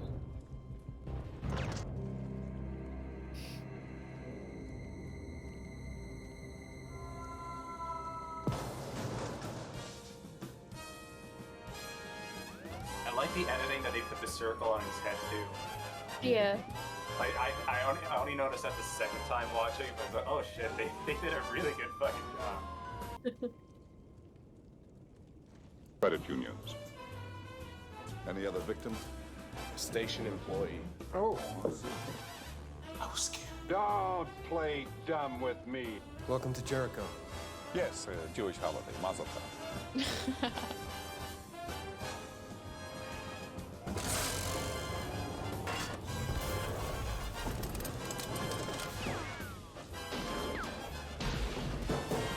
Station employee. Oh fuck.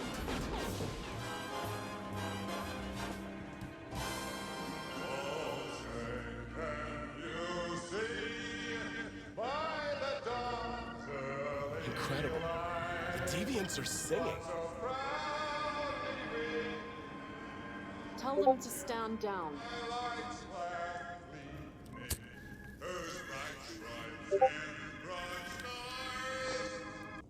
That's incredible. Michael, Right? The anticipation is palpable. I've been recording this whole time. Jeez.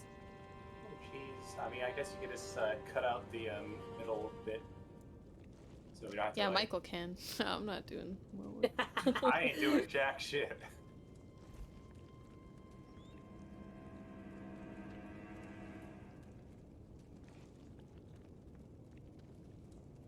I recognize the music that it's playing from the Bear thing. It's probably still Dark Souls. Let me see. No, Nope. I think Wait. it is. Let me. Yep. Okay, because it sounds like Project Zomboid, like the music they use in that. Hmm. It's similar. That when it's like when nothing's happening, that's like the generic music. Yeah, this is Pretty the I think it's the menu music for Dark Souls 3.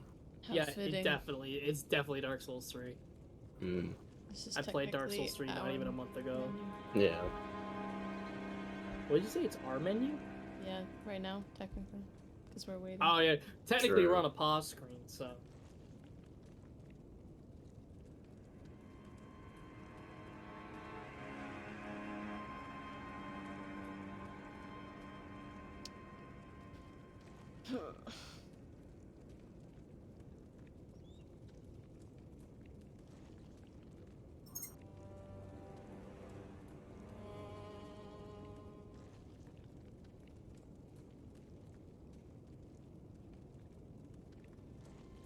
I want the juiciness.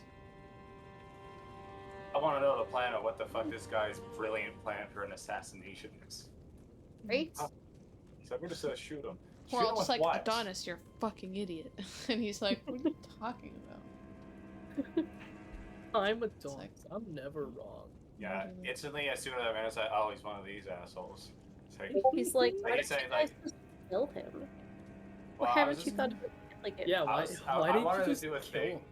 I was just gonna do a thing of this, like, you know, just say, oh, like you're not politically savvy. It's like, well, I'm in the military. I find politics to be, quite frankly, bullshit. And you know, I want to go straight to the point of, you know, like, sure, I'm a fan of killing Bane, but I already tried that once, and my weapons phased right through him. So much, He dude. is I in love fact a it. god, so you know. I love it, man. I love it. I love it so much. Oh, the Michael. Oh, the anticipation for my end is just as high as your guys'. I promise you.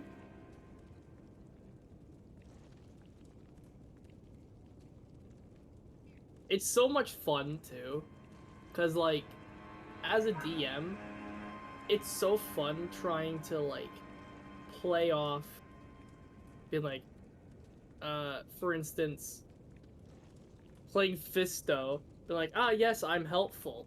Meanwhile, I know so much farther down the line, it's like, yeah, he's a fucking villain. Hmm. It's so fun to just be sneaky in that moment.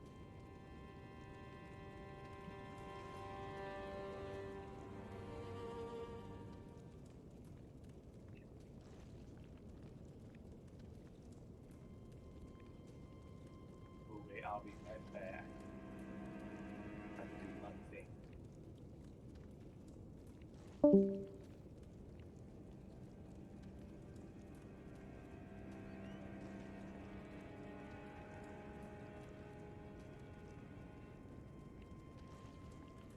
cousin is going through all of my old YouTube channels.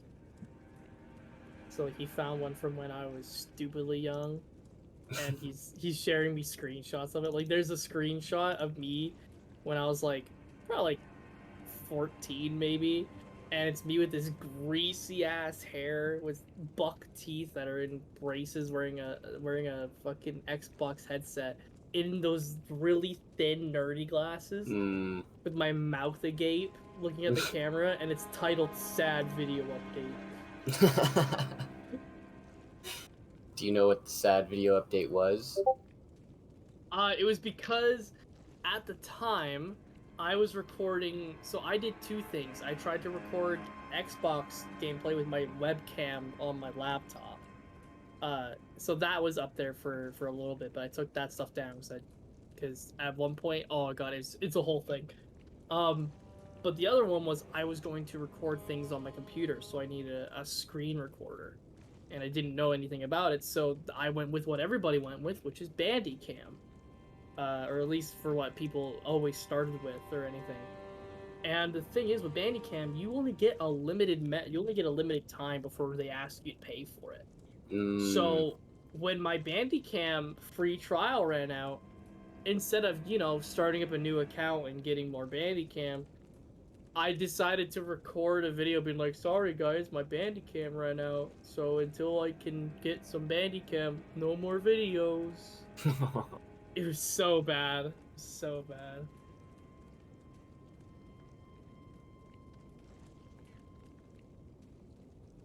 I love going back and, like, listening to the cringy shit because it's fucking hilarious to hear my old cringy self and, like, look at how much I've grown. Yeah. But at the same time, just... Yeah.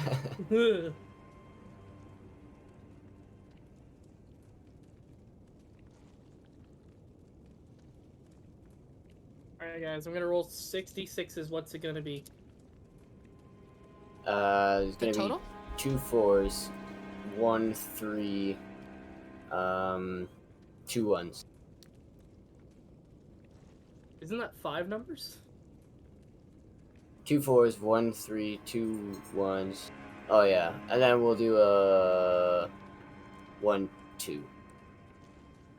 We have 2 1s. Nice. We have 1 2. Nice. And then we have a 3 4 and 6. Got pretty fucking close though. Yeah. That's not bad.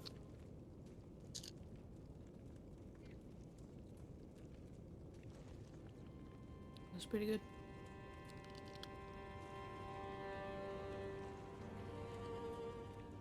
Pretty good. Part of me wants to come up with a... There's a move in Pokemon called Metronome. I don't know if any of you guys know what it is. Called what? Metronome.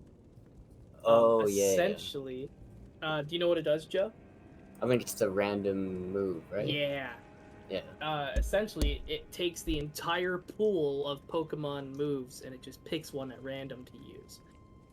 Part of me wants to make something like that, where you get a weapon, and all it does is that when you use it on a hit, it makes it so it'll randomly generate the amount of dice and what type it'll make you roll. You imagine getting like 8 D20s.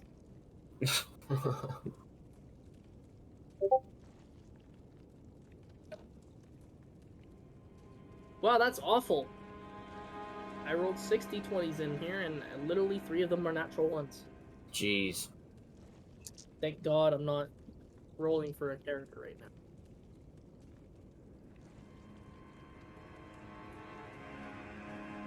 That one's also not good. Half of those are...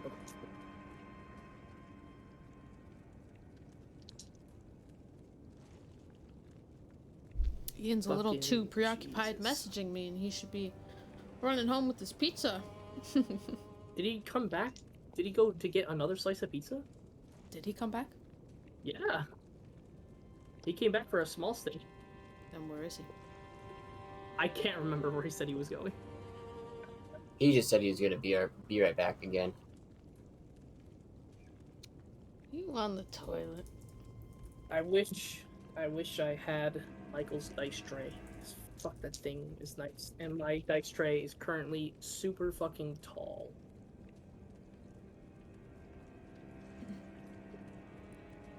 He's on the toilet. Got a natural 20 and a natural 1 on that one. Wasting all my good rolls. But also all my bad ones.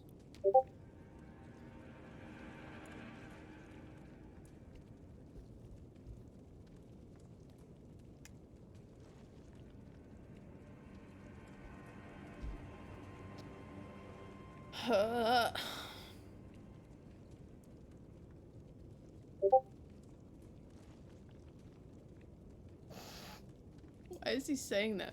I was like, are you on the toilet? He's like, yes, LOL. Is Mike back yet? And I was like, nope. And he goes, Kay, go and shit more. What? That is too good. Why spend hundreds of dollars on a therapist when you just swing a cool sword around for a while? Just for a while, you don't even get to keep it?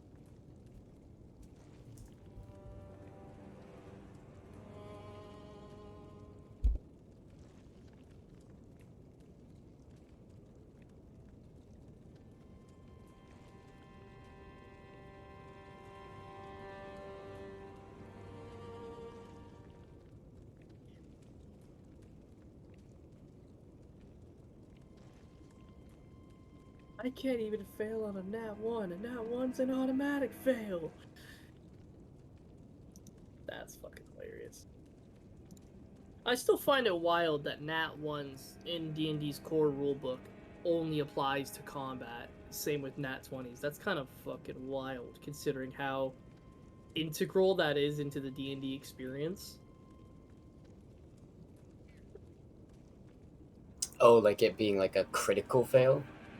Yeah, with like, you know, fucking rolling natural 1s or natural 20s on anything outside of combat does nothing in the base D&D rulebook. Mm.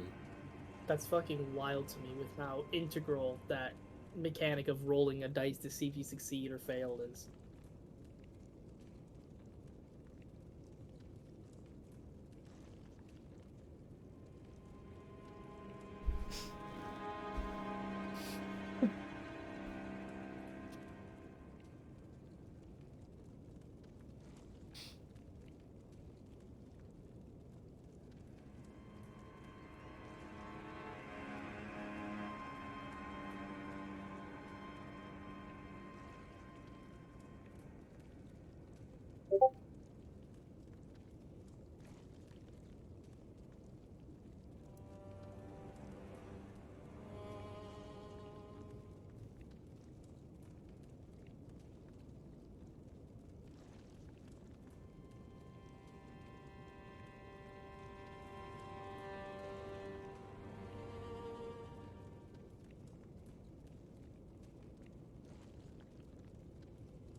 Is Michael back yet?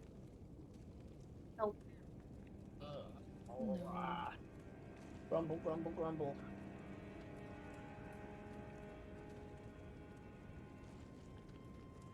Oh, fuck.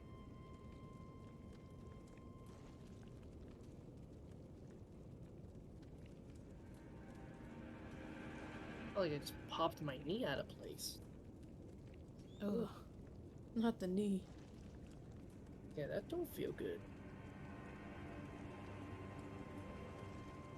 Still move it though, so I know my knee's still attached.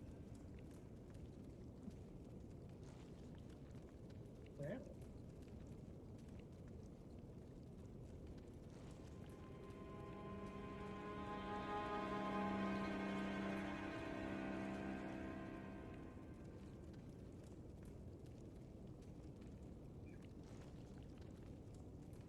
Tim Hortons might be releasing pizza.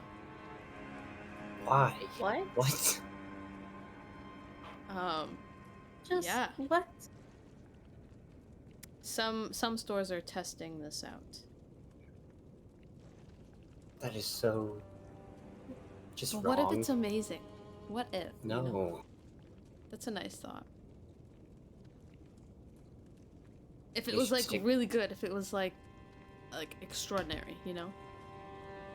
It's like when KFC Like attempted to do pizza. like a hidden gem.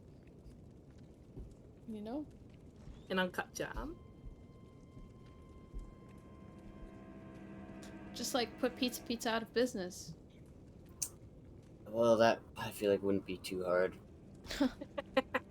Yeah. Pizza that bad, eh? Yeah. It's just very cheap and greasy.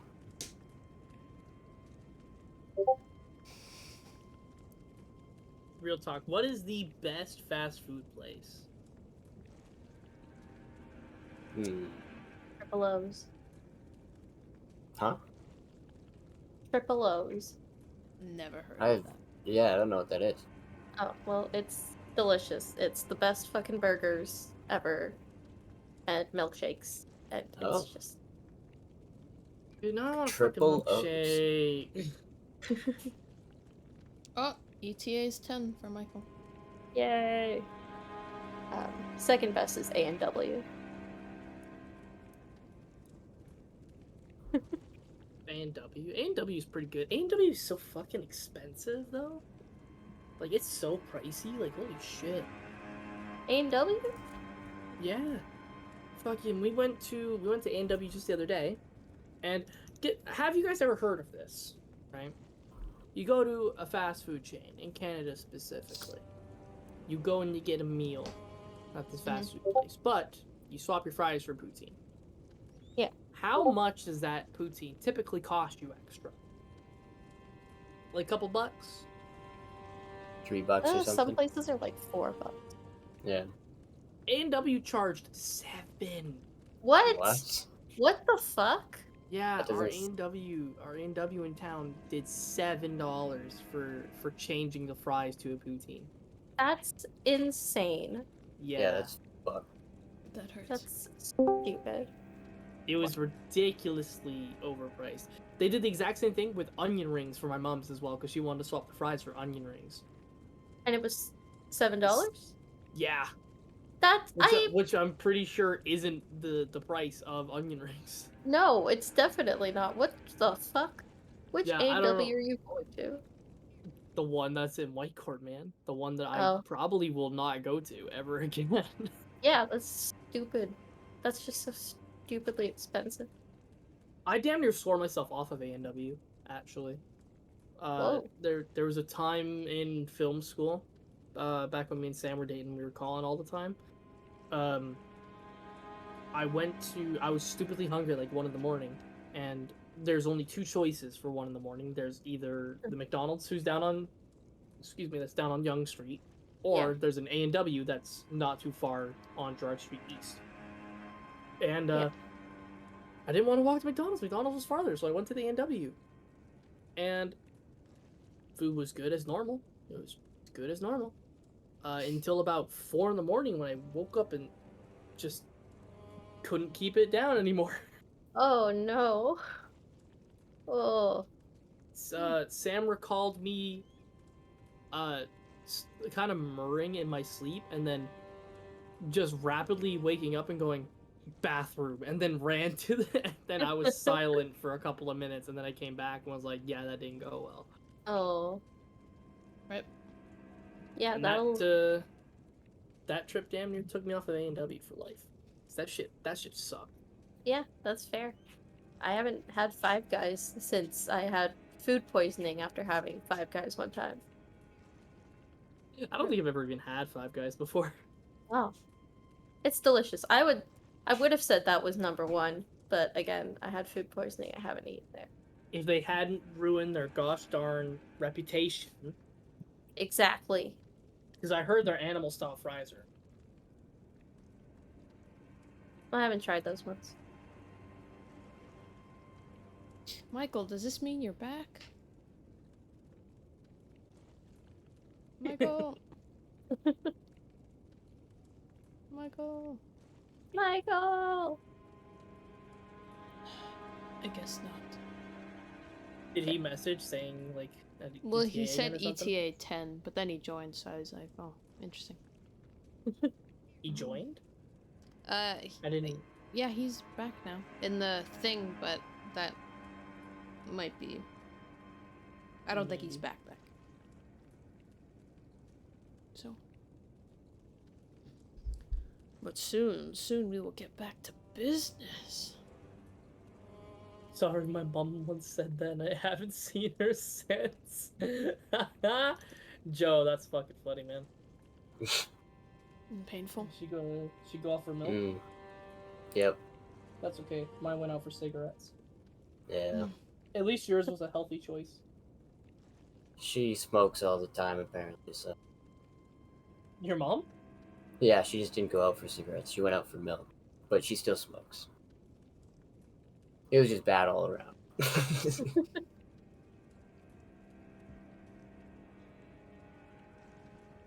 One of my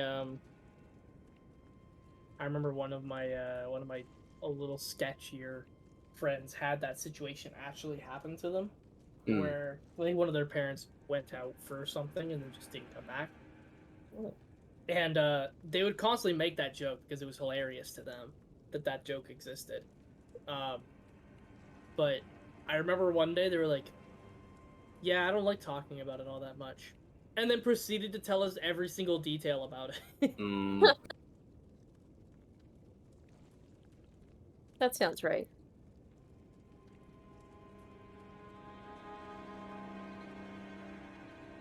Like those emo characters in anime. Like, you wouldn't understand my past. Well, can you tell us your past so we can understand it? No one will ever understand.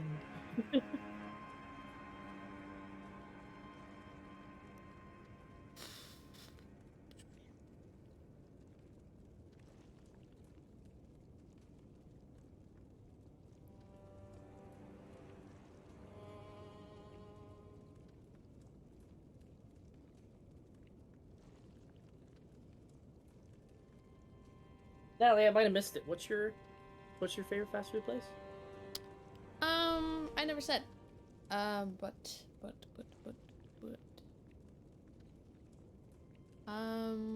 Swear to God, if you say McDonald's. No. I do really enjoy seeing Dubs. But they got rid of their milkshakes. They had to for some reason. The machine just... Oh. The parts for it and the labor for it was just... It was... defeating the joy. Yeah. Seeing Dubs like a local one? Yeah, it's right across the street from me. It's like family owned. It's been there since like over 20 years. Since the dark ages. Yeah. And yeah, so that kind of sucks that they got rid of their milkshakes because those were the best milkshakes ever that I've ever had. But the burgers are banging. And Adam Sandler filmed a movie there once. So. Cool. It's so strange that, like, when it comes to a milkshake, all you can really change is what type of ice cream you put in it, for the most part. Maybe it's the shaking. We'll never know. Maybe. Personally, It's shaked with love Taco or Bell. something. Taco Bell. Love me some fucking Taco Bell. I should try it sometime. When I lived in the apartment, I realized there was a Taco Bell. We went there one day, because it was when we had the class that was on Young Street where you had to head up. I think it was where we did movement with Chris. Was it underground?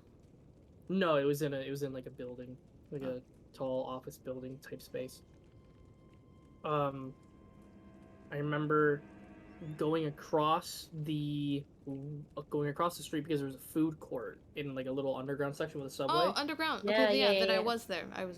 Yeah, they had a Taco Bell there, and the moment that I realized they had Taco Bell and I had the chili cheese burrito that they have, I was addicted, dude. They were so cheap and so good.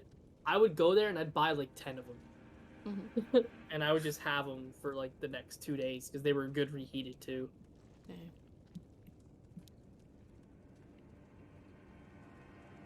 And I'd only spend like $20 on it. Pretty good deal. I think the burritos were $2 a pop. I want to say. Well, then that would be $10. Even better. $2 a pop for 10 burritos. For $20, I think that's still $20. Oh, for 10. Oh, yeah. I'm a dummy. Danica Numbers doesn't know her math. Numbers are hard. What's the... Fuck.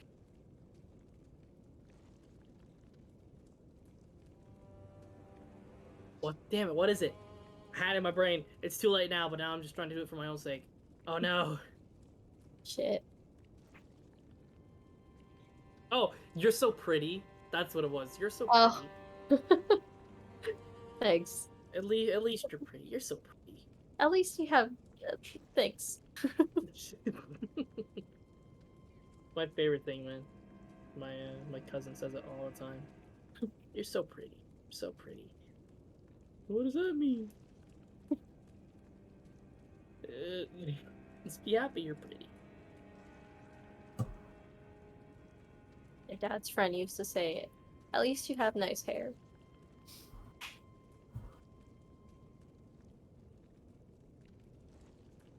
What happens when they say to a bald person? Well, then you're kind of out of luck. Then you got nothing. You're just fucked. You don't say anything.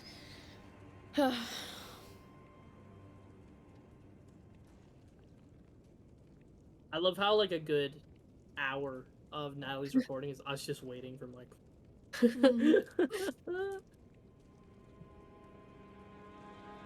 Who knew it would be this long? Yeah.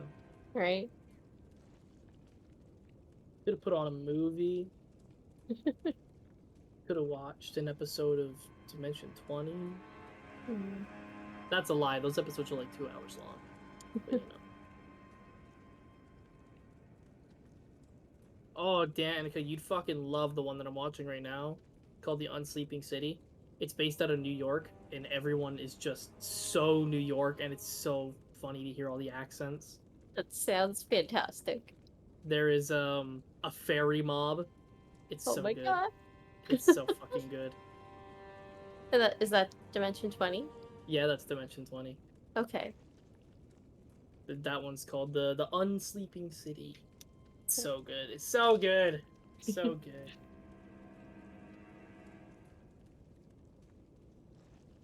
I can't say too much because Natalie's only watched episode 1. And you may watch it one day, so. Sleeping City, I'm like 5 or something episodes in. Oh, I realized I am 6 episodes deep. I'm starting episode 7 next time I start watching it. Next time I watch it again.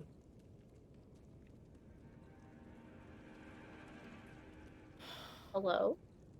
Hello? My god. Danica?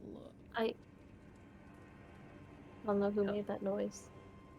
That was me. I was being an idiot. I was flailing around my dice box, and it slipped from my grip and bashed into my keyboard. Oh.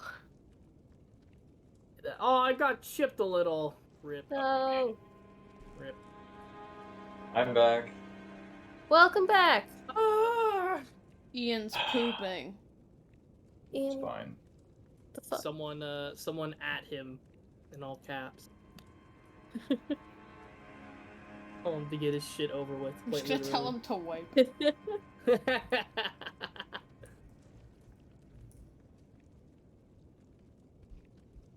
Man, Why did he that was deafen annoying. himself? Why did he deafen? Rip. He didn't bring his headphones into the bathroom with him, did he? He often likes to message me from the toilet. Send Speak me of the memes. devil. Toilet memes, yes. Toilet Hello. memes. Oh, what? I wasn't on a toilet this time. I was just watching a video. I was waiting until Mike came back. I was on a toilet beforehand, popped in, said, "Oh wait," then I just full on muted my headphones and such. Mm. Alrighty. Welcome back, Mike. Uh-huh. So, I'm just gonna hop into it if everybody's okay with that. Mhm. Well, You alright, Michael? Mm-hmm. Okay. Elvira said everybody go take a quick breather, grab a glass of water, catch their breath. Before the meeting readjourns, you see a couple of the people kind of chatting amongst themselves. You see Elias and Finn are kind of chatting about the Hall of Records. You see Nora is going through a spreadsheet of the expenses that would be happening for the meeting and the council and the fair of getting Bane over. You see Amelia is standing with William and Lynn and Charles, kind of going over what may potentially happen. Adonis is kind of off on. Adonis is sitting still at the round table, and Elvira is looking out of a window over all of Zoar. So if you would like to speak to anyone individually before we go back to the central meeting, now's the chance. I'm gonna go to Mabel and kind of pull her aside for a second.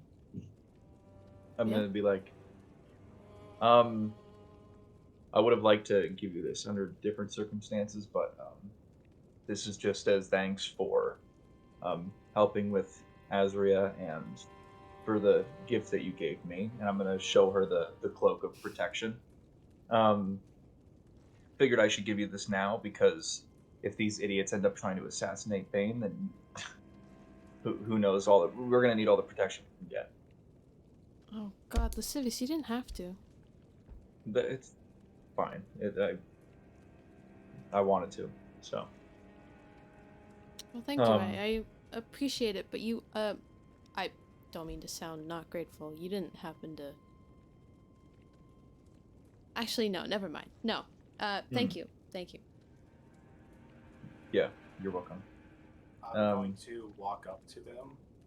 I'm going to pat Lascivious on the shoulder and just say, when you have a moment, tell me. I'll just look at Mabel and I'll be like, I guess I'll catch you around. Yeah, go ahead. So you can now add a Cloak of Protection to your inventory, Mabel. Now, the thing with this Cloak of Protection, I believe it cancels out your Bracers of Defense, so you have to pick between the two, because the Cloak of Protection will count as an armor piece. I don't think it does, armor? no.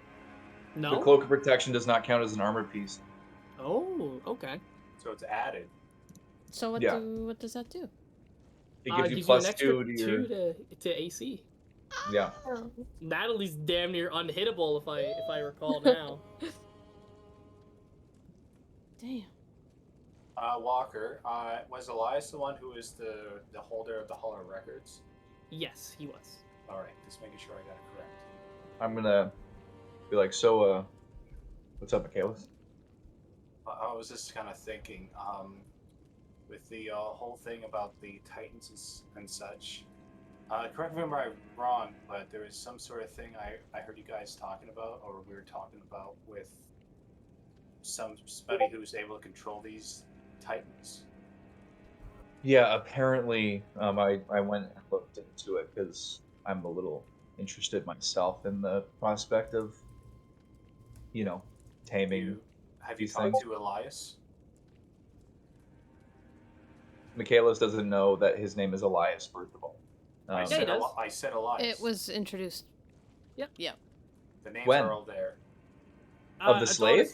Adonis No. went through. No, not Oh the no, slave. not Wait, of the slave. No. Yeah, you don't know who the slave's name is, so he's Yeah, just I a further. know. He's talking about Elias at the table. I'm talking about Elias. Oh, there's a guy Elias. Okay, so wait, Yeah. what did he say? Oh, you're thinking, Edrium or something? Yeah. Yeah. When did he talk about the legendary beasts? No, because we were told about it on the ship that like there's this legendary beast, and on the Right. ship there's that whole tale about it.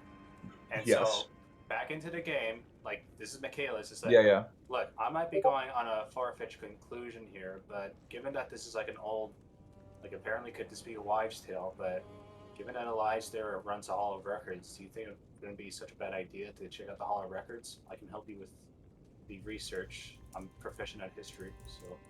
That's fair. I think that would definitely be something worth looking into.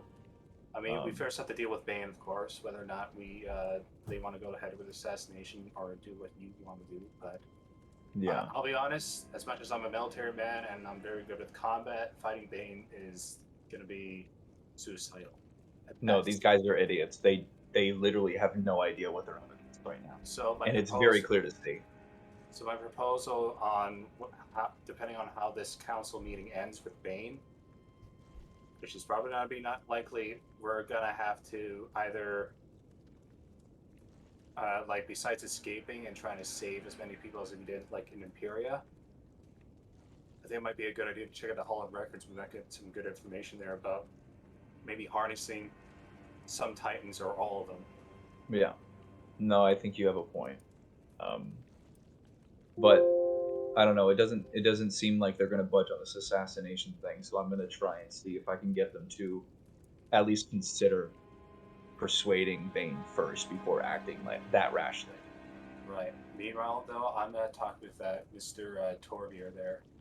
Okay. The guy in charge of the workers. Yes, the Commoners District. The Commoners District. Seems like I would hope to think that he's a bit more level-headed. So if we can get him on our side to vote against this assassination, help us. Honestly, I think Adriana guy, Adonis. I think he seems to be the only one with a fucking screw loose. So we'll figure it out. I'll be honest, as I've dealt with those people before. They usually don't last long, whether it's by their own hands or somebody else's. Yeah, no, I get you. All right. I'm just gonna go sit back down. Yeah, I'm gonna pat him on the shoulder. I might go over to talk with Finn. You go and speak with Finn. You see him and Elias are currently chatting about some stuff for the Hall of Records. As Elias goes, well, with today's meeting, we're probably gonna put it up to. Hi. You said your name was Michaelis, right? Michaelis Stonerose, Elias. Nice to meet you. Nice to meet you, Michaelis. My name's Elias. Here's Finn. As you're aware, I am the holder or keeper of the Hall of Records. Finn here is the district representative for the commoners. You seem to be kind of on a mission here. What's up?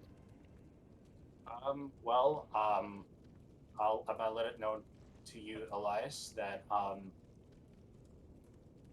and he kind of like takes a pause. Depending on the outcome on whether or not we decide to go forward with what Adonis is planning, or if we actually try to negotiate with Bane, I was wondering if we could if we had the permission, or if we would be able to check out the Hall of Records. There's some information I would like to look up upon that could possibly help us on our quest to end this war. See, he closes his book. Well, I mean, I don't see why not. You're all wonderful people from what we've met. I'm really sorry about Adonis. He's a bit much. I apologize. Well, I mean, I met with those kind of people before, and so as much as I rather not meet those types, I will understand. Without conceding or condoning it, I can understand from the position. I just don't. I heavily disagree. Trust me, it's not a conclusion that we wanted to come to. Our first initial idea was to try and draw a peace treaty, but considering Bane is the god of war and conquest, we don't believe that he's going to be so receptive to it. Well, I think we could find a middle ground then, because my partner, Lascivious, has a good idea with negotiating a possible, not even a peace treaty, because like you said, Bane is the god of war. However, I think we might have a chance of convincing him to fight against Lolth, bearing in mind that whole enemy of my enemy is a friend mentality. We could persuade him that. Now, You that see, might be kinda- a tough endeavor to do, but I think that's willing to give it a shot. He twirls his mustache. Just go. You know, this is a once in a lifetime event, having a god appear before the queen or one of the founders of Orlais. It's been a long time probably since, well, Pacey banished Lolth have we had a god have such a fierce hatred for another founder of Orlais. If Michaelis, please bar my pessimism about this whole interaction.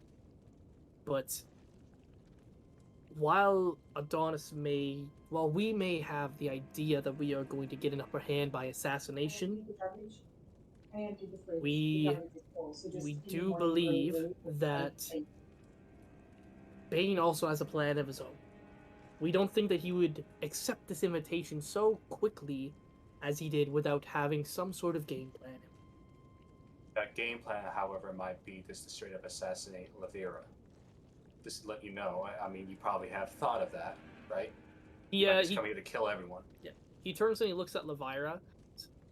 Yes, we have thought of that being a potential goal of his for coming here.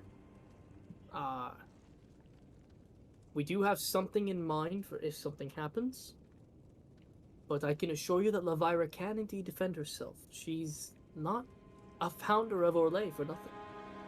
I don't doubt that in the slightest. Just want to ensure that, like, we don't give Bane the upper hand and, like, you know, having our neck out for decapitating more of Orlais' leaders. We already lost a number of them in Imperia and in Gamora, as well right now in Valum. So Zoar is one of the few standing cities that could possibly hold out against Spain. And Lolth as well. You see Torvir pulls out a cigar and lights it. Well, if this does happen to happen, I don't really believe that there's much else we can really do. If it comes down to the point where we have to fight, well, we have to fight. And so be it. I'm gonna extend my hand towards Elias. Like, Elias, it's been a pleasure to speak with you. Hopefully this meeting goes somewhere. Yeah, he grabs your hand and goes, hopefully it won't be the last. Here's to hoping. I'm gonna turn and speak with Finn. Real quick though. Yes. Real quick. Given my familiarity with the cult of Lolth and the symbol of Lolth and all that stuff and the brandings among the cultists and stuff. Real quick, was I a special case where the brand was, or is there like a specific spot that is always branded or marked with the cult of Lolth? Typically, like from most cultists that you've seen, it's typically on the arm. Yours was a special case because you made a deal. Okay. Can I make an investigation check to kind of check out the members of the round table to see if they show any signs of bearing a wolf? Yeah, sure. Make investigation checks. We'll have you do 5 of them for the 5 members. Okay. So that's a 7 for one. So what I'll do is I'll let you pick. So for the 7, who do you want to investigate with the 7? Avalon. There's no sign.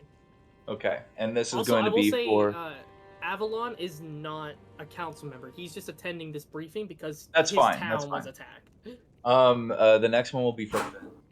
For Finn, That's an 8. he said an 8.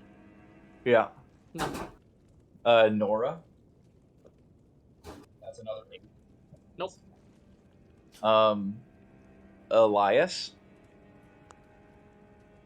That is going to be a 23. Doesn't look like it. And Adonis. That I don't see anything. No. Okay. Are we all gathered around the table at this point? You're kind of spread out, but you're not far from it. Yeah. All right. I'm going to quickly walk over to Sonnet and Mabel and Charles. And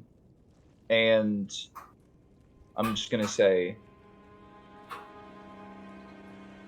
I could be wrong, but part of me is suspicious of the motives behind the push for an assassination. I think we should figure out a way to get everyone to reveal their wrist.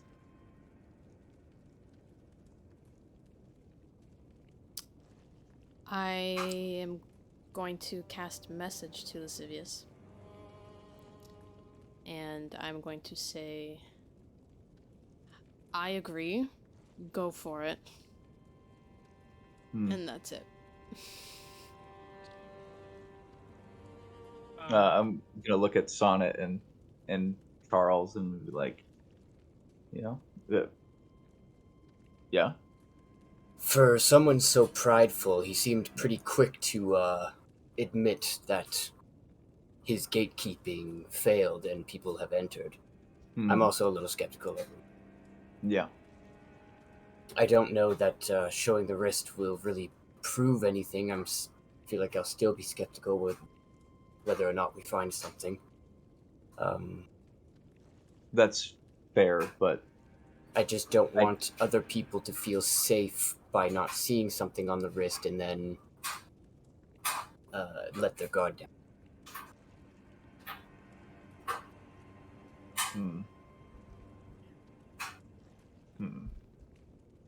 I don't see the harm. I say, do whatever you think is best.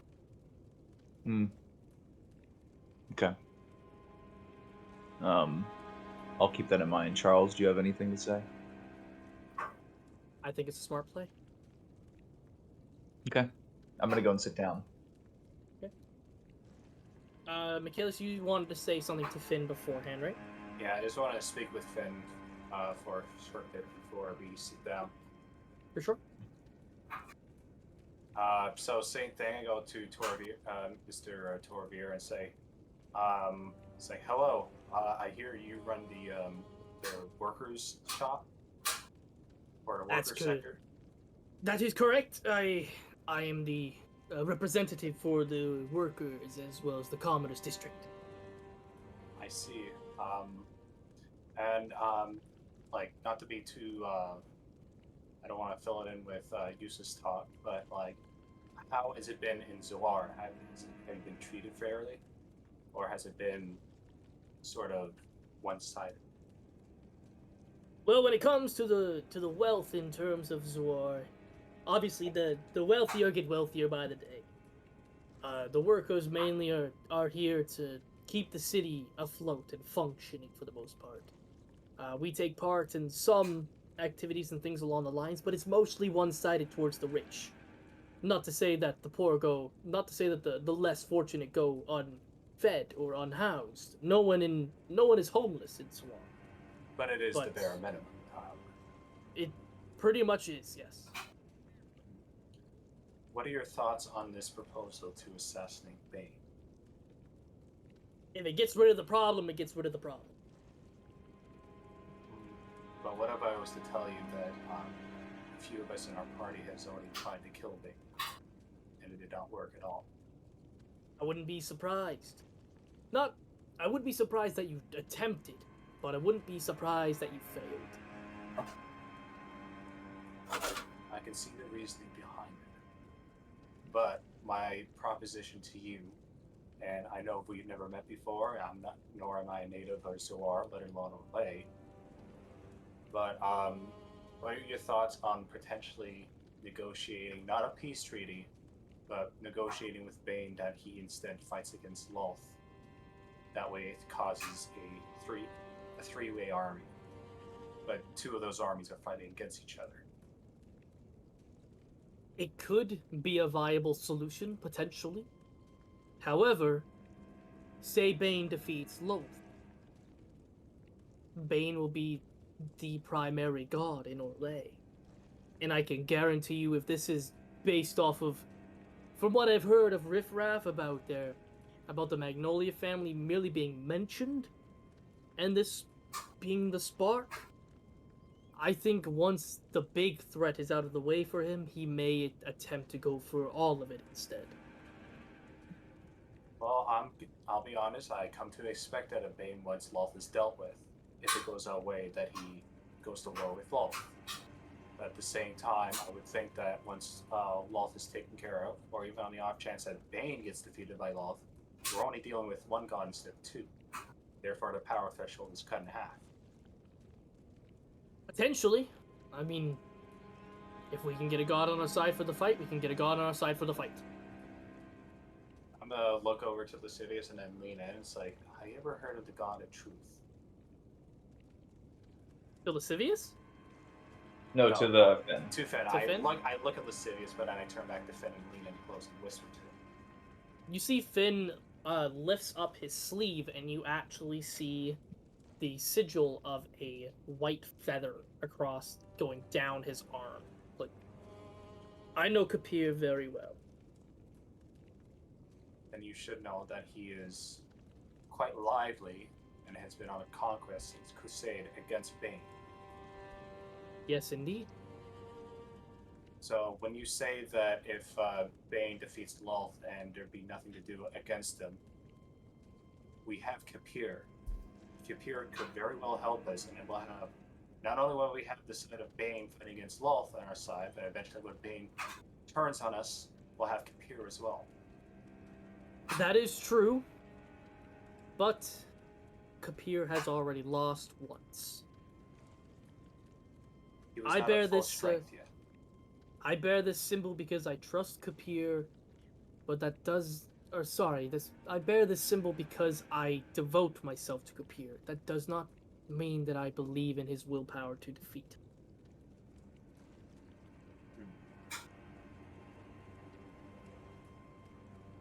Well, I guess one of the main things I come to you as well, Finn, is that since you represent more of the common folk of Zoar, that I see this as a fallacy to make sure we protect as many people as possible. I do not want to see innocents become the fray of this, and if we are to try to assassinate or go to war with Bane, that as many innocent people as possible do not get involved. We have emergency measures to ensure this. If Bane gets rampant and by drastic measure all of us are slain, we have an emergency procedure called Fireflight. Fireflight is simply an emergency message to all civilians in Zoar via the message spell from Queen Levira herself, saying that they are going to be transported to Zaboyim, the capital of Zaboyim, specifically via the last bit of magic that she will attempt to get out. If she cannot cast that spell, well then unfortunately it's going to be who can get out the quickest. So Levira is a failsafe. She is indeed a failsafe. Who else knows about that? Does anybody in this council know? Everyone here. It's a part of the plan. Well, all right. I would like to do something. Sorry. What's up, Danica? I want to intimidate Adonis. Oh. How are you intimidating him, Danica? And you can roll for intimidation. Cool. I'm gonna roll first, and then that'll decide. Okay. I'm gonna roll again. I didn't like it. Are you fucking kidding me? Okay, I'm gonna roll again. It's the curse when you have lucky, they want you to use it all. Yeah. Okay. For one Okay. roll. I got a dirty 20. Oh, okay. Okay. The first 2 rolls that I re-rolled were both critical fails. What? Oh my god. God, bad thank luck. God. So thank God for luck. Before I roll, because I'll tell you now, for Mhm. him to not be intimidated by you, he's gonna have to pass your dirty 20 on his roll. Okay. He's just gonna roll a base charisma roll Okay. to try and, or a charisma saving throw, I should say. And if he succeeds, he succeeds. Okay. What are you going to do exactly? I'm gonna go stand next to him. I'm gonna have my hood up, so my face is like, you can barely see it, it's just like a skull in the darkness. And I'm gonna lean in really close. I'm gonna say, I know how you die. What the fuck? What are you Okay. doing? Okay. What? Okay. Kind of be the Grim Reaper. Okay. Sonus just like, oh, that's juicy. Bardic inspiration is laid in I'm on sorry. him. He succeeds. Of course he does. What? Unfortunately, he got a 19. That's bullshit. He gets modifiers just like you guys do, though. Fuck. All Wait. Nah, I don't know. right. We're all okay. You stand next to him. You say those words. He turns to you like he's surprised by you just being so close to him suddenly. He doesn't look like terrified, but like he pushes his chair back, he stands up and just kind of moves away. Like he's skirting, like slowly just trying to make distance between you. I slumped my shoulders. Didn't work. Interesting. Interesting response. Yeah. That was all I wanted to do. I'm so sorry. Are we getting the meaning Yeah. back together? Yes. Unless there's anything last minute somebody wants to speak about. Nope, I think we should just go to the meeting. Oh, yeah, Yeah, Natalie, let's go just, ahead. no. No, Natalie, go ahead, do your thing. I just want to kind of lean over to Charles and really quietly go, "Where is my father? He should be here." Charles just leans to you. I don't know. That's kind of weird. Your mother actually turns to you and just kind of gives you like this very like ashamed look of like I don't know either. Oh, fuck. Okay, that's all. We adjourn back to the round table. Hmm. Levira looks to the clock. Okay. How this intends to work. Bane will be speaking. We have a little bit of an ace up our sleeve in terms of a way to potentially make him mortal. Potentially. If I may interject real quick. Yes, Lascivious? I'm gonna stand and I'm gonna gesture to the queen. I'm gonna say, as much as I would love to hear the strategy, before we go about discussing these plans, given that we have proof, and Mabel, we have the physical proof, right? Yeah, we do. We have physical proof of Lolf's involvement in Zoar. As everybody may know or doesn't know, anyone branded with the symbol of Lolth or anything of the sort, Lolth can hear and see through that person.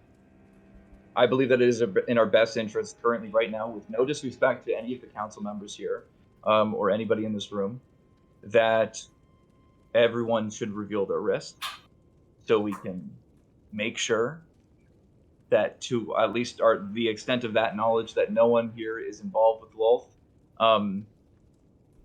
Because the last thing we want is Lolth to know what we're doing and then tell Bane.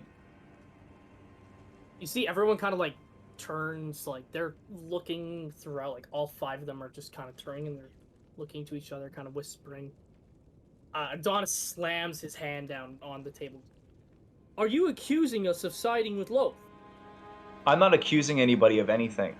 I'm just covering all of our bases, because the last thing we want is Bane to know what we're doing and just go eat shit and kill us all. We don't need a saboteur within our midst. And I don't think it's unreasonable to act. You see he turns to you, he goes, you first. And I reveal my wrists. He looks to you and goes, what about the eye? I show him the eye. I gave my soul to Lolth. That's why I know these things. I know the tricks that she plays. Luckily, through Kapir's blessing, my brand has been removed. So, yeah. That's what's up. You see Period. he leans back in his chair and he just kind of, he rubs his forehead. Nora just turns. I agree. And you see she raises both of her hands and the sleeves fall down and you see no symbols. You see Avalon kind of looks around. He doesn't really know what to do, but he just kind of does it as well, and there's no symbols. And Finn looks, and one by one, each person reveals their wrists to reveal no symbols. Can I check the room also to see if there's symbols anywhere else? Yes, with your new learning of the sense, you can actually roll with your constitution modifier to see if you can activate it in the time.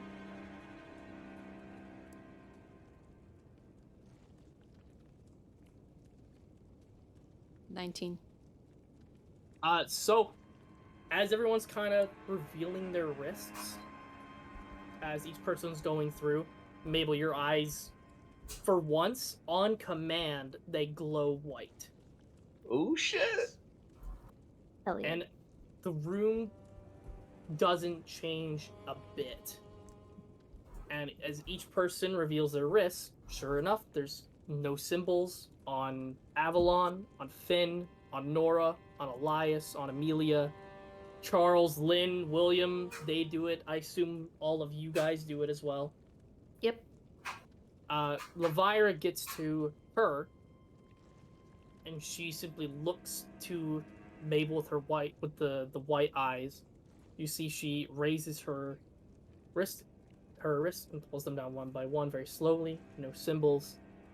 Everybody turns to Adonis. Adonis looks more and more frustrated when each face kind of turns to him. I'm going to say, now Adonis, you're not going to sit there and act like you're better than the queen, are you? Oh. So if she's even willing to pull down her wrist, surely that should be such a simple one for one such as yourself. You see, he kind of like, he ruffles his hair like he's getting frustrated. He very slowly pulls up one wrist and pulls the sleeve down. There's no symbol. Goes to the other. Pulls it down. No symbol. You happy? Are you happy?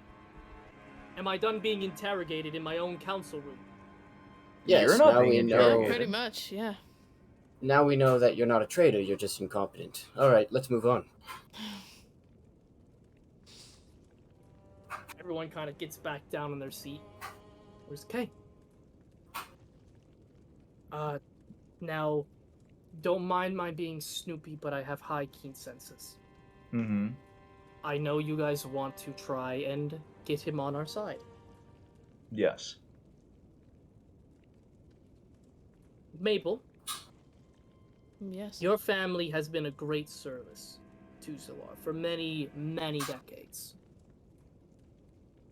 Do you believe in what your friend is saying? Do you think that you can convince Spain to join against Lothair? I think it's worth a shot. I think we should try, right? She gestures to each of the five of you. Sonnet, do you believe in your friend's words? I believe that we can try to convince him and then kill him after if things don't go well. Mr. Stone Rose? I do agree with Mabel. We can. I think we have a chance to convince Bane to fight against Lolth on the eventual course that either Lolth or Bane kills one another. We would have a better chance of defeating the one god than both of them at once. Onelia? I would rather we have peace, but I trust my friends. See, she very calmly leans back into her chair. Okay. I'm willing to allow one of you to speak on behalf of potentially changing his tune. If things don't go that way, we're going on with the plan. That's fair. Who of you would like to speak? I look to Lascivious. Well, if the group has no issues, I believe I can persuade him. Is that something the rest of you are okay with? Sure. Before we go on with this, I feel like it might be a good idea. You said that one of you might know of a weakness of Bane. I feel like it might be good for all of us to know it. We should know what the assassination plan is before we go forward with trying to negotiate something other than the straight up assassinating him in the beginning. On the off chance that Bane disagrees with everything Lascivious would try to negotiate with him with, we should know what the plan is. My husband, before we exiled him from Zoar, there were talks about potential allies in the Gamorra region before Bane took it over. When Bane took it over and eliminated our comrade from existence, we decided we needed to do some research. And so we did. We hired some people to try and dig up any dirt on him, on Bane from his original homeland. And we did find something. A singular piece of information. And she holds out a vial. This right here is God's blood. This was given to us from Pacey many, many, many years ago.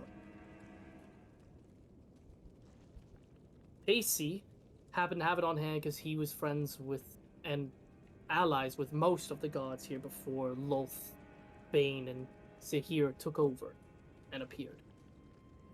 With the research that we sent out, Pacey and this party discovered that God's blood is one of the main ways to get to them.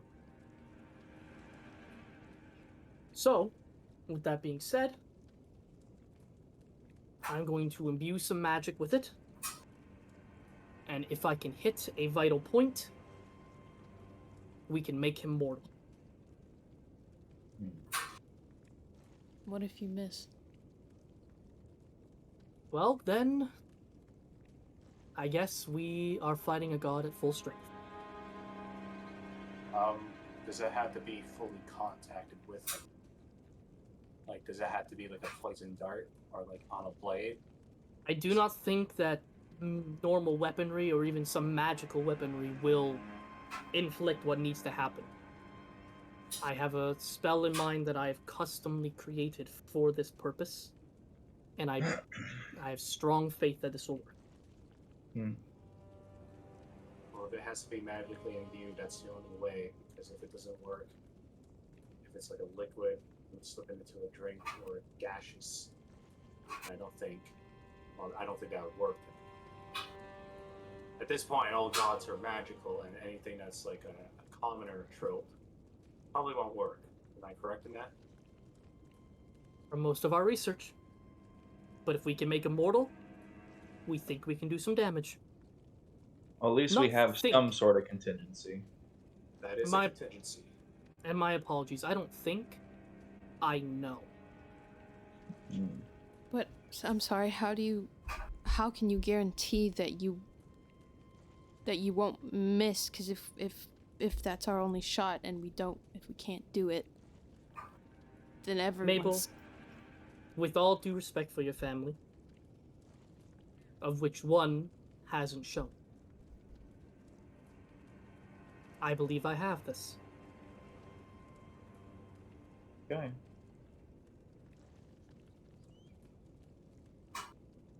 So if it is okay with everyone, we should go do the meeting. Just get this show on the road. I guess so, yeah. See, everyone kind of slowly gets out of their seats, and they begin to walk out of the room. The virus stays behind just for a brief moment to look at the vial. If everyone else is kind of leaving, so if there's anybody you want to make any last minute checks with, I'm gonna say now's the time. I want to say that sorry. Bonelia is just... She has Kapur's feather in her hand, and she's just kind of fiddling with it.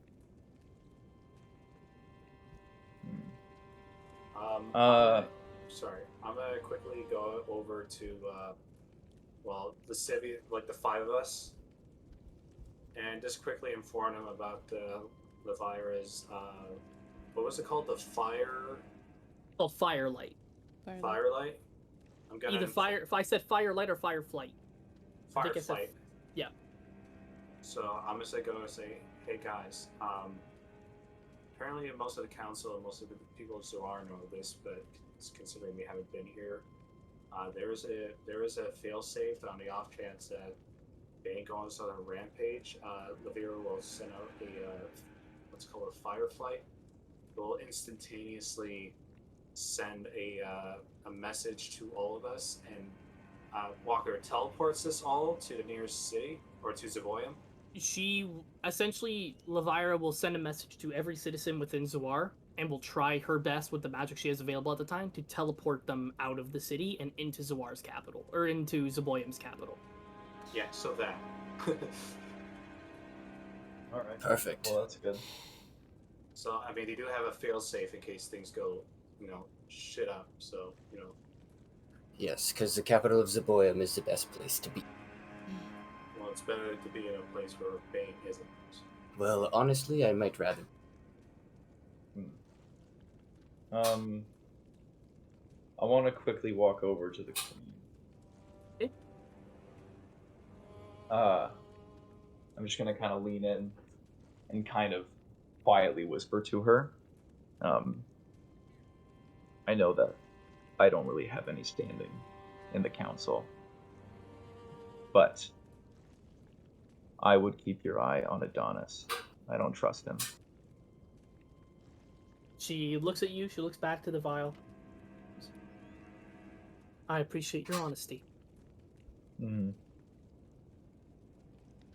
I'm just gonna walk, be careful in there, and then I'm gonna head out. She goes with the rest of the council members and leaves.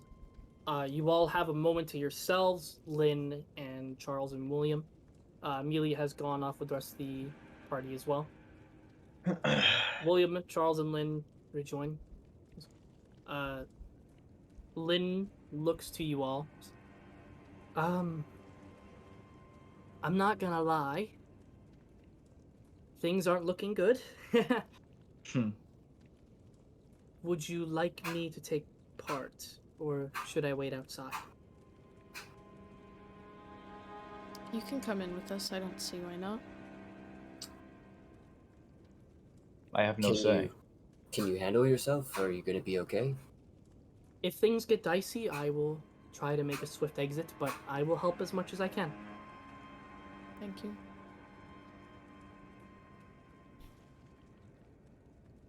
Bonelia, Yeah. you're fiddling with the feather, correct? Yeah. You see Finn as he's walking away. He turns to, like, the moment you start fiddling with the feather, you see he kind of like perks up and turns and sees you fiddling with the feather, and just gives you a very subtle nod, and then continues walking through. He knows what the feather is. Okay.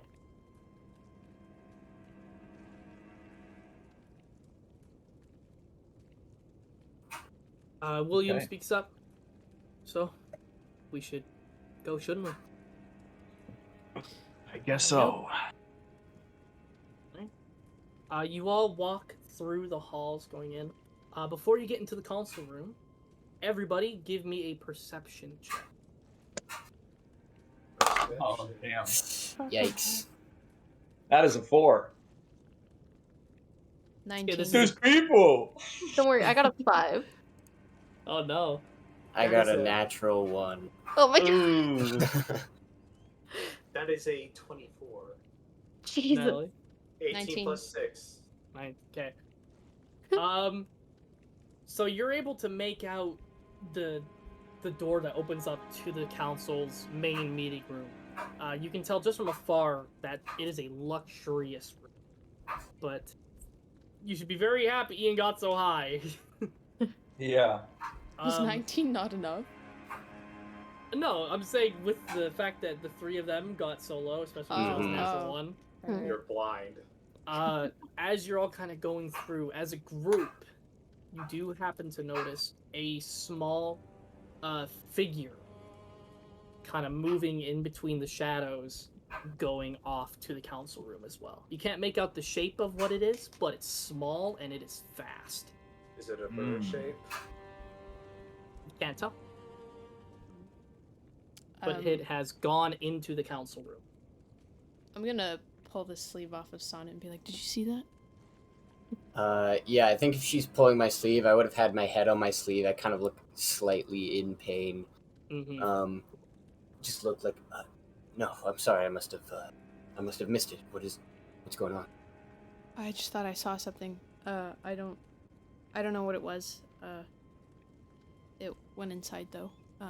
Can't be good. Take a Sorry, deep breath. are you okay? You look like... I'm fine. Okay. We got this. Yeah, we got this. Mm-hmm. So you all head into the council room. When you walk in, the first thing that you see is 2 extravagant stairways going up onto an elevated platform. Up on the top half, you see Queen Levira take a seat. You see Adonis take a seat. You see Nora take a seat. You see Finn take a seat. You see Amelia and William go behind a chair, and Elias stands between Adonis and Queen Levira. One chair is still missing, or one chair is still empty as you walk into the room. Fuck. I'm going to allow yourself to put yourselves anywhere in the room that you may deem good for yourself, or where you believe that you would be. Amazing. This is kind of like a podium in the middle, like a... Yeah. Yes, that is... You can make the assumption as you're walking in, that's probably where Bane is going to stand. Mm-hmm. Oh, jeez. No, I'm not going to. I'm gonna be... Staring at him. It's like, everybody did to my baggage. Yeah, crazy. Are we allowed on the stage? You actually are. They, as you kind of going through, like they mention, stand wherever you please. I'm just gonna just stand here. just do yourself a favor and try not to stand too close to the chairs, as this is the High Council. We are to be the main focus. Then So I'm maybe actually we gonna should be all... down I'll like be right on the here. rails right here, like, because if I can point out, between here where I'm standing and here, that's like a different floor, right? Because it elevates up. Yes. So it's like a balcony. Then we should Lynn stands probably- off to the side, and Charles stands off to the side.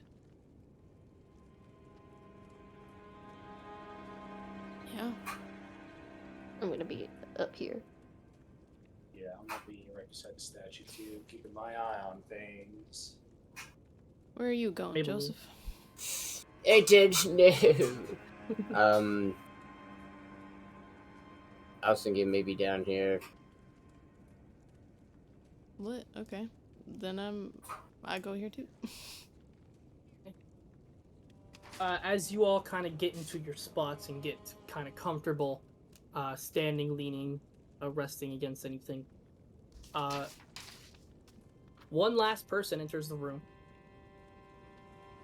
From the right of the statue, you hear a door kind of close, and you hear a bunch of locks activate. And Missed. one more man comes and stands out to the chair, and he takes a seat in front of Amelia and William. Oh. You see what you could assume from standing in front of William and Amelia is what you can assume to be Oh, snap. Magnus. Damn, Oh. Oh shit! You see, he takes his seat. He looks to each of you, or to each of the council members, and just kind of rests his head against his hands, and kind of like a very thinkative pose. William and Amelia kind of like lean forward and whisper some things to him, and then he just kind of shoos them away for a bit as they go back. And that's when you hear the sound of chains jangling and some heavy steps and marching. And eventually, don't mind me, just grab this thing. You see Bane walk into the door with two elven guards, heavily clad in some very thick armor, walking with him. He's got chains and a little cuff thing around his wrists as they're walking him to the podium. Can I make an investigation on the chains to see if they're actually restraining him, or if he's just letting roll a perception check with advantage. There's nothing really hiding them, so. Okay. Are you fucking kidding me? That's the stupidest bullshit ever. I don't notice anything. Yeah, they look like they're on. Hmm. The two elves stand there, and they take their post, making sure. And Bane rests his hands on the little counter piece there. Bane turns and looks to everyone that's in the room. Goes, What a welcoming committee you all have put here for me. It's such a lovely, lovely time being in, as he kind of kinks them apart. So lovely being in Zawar and Change. It's lovely. Beautiful sights, beautiful city. The virus speaks up. Bane, there is a great war happening between Zawar and Gamora due to a circumstance that was out of control. If we had known about what was happening, we would have potentially have handled things a little bit better than have accidentally had someone's name preached upon your throne. And we humbly apologize that happened to you. But we want this war to end. And Bane kind of looks around. He notices you, Lascivia, specifically. Yeah, Yeah, it's kind of funny actually. You know how it started? And you see everyone just kind of gives like a very small, slightly confused look. We know that the Magnolia family was mentioned at your throne, but not the specifics. As Elvira kind of looks to each of the council members. Yeah. You see the red guy over there? He kind of spilled some beans while trying to take a prisoner of mine. Said that on behalf of the Magnolias, that I'd better release him. You know? Well, oh. Kind of seems like a bit of a threat, like someone was sent on your behalf to kind of, muck up my organization. That kind of pissed me off, you know? And Elvira kind of she turns and she looks at you, Lascivious. Lascivious, roll an insight for me. Yep, she's pissed. I don't know shit. I don't know shit. She looks at you. You can't discern the emotion on her face, but you can tell Probably she's pissed. staring. She's staring right at you. Yeah. I'm like, oh fuck.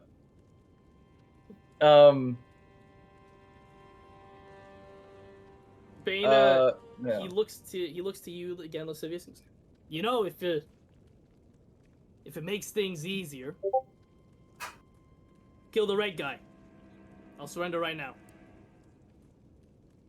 And you see all 5 of them up on the throne. Kind of, they turn to Elvira. William Elias, Amelia, they all turn to Elvira. Magnus hasn't changed his position at all. He's still just staring straight forward. There goes, kill the tiefling, and it's over. And you see Bane kind of jingle his chains. Goes, yeah, I mean, there's only a couple of ways that this could really go, couldn't it? I mean, you invited a god into your city. You bring him before your most important members of society. You bring the people who made this event happen in the first place all into one room. You know, there's one of 3 ways that I can see this going, Your Highness. 1, I surrender, and it's all peaceful for everybody. I don't like that option. 2, you surrender, and Gamora takes over Zor. I really like that option, but I don't think you're up for it. Option number 3, kill the one who made the threat. And then everything stops. May I present a 4th option? Elvira, she kind of like, she looks at you and just mentions to the middle of the stage. She wants you to go take attention. Yeah. I'm gonna stand here and I'm gonna be like, first of all, no disrespect, Bane. I just need to address this real quick. Everybody, yes, I screwed up. And I was ignorant back then, but I have seen the error of my ways. Bane, we started off on the wrong foot, I feel like. And I wanted to myself apologize for that miscommunication, because it wasn't my intention to implicate the idea that it was on behalf of Zoar that we were doing that. That was a completely separate situation.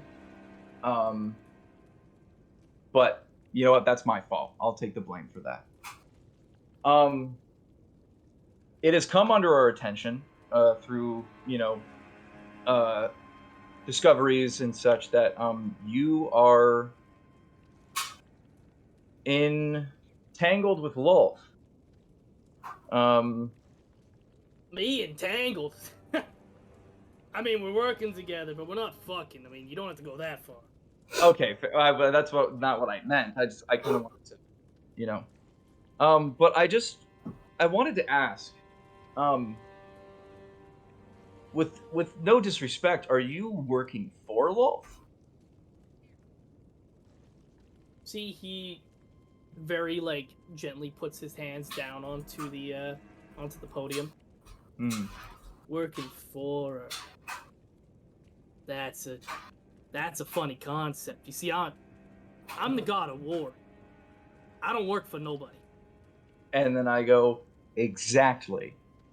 You don't work for anybody. Now, obviously, you're familiar with Lolth and her ways.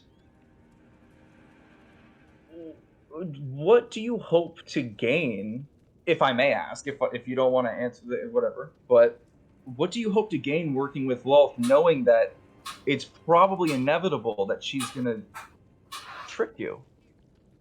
Or, stab you in the back? You think I can't handle her? No. That is not at all what I'm saying. I'm saying every god has their expertises, and I think there is no doubt that you could take her out instantly. I think you could probably do that with pretty much anybody. But I just have to wonder, like, if you know that that's the case, then why? Because obviously you're not working with her, so I mean, or working for her, because you're way better than that. So I just I feel like you could probably gain more from turning on her. Roll a persuasion check for me. Fuck yeah.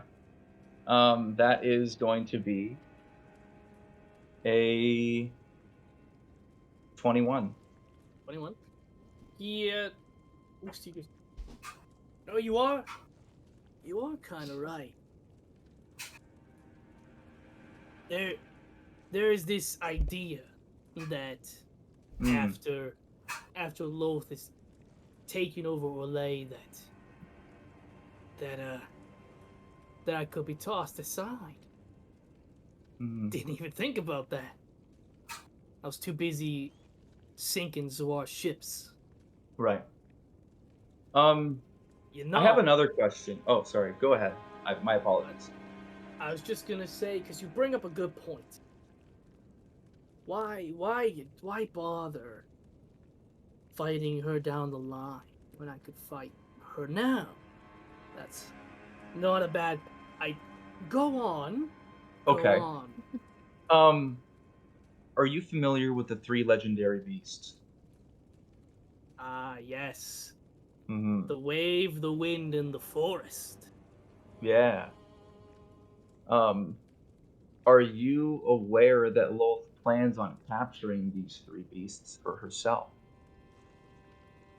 She's already got one. Oh!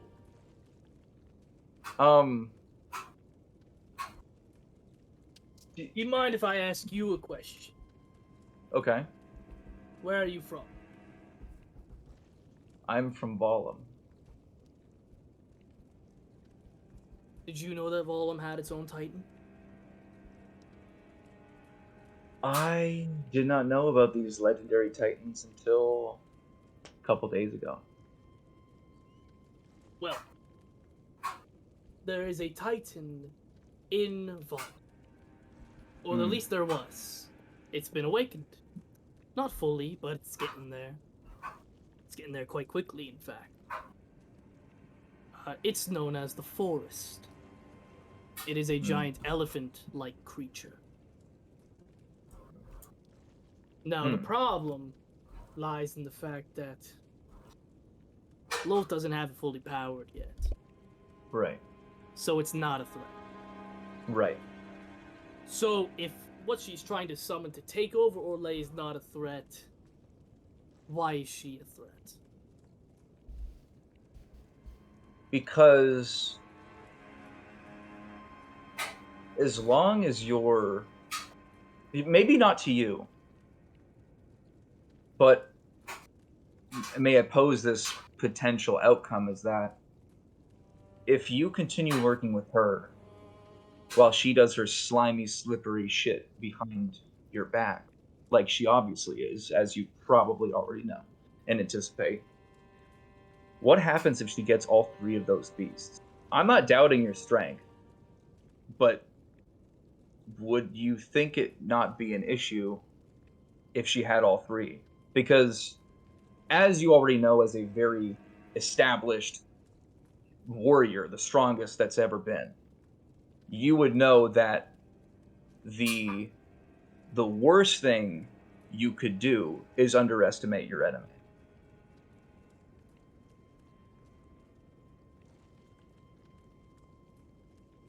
You see, he kind of just stands there,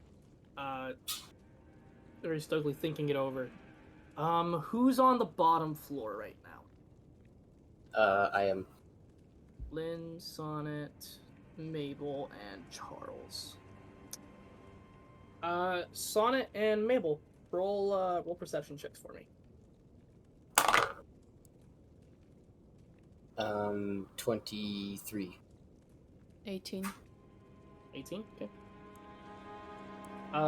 Off to the left-hand upper corner, right around here, you both see this little shadowy figure moving through the flowers, trying its best to stay undetected.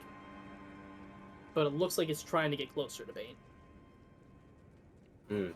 I grip his hand even more. I see it. Bane speaks up once more. Mm-hmm. I hear your argument, and I've thought it over for a brief moment. What I'm essentially hearing is you want me to side with your army to take down Loth on my own.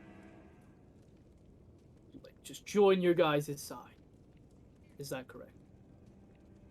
I mean, to put it bluntly, yes. He looks to you. See, there's one other problem. Where's Kapir? Unfortunately, that is something I do not know. The last time I saw him was in Bala. See, me and him have problems, as you could probably tell. Yeah. And you brought him to me directly. Right. So the other problem is I'm not just dealing with Loth here. Right. I'm also dealing with Kapir. That don't fly too well. So I'll tell you all what. I've taken your argument, I've thought it over, and I've come to a conclusion. I want peace between Gamara and Zoar, and I'm willing to reach it. So long as the 5 council members die today. And you see the 5 of them just kind of like lean forward. Even Magnus, before he didn't have any kind of expression. Like, he was used to be just thought provocative, but now he's dead serious, leaning forward, and he's looking directly at them. And Adonis kind of looks. He stands right out of his chair and says, "You want all 5 of us dead in order for there to be peace?" And Bane kind of looks past you, Lascivious. Yeah, I decided that maybe the one target who caused it all wasn't really worthwhile, in that it would be easier if the people who were running the area that was attacking, or defending, I guess in my case, were gone. So, how's that? That's not Yeah, happening. Adonis kind of like just slams his foot down on the floor like a tampered child. Goes, you must think we're idiots. And Bane kind of chuckles a little bit. Everyone roll insight for me. Natural one. 12. 20. Nah, 9. 6. Okay. Most of you can't tell, but he looks like he's made up his mind. Goes, idiots! Maybe not all of you. Magnolias, though. That I'd say for sure. Because I'm actually kind of surprised. One of them hasn't been who they said they are for quite a long time. God. I figured. Fuck. I mean, who doesn't notice that their son's a doppelganger, right? And you see William snap right quickly. He steps back from the thrones. Oh. And a quick flash of his hands, and you see rectangular prisons box everybody up on the top throne room. I run up the In a stairs. complete I run up encasement. the Fuck. stairs. I run up the stairs. Shit. Am I in the box? No, you're not in the box. I'm gonna Okay. put it easier for a sec. Give me Damn. give me shit. one moment, guys. I'm running Give me up, one. I'm No running up, wonder I'm he's running up. been so fucking silent. Give me one Shit. second here. All right there is Oh. encased in a area that it looks like everyone's trying to bash at personal prisons. No one's able to move or get out. Oh, shit. And you see Bane just go, I guess we get started. And he just cracks the chains. Yeah. Fuck. Roll initiative, everybody! Wait, who are we fucking My in? What? God. What? Damn, that's bad. Okay. God damn it. That is. Okay, give I'll me let you one know when you sec. ask. I'm just gonna write down everybody's name. Please. Mabel, Sonnet, Michaelis, Lascivious, Bone Elia, and then Friends. Okay,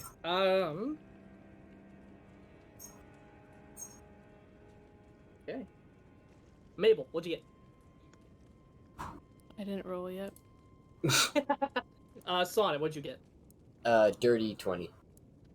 Michaelis, what'd you get? I also got a dirty 20. Okay, did both of you re-roll a d20? Right. That one. 15. 12. Oh, sorry. That'd be 6. Yeah. Anyways. Okay. Sonnet, you're gonna go first ahead of Michaelis. Lascivious, what'd you get? 11. Bonelia. 14. Perfecto. Do I need to take time to put the Shadow Blade spell into my spell list? Yes, you need to take Okay. at least a day memorizing it and practicing it. Yeah, never mind. Okay, Mabel? 18. Yeah?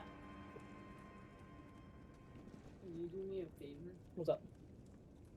Close out filler 4 of the Cupid game. Cupid? It's a ball. Yeah. 5 or 6 spots. Just fill them out. Okay. Is that just the only one? Yeah, it's just 2 boxes. Okay. I'm just trying to fill up the game so we get played. Yeah, for sure. Yep. Okay, I'm gonna get the order here, and then I'm just gonna do a quick little 5-minute break so Yeah. I can do what my mom just asked, and then we're gonna Alright. get into combat. Yeah. Oh, Interesting. Combat. Oh my fucking god.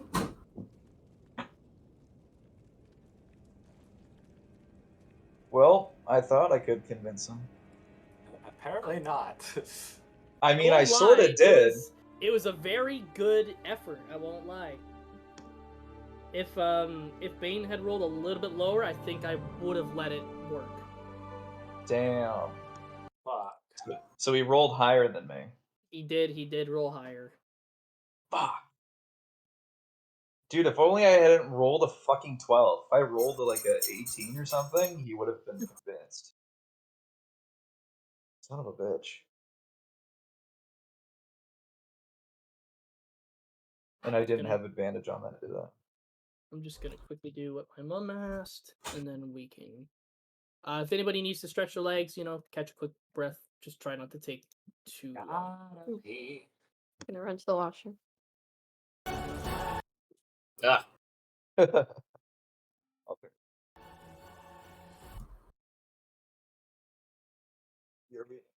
Where is?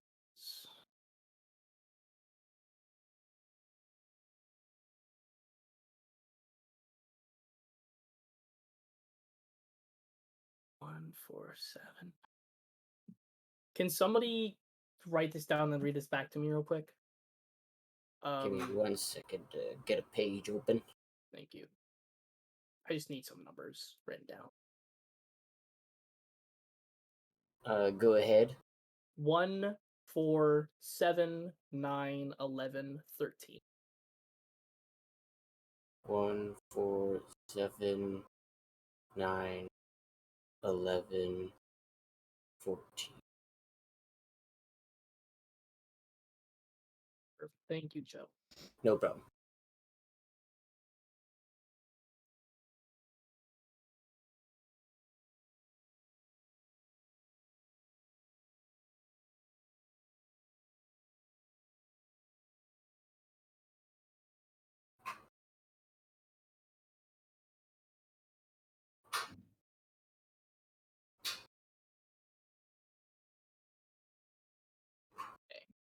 I'm peeved.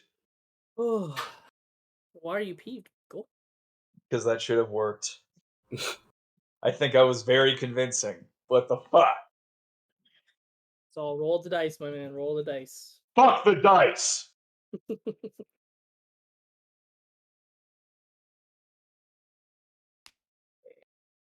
To think it was fucking William I should have been suspicious of all along. That was them fucking apples, guys. Which means William is either dead or trapped somewhere. Rip. Which is totes not lit. Nat's just kind of like having a midlife crisis right now. Anytime any of you were talking about who you think could be a doppelganger, I was just sweating bullets. Like, please no, please don't guess it, please don't. Yeah, that would have put a whole wrench into it. So then who the fuck is that shadow? That's what I'm wondering. Okay. Is everyone good and back? I don't think Bonelia is. Ian, are you good? Am I not here?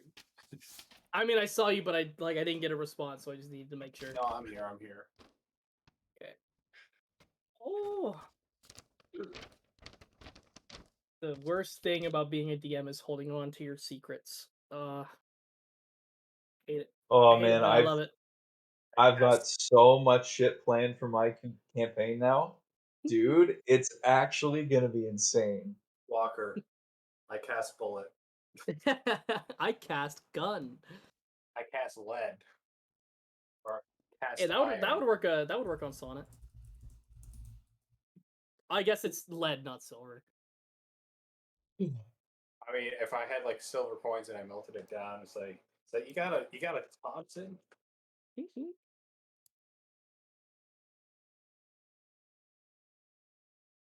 Oh, it doesn't work. Now I have to ask: were you guys expecting a Bane fight? Kinda. Half. 50-50. Expecting a what? A Bane fight. I think so. Yeah. I was 50-50 because I was confident I'd be able to change his mind. Yeah. I rolled way too low for a +9 persuasion. What the fuck? Yeah. That's nutty, man. That's nutty. I'm surprised because that damn near worked, and that would have. Yeah, I've done so much reworking and working on this particular stat block, and if you had just convinced them to just not, man, all that work would have just been gone. I wish it was. Rip. What's up, Stana? What's up? What's up? I see you. What's up? What's up?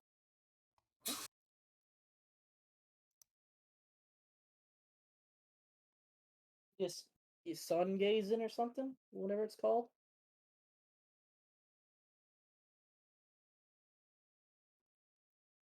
You're fucking cute, Zeta. Come here. Are you gonna be my little helper? Are you gonna help me kill my players? If Lascivious dies, that's gonna be funny. Here, Zeta, let's roll to 6.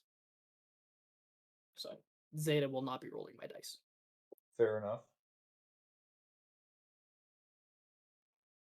Yeah, are you happy? Your dad's an evil asshole to his players, isn't he?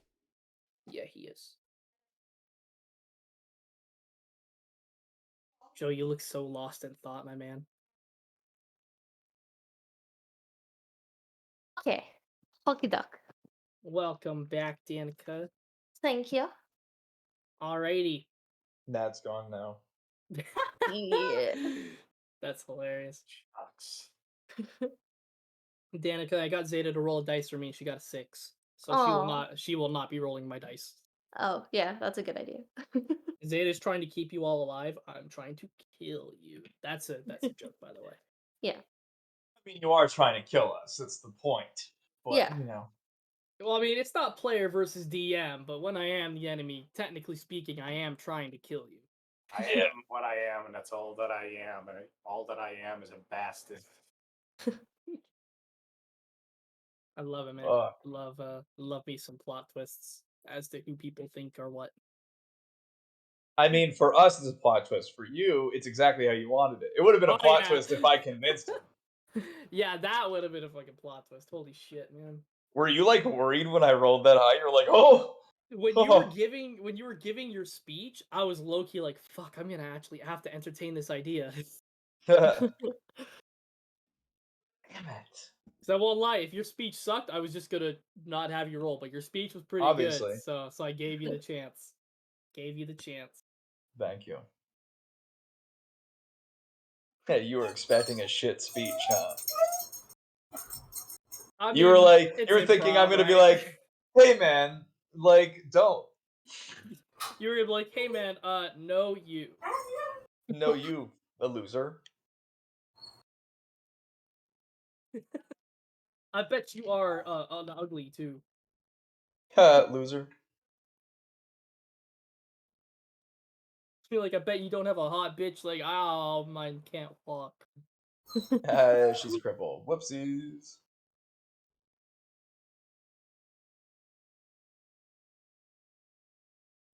Thank God I gave Mabel the fucking cloak. Yeah. Yep. 5 Is there? Please don't see up. Is there 2 different Cupids or whatever? Yeah, I'm like fucking minion it to get it. There was only 4 spots bought. Okay, yeah, sure. Just take 5, whatever. Can I just do like random ones? Okay. Not on this one. It's on it. This is the one that I think I. Okay, this is the one that I didn't do. Okay. How many do you want me to do? Yeah. 5, just 5. 5. Okay.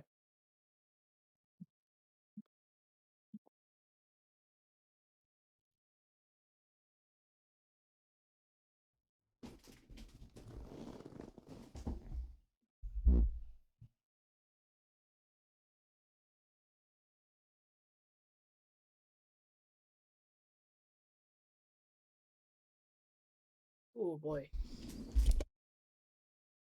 Oh, she gone again. Well, And I can't imagine how hot her room is because mine's getting warm.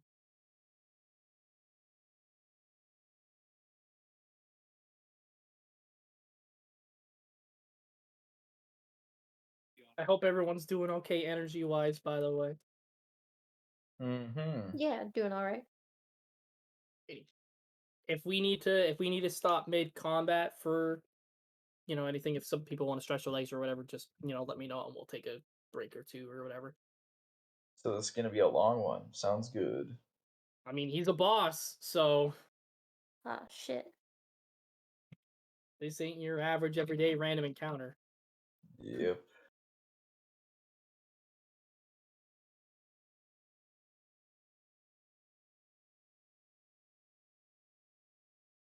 She's just off telling Ari, he took my brother. He took my brother.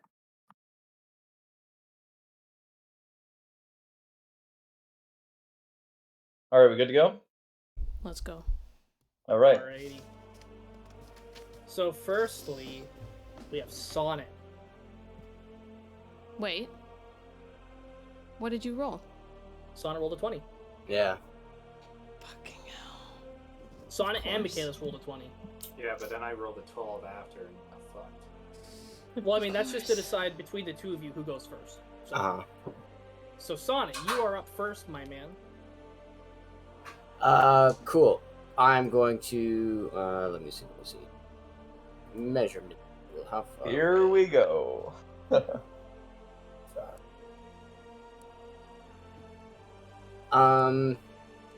Yeah, holding my head in pain, I see kind of Mabel like run up the stairs, and then I'm gonna try running up. I'll only make it to here. And then I'm going to, unless it's a touch spell. It is a touch spell. Okay, I'm going to. Fuck. Sorry, we're fighting Bane, right? Bane Yes. is choosing to attack us. Bane is choosing to attack. Straight up. Perfect. So we can't do anything to him right now. We can't. No, Well, I mean, he you has could- not He's been not. affected. Well, I mean, you can still try. I mean, he's like, I'll be blatantly honest with you guys. Like, he doesn't have immunities. Yeah. Okay. Yeah, I'll just run up. At the very least, I'll try to get his attention. And I'll shoot him twice with crossbow. Okay. So first shot. That's actually pretty good. That would.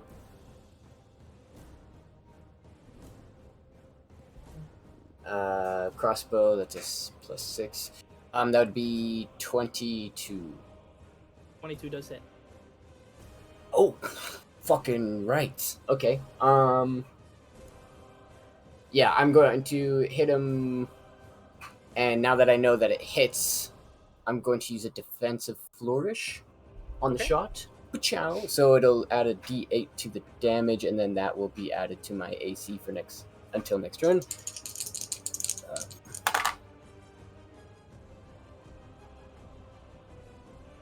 So that's 12 damage off of the first shot, and that would be plus. What type of damage is this again? Piercing, yeah. Okay.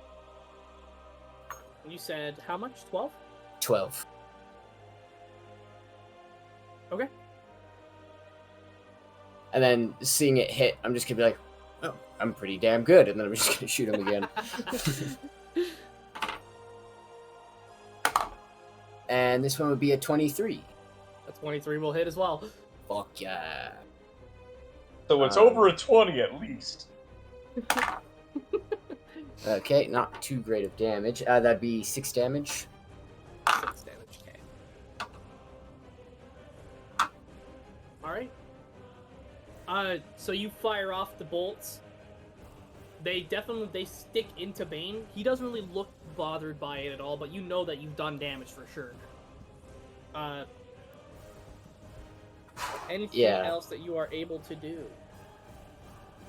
I'll just kind of look to Bane and be like, "Oh, hit by arrows by a commoner," and then I'm just gonna. That'll be the end of my turn. All right, Michaelis, you're up.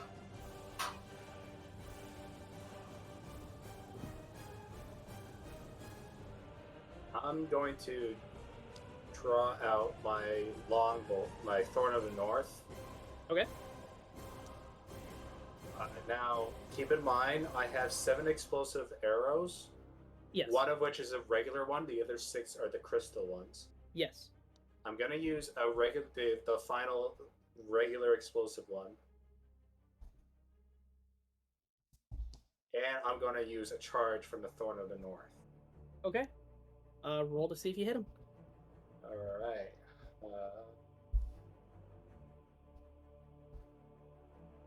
18. An 18 does hit. Oh, okay, good. I said 19, so still Either Okay, still hits. Still hits. Okay. Info. So 18 is his thing. All right. So, what's my explosive arrows?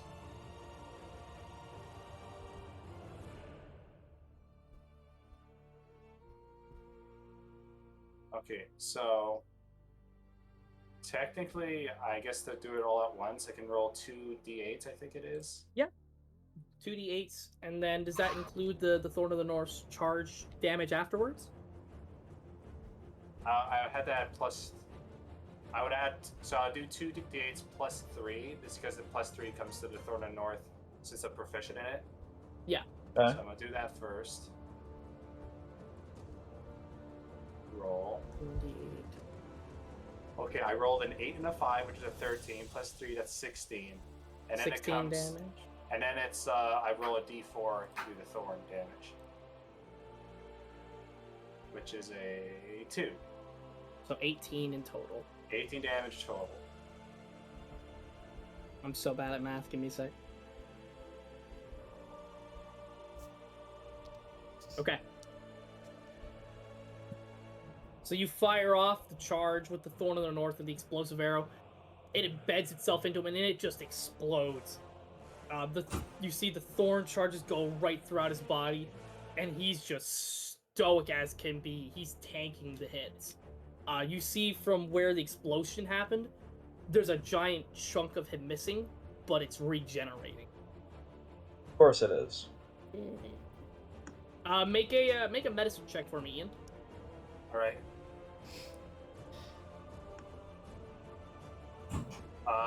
19 again. A 19.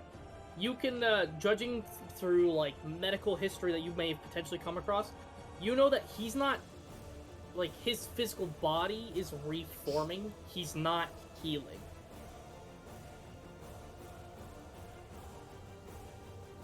So it's not regeneration, it's like taking an essence from something else.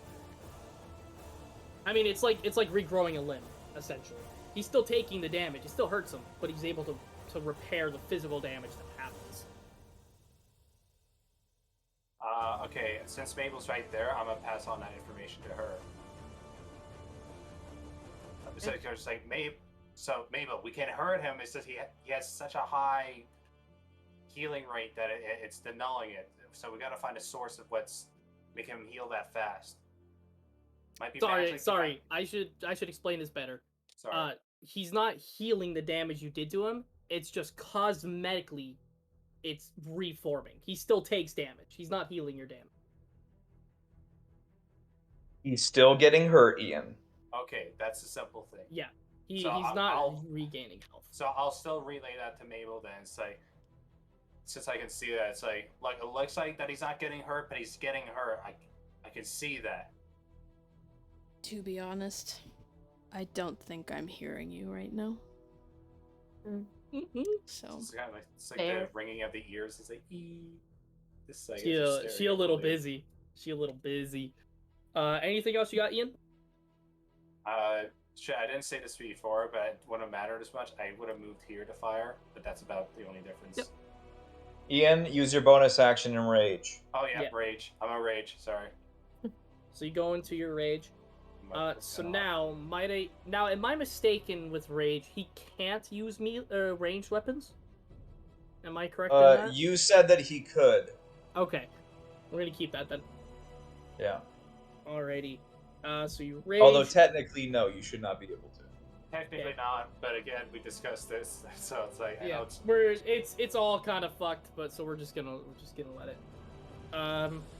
If he chooses to do less damage with a bow compared to his physical weapons, that's up to him. Yeah. Next up are the friends. You see Lynn realizes what's happening, and you see her quickly. So as you're kind of looking over towards the direction where Lynn and Charles are, you see Lynn spread her wings and flap right up into the air. She is currently 30 feet in the air, and she swiftly moves up and on over here with her flight speed. And you see she's scanning the encasement very thoroughly. You see Charles goes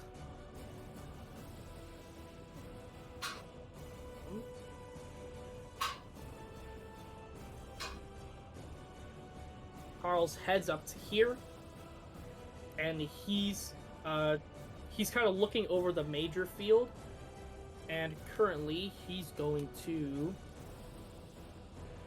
look at you, Lascivious. Mm-hmm. He looks at you and goes, "Do you trust me?" Yes. Good, and he casts haste on you. Beauty. So what does that give me again? It gives you a extra. Let me just double check for sure. Haste. Does it give me AC? No. So Okay. haste. So actually, it does. You get a +2 to your AC. You Beauty. get advantage on dexterity saving throws, and you get an additional action.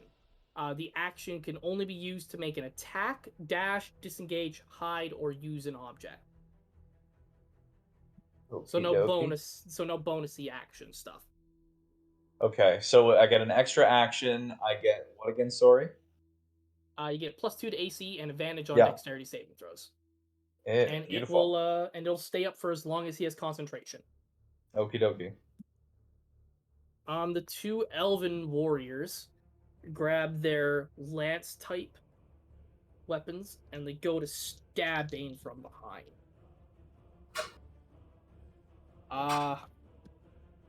Neither of them hit. In fact, this one right here. So it goes for like a step to go and stab, and you see he just slightly trips, and Bane just swats him. Oh. Oh no.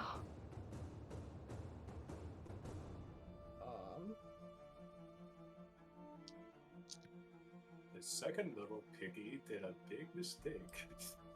The one who, just to be clear as well, this guy here also missed, but he didn't get a critical failure. So okay. So he goes to trip, and Bane just swats him away. You see what was this elven guard just vanish from that particular spot, and you see him crash into this pillar here. God. He's not dead, but he looks incredibly hurt. Right. Next up is gonna be Mabel. Walk me through how that ring works that I bought. The Ring of Spell Storing? Yeah. So, you get to cast 5... Let me double check just with the book, because it's straight out of the book. Is it 5 any spells, or 5 specifically these number of spell slots? Or leveled spells, I should say. So, actually what we'll do is, I didn't realize we should have done this to begin with. Gonna roll a d6 for you. Oh, that's wonderful for you. So, you get to... Oh my god, excuse me. So you get to store 5 spells that you know, and today they cost for free when you cast it for the first time. So out of my spells, I can cast 5, any of them for free? You have to pick 5. Oh, okay. Normally it's chosen by the DM, but I'm allowing you to pick in this instance because I didn't do that research ahead of time. Okay.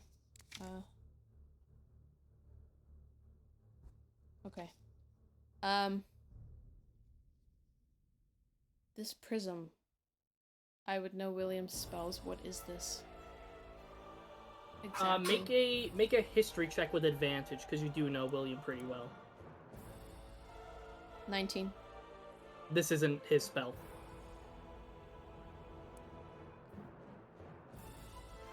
Like, he's casting it, but William doesn't know this spell.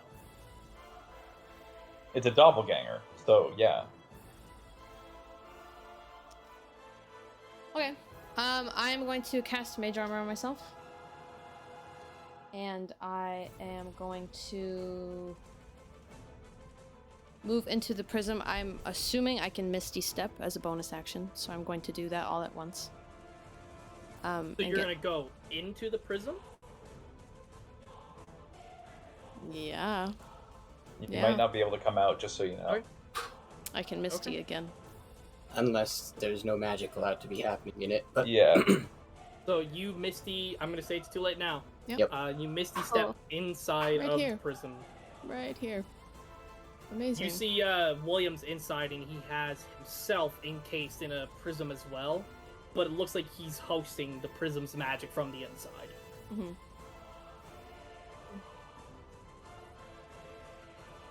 Amazing. Actually, let's move back a little. Let's observe. Yeah, so I'm 25 feet. Yeah, and I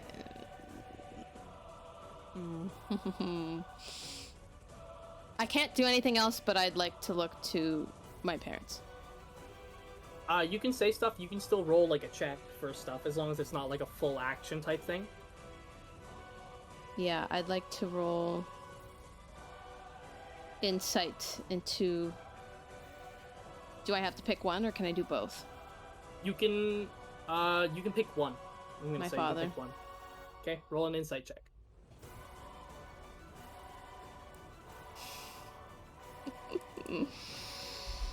That's a nat 20. Oh! No, Nice. okay. Cool.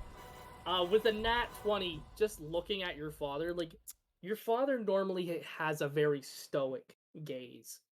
Like, he's very proper, he's pretty much all business most of the time.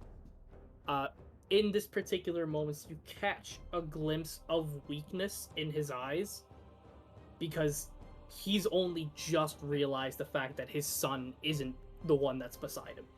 Mm-hmm. And he looks terrified. Anything for me? Anything seeing me? You can kind of tell, like, it's probably shell shock, but he's Yeah. looking right through you. Okay. That's my turn. Alrighty, Bonelia. Yeah, I'm gonna throw that dang feather in the air. Oh, perfect. Okay. What is? Do you guys not remember the feather? I don't. Bring it back, baby!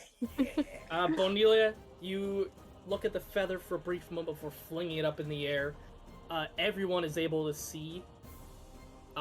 This feather glows as she kind of chucks it up, and you see it just, for a second, hover, and then it just shoots straight through the ceiling, just phasing right through it into the air. And you hear everybody hears a very loud, just orchestral hum go out through the entire area. What?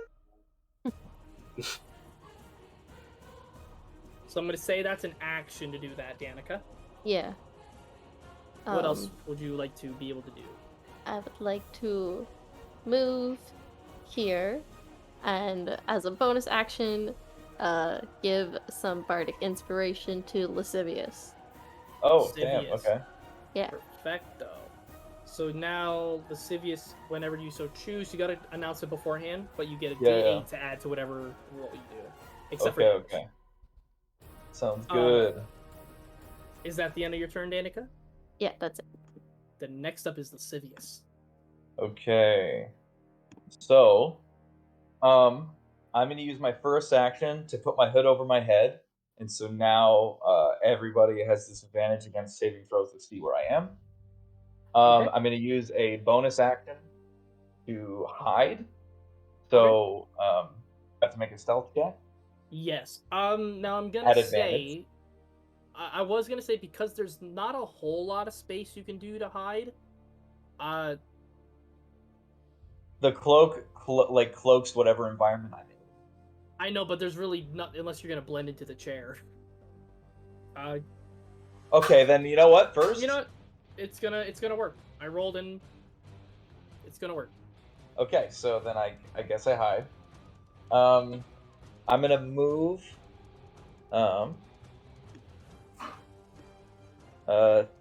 30 feet over here, and then I'm going to cast Mage Armor on my second action. Okay. And then I'm going to. That is it. Okay. So you are hit. Next up is Bane. You see Bane after he swats away the Elven Guard. He looks at the room. And he goes, you know, as a god, I don't get to stretch all that often. Hopefully you all can remedy that. And you see he turns around and goes to the Elven Guard.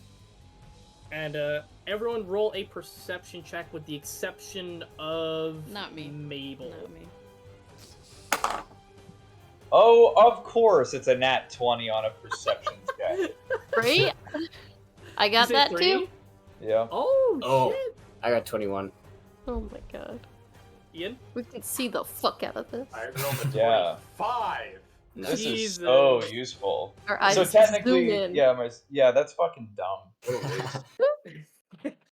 So It's like, I hear a fart in the wind. It's like, that's definitely him.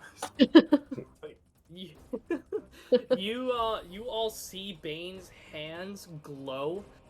Not only do you suddenly see his hands glow, but everybody who got a nat 20 sees in that instance that there's a sword that manifested on his back that wasn't there before. Oh, Of course god. it was, yeah. You see he kind of puts up like a UFC box kind of pose, and you see he just punches the guard.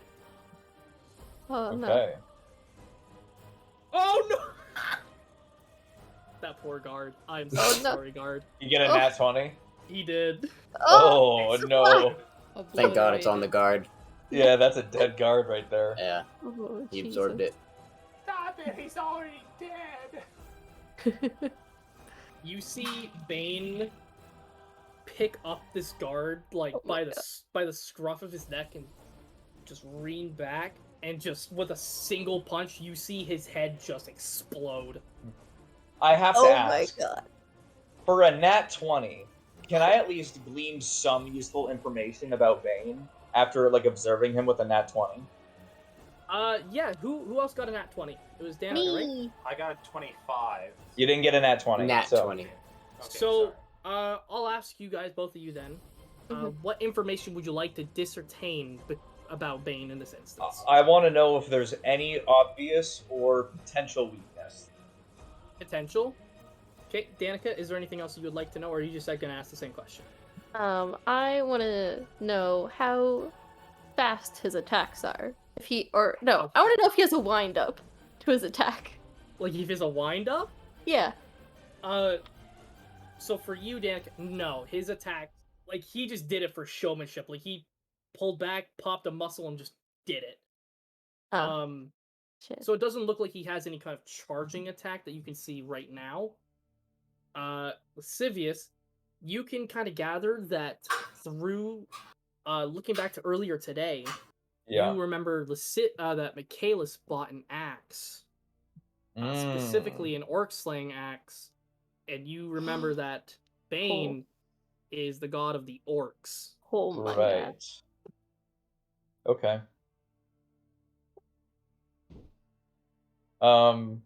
In this moment, I'm gonna look over to Michaelis, and I'm gonna be like, "This is all you, buddy."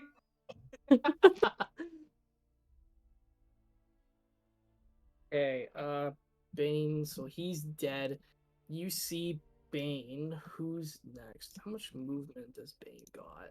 Like 1,000,000,000 feet, right? Like 1,000,000,000. I gave him like 1,000,000,000. Like 10? Because he's so big? You see Bane. You see he turns around to the guard that's injured against the pillar. Oh no. You see him grab behind his back, and you see he pulls out this gigantic, like this buster sword. Oh, Nice. nice.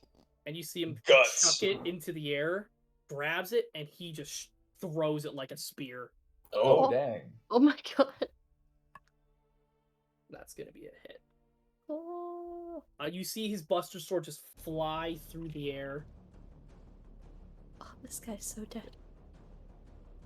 and the guard, like, he's just like, he coughed up a bunch of blood, and just as he looks up, the buster sword just goes right through him, and he's impaled into the pillar. Oh, fuck. Oh god. I just got an amazing idea. Oh. Oh, shit. Next up, Okay. Bane goes back to the dead guard. You see him plant like a foot on the body No! and just rip it out. Mm. He like shakes off some blood and he puts it right back, and that's gonna be the end Ah. of his turn. Damn it! You know what you have to do. Sonnet, you're up. Oh, yeah, so with my movement, I can get here. Perfect. So I'm gonna get to here. Can I, like, physically, am I stopped from going in? Yeah, if you were to beat on the prism or the rectangle, you would. It's like beating on a wall.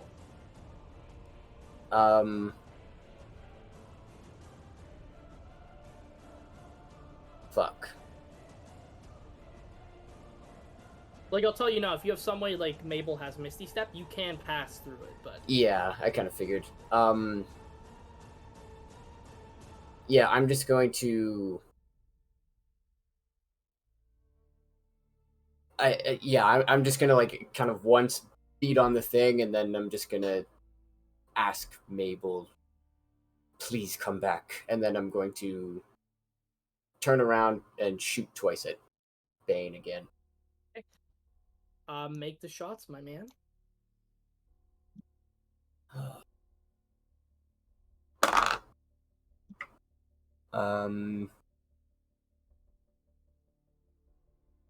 23. 23 does hit. And then I'm going to defensive flourish.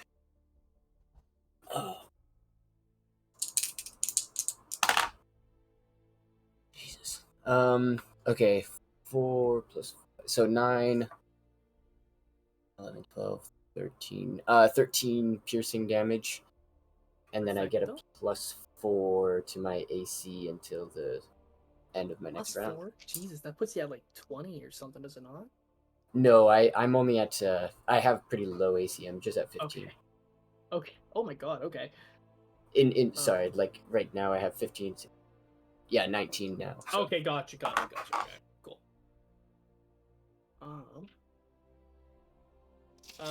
You have a second shot you're firing off as well, right? Yeah, as my bonus action, I'll do crossbow expert and shoot him again. Okay.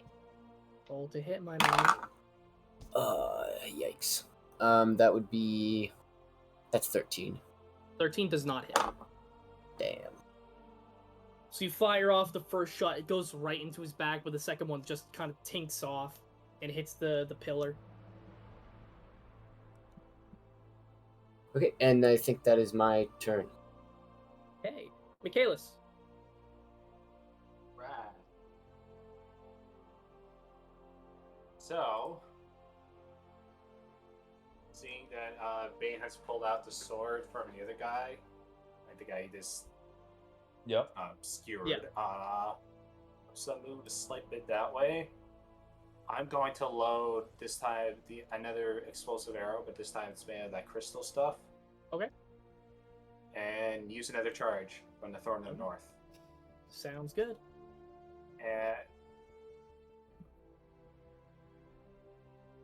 I don't do frenzy attack yet. That's on my bonus action. Oh wait, fuck! I had a second attack. I didn't do it the first time. Fuck. Oh wait, no, that's because I used. Okay, never mind. Yep. Okay, so I'm gonna roll to attack the Thorn of the North. This is 17. 17 does hit. Oh, it does? What? does? It does. I thought you said. Ooh. Okay. Well, I thought Michael 18 said that. was the max.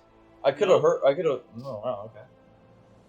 Okay. Not once have I confirmed what his AC is. Yeah. That's fair. That's fair. Okay, I am going to roll damage. So that's going to be 2d8s plus the 3. I like the visual of this because it's like you're fighting the Hulk. Yeah. That's terrifying. With a giant sword. So that's 17 with the 17 with the explosive. explosive Thorn of the North plus the 3 from the Thorn of the North, and then So the 1d4, which will be a 3. So, 3, so 21. 21. 20, Perfect. 20, no, 20, 20, 20, sorry. 20? Awesome. So you peel back the bow and you fire off another shot. Same thing happens as before. Just another giant chunk out of his shoulder comes out and it starts to kind of reform to build his shoulder. Am I able to react quickly enough to shoot an arrow into the hole that was formed? Do you have a second attack, right? For choosing to attack first? I can have 2 more attacks. Just right now I have 2 standard attacks. But since I use Rage, I can use my bonus action to get the third one with Frenzy, right? Right. Okay. Yeah, I would say you would have time to fire off another one if you would try. I'm quick enough, so I'm gonna roll getting a hit. Go for it. It's like your Legolas just. So that's the plan. All right. Does a 23 hit? 23 does hit. Yep. Okay. Well. Okay. Again, 2d8s plus 3. 8 total for that plus the charge. Okay. Which will be 11 total. 11. Perfect. Make another medicine check for me, Ian. All right.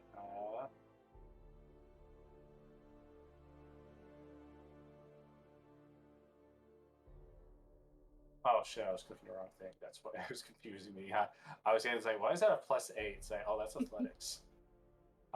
So I got a 16. A 16. So when you fire off that second one and it hits as well, takes another chunk. You can see that the bit that kind of heals that chunk that you took out, it's getting slower. So it looks like you can kind of discern that the more you damage them, the slower that physical reformation happens. Okay, I'm gonna use a bit more movement. Get over to here, and I'm gonna get Lascivious, or I'm gonna get Garner, Lascivious, and I guess Bonelia and Sonus attention if they are paying attention. Okay. And just tell them that well, I ascertain. It's like the more we damage him, the less comes back. I don't think we'll be able to kill him, but we can incapacitate him to a degree that he'll be useless. I'm gonna respond with, use your axe. Fair point. So I guess how much did I move so far? You moved 20 feet. All right. So you have another 20. All right. Yeah, I have that. So. All right. I'm gonna follow Lascivious thing. I'm gonna move down the stairs here, and I'm gonna try to aim at the same spot I've been hitting the previous arrows. Okay. Yeah. Roll Same a hit. thing. Explosive and a charge. Perfect. Okay. Thorn of the North. Thorn of the North has 6 charges, so you're halfway through your charges. I'm halfway there. Living on a prayer. So I rolled. Okay, I rolled a 24. 24 does hit.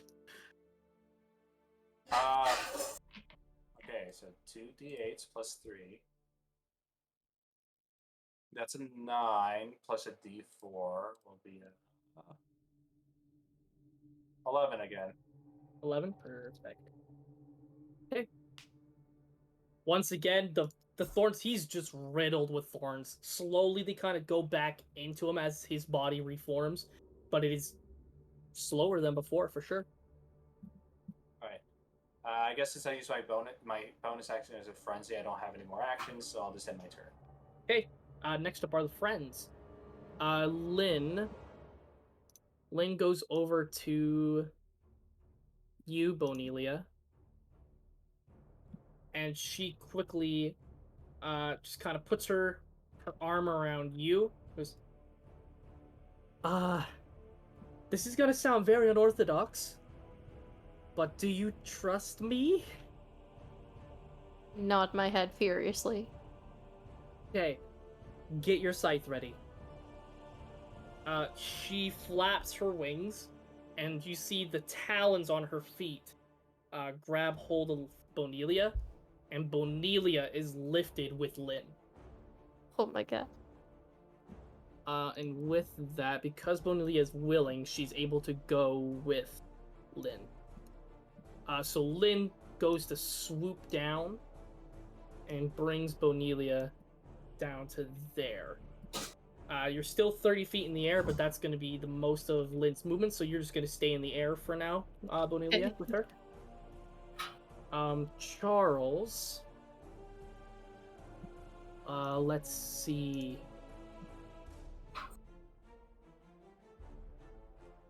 Charles moves past Lascivious and Michaelis and gets up to here and looks Good. to Sonnet. Sonnet, do you think you can get them free, perhaps? Or maybe Mabel? I can't get in. You see he kind of turns to look at the rectangles. It's something I've never seen before. Gotta think.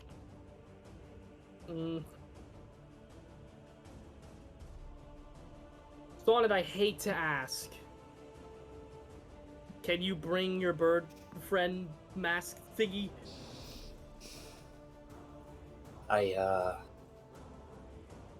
Yeah, I can do that. Okay, because I have a bit of a outlandish idea, and I don't know if it'll work. So he's gonna ready an action for your turn. Mm-hmm. What he's readying, Joe, is that when you turn on the mask, he's going to try and kind of a little fucky up. But Charles is going to try and double up the concentration on haste. He's gonna try anyway. I'm gonna give it a stupidly high DC, but if he gets it, then you and Lascivious can both have haste at the same time. Cool. But that will mean that he's gonna roll concentration at disadvantage for having to do 2. Who else do we have as friends? All the council members. You see Queen Mabel. Make a perception check for me. Can I? Yeah, you can. It's not magic, so. 17? 17. You see Queen Levira stand out of her seat, and she's got like the fiercest stare that you've ever seen. And you see she grabs that vial, and she puts her hand against the actual rectangle, and you see she's struggling, but she's managing to get inches of her hand outward. Just a couple inches at a time. Like, it looks like she's straining herself to try to get the vial out of there. And you're able to hear her say, take this, get him with it. Uh-oh. Okay. You have to take it. With that, everybody else, the other members of the council, yeah, everybody else is trying to pry through the rectangle, but Levira is the only one who's even making some leeway. Also, with that perception as well, I will say, you see that William, while he's in his own container, both Magnus and Amelia are also in their own separate containers, and same thing with Elias. Every single person but up William on there is definitely, he's doing this shit. Yeah, you know for a fact William's doing it.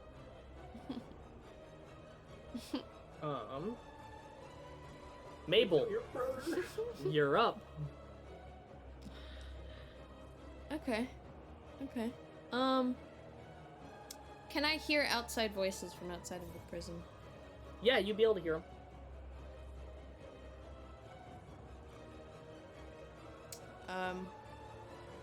I look to William, to Levira,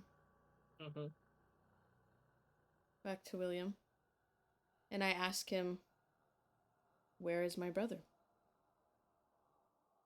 Oh. Roll a persuasion check for me.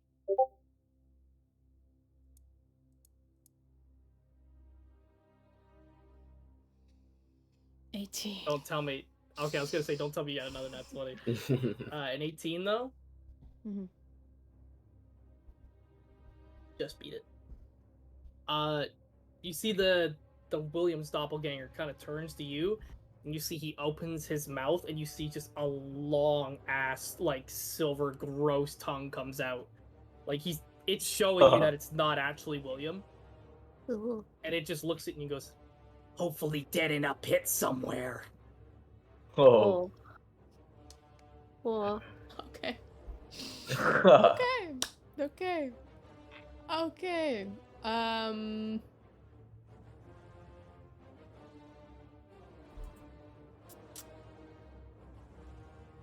Fuck.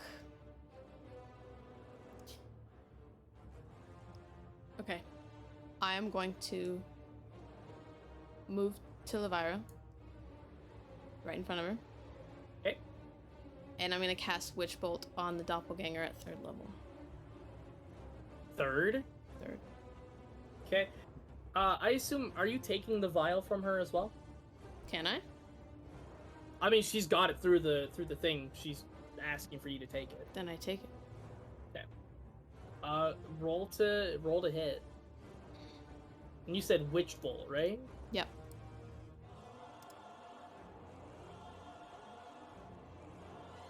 Another 18. Okay. This is good. This is good. It definitely hits the encasement. Roll for damage.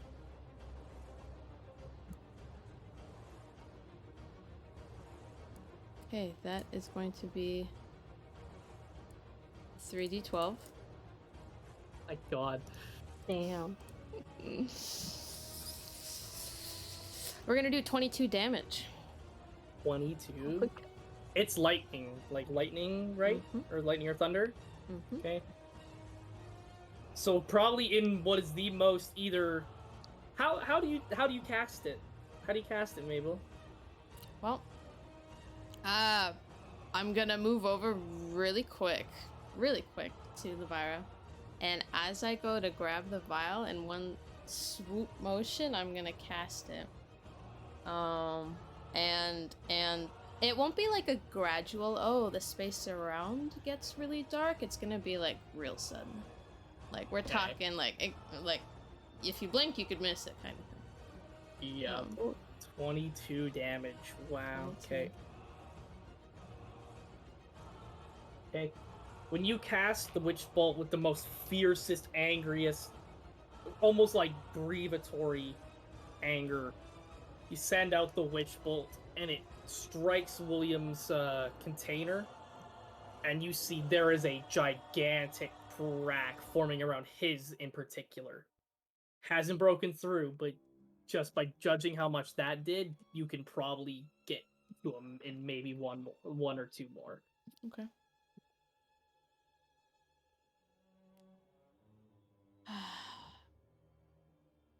That's it, I think. can I... No, I don't think I would. No, that's it. Okay, Bonelia, you're currently 30 feet in the air with Lynn. Yeah. So she picked me up and flew over, and in one super awesome, cool movement, I pull my scythe out with one hand, and I give finger guns to Michaelis, and I give him bardic inspiration, and it looks super cool and amazing. Yeah, It's like real something epic. out of an action movie. That's dope as fuck. My All heart's right. just like, yes! Fuck him up! And that's my turn. Yeah. Bonelia, Yeah. you also get a message in your head. Oh. You hear a message coming from a very familiar voice, being Kapir's. Oh. He says, "I'm on my way." Yeah, my boy. All right, Lascivious. Okay, I'm gonna pull out my dagger of venom, and I'm gonna use my first action to coat it in venom. Okay. And then I'm going to whisper over to Michaelis because I'm enshrouded and hidden. Mhm. I'm gonna say, if we can somehow manage to disarm him, I can maybe get rid of his sword. And then I'm going to move 30 feet down to the foot of the stairs. And I'm going to use my other action to throw my dagger of venom at Bane with advantage because I would assume I'm hidden and he's not looking at me. Yep. I would say so. So that okay. So that's oh shit! I forgot I was going to use my bardic inspiration on top of it. Is it okay if I do it? I haven't described it yet, so you're good to use it if you still Okay. so choose. So I'm using my bardic inspiration as well, which is a D8. You said? Yes, a D8. Let's see. It's a 10.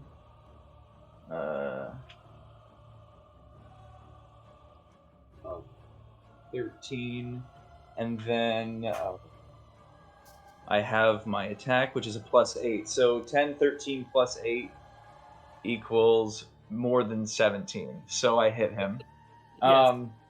And so I'm gonna roll 2d10s. So okay. So that's gonna be 16 poison damage if he succeeds on a DC saving throw.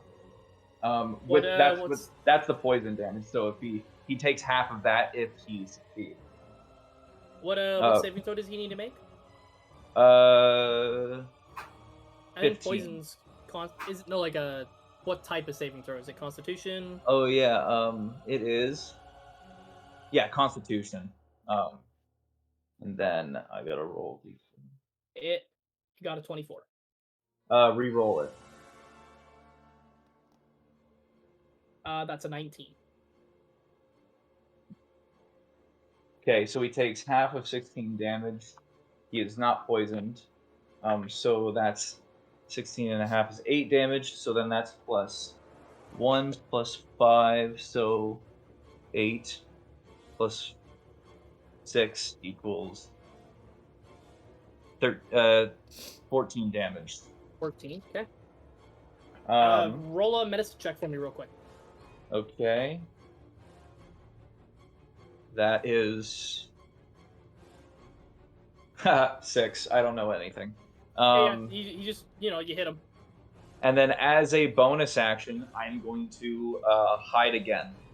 Okay. Sounds good. I'll roll a stealth check to see if I... Yes.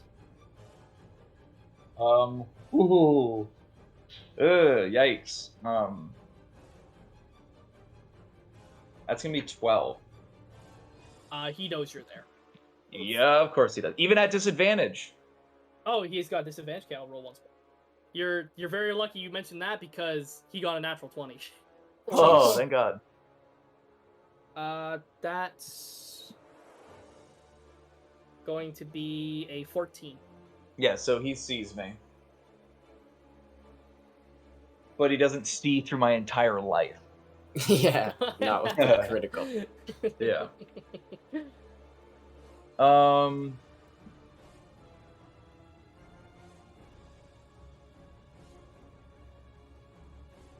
That's it. Next up is Bane. Beauty. No. Bane kind of stands up and kind of turns around and he sees that Bonelia and Lynn are flying at him. You're kind of coming towards him very sneakily, you threw the dagger, right? Yes, I threw it at him. Yeah. So he turns around and he just takes the dagger out and he throws it to the side. Oh. So the dagger of venom is going to be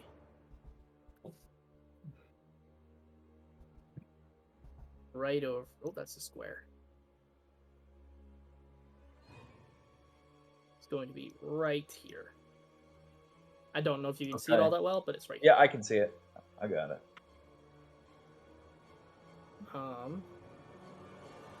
He sees Lynn and Bonelia. And Bonelia, Yeah. you see Bane look at you up in the sky, Oh, and God. you see he takes a step back and he gets a running start and he jumps at you both. Jesus. That's terrifying. Let's see. Athletics. Yeah, he got a unnatural 20. You see Bane goes and he leaps, and he grabs onto you specifically. Oh. What I want you to do for me is you're gonna make a strength saving throw at disadvantage. Okay. God damn it, it's gotta be strength, huh? Yeah, gotta be strength. I mean, Bonelia isn't holding on to anything. She's being held on by Lynn, so if Lynn doesn't want to go down with her, Bonelia has to fight him off. I guess, yeah. Yeah, I got a 5. 5. Fair so enough. Bane grabs onto you, and you're both dragged to the floor. Ah. And Danica, roll a dexterity saving throw for me. This time, you no disadvantage, no advantage, just a plain old roll. But it's a saving throw. Yes. Okay. Oh. Okay, that's a 10. You're good. Oh, okay. Thank God. You do not go prone. Lynn does. No. So Lynn. Lynn, I'm gonna put her sideways. Bane is over here. Oh, God. With that, he's only got enough for one attack. He sees Lynn down on the ground, and you see one of his fists charges up, and he goes to punch Lynn. Shit. Uh-oh, stinky. Bird's going bye-bye. Oh, stinky? I would like to use my bardic inspiration as a reaction. Oh, okay. How does this work? You roll a die and subtract from the creature's roll. Okay. It's their attack, ability check, or damage. It doesn't work if creature is deaf or immune to being charmed. They are immune to being charmed. Shit. Dang. Well, never mind. Well, guess you're dead. Again. No. Lit. Okay. Bye-bye, bird. Oh. The bird is not the word today. Oh my God. So cool. Where is it? Here we go. So, yeah, he definitely hits Lynn. Fuck. Bonelia. Yeah. Make a perception check for me with advantage as well. Okay.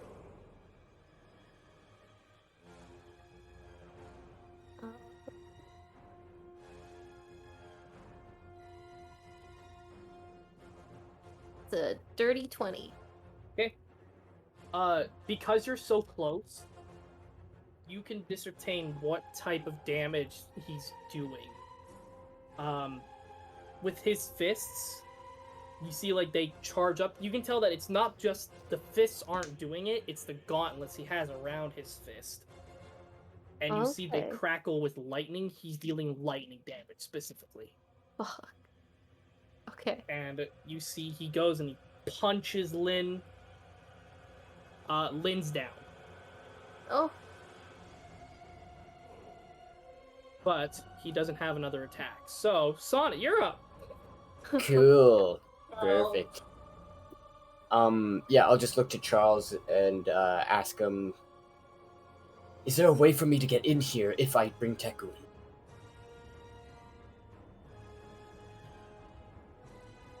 I mean, looking at Mabel, if you deal enough damage to the container, I think you might be able just to break it.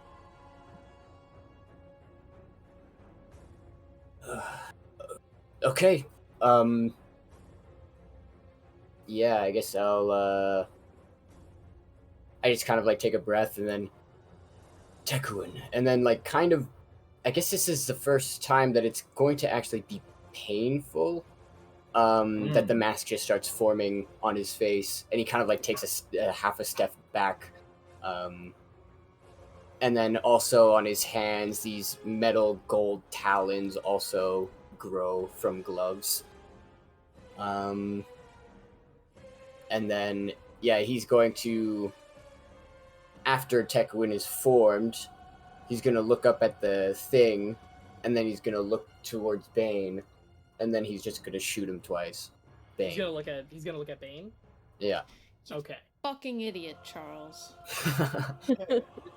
Wait, Charles is saving his action for this, though. Yeah, Right. Charles saved his action. You actually now have haste. Very Oh, nice. right, that's what it was for. Ooh.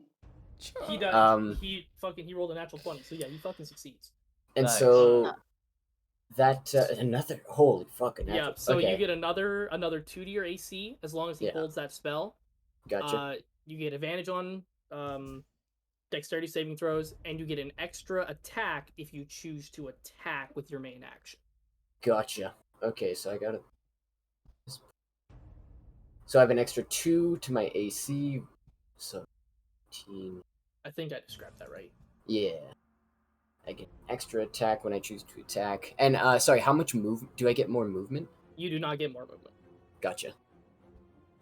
Yeah, so I'll turn around. I'll just move to here. And then I'll shoot Bane. Okay.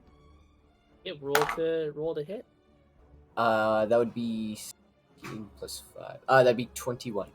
Yes, that hits. 8. Are you using all 3 of your actions, or all of it to attack? Yep. Just roll it all out. Gotcha. All the damage? All the attacks. Gotcha.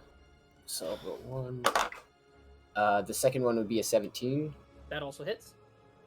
Third one would be a dirty 20. So that also hits. So all 3 hit.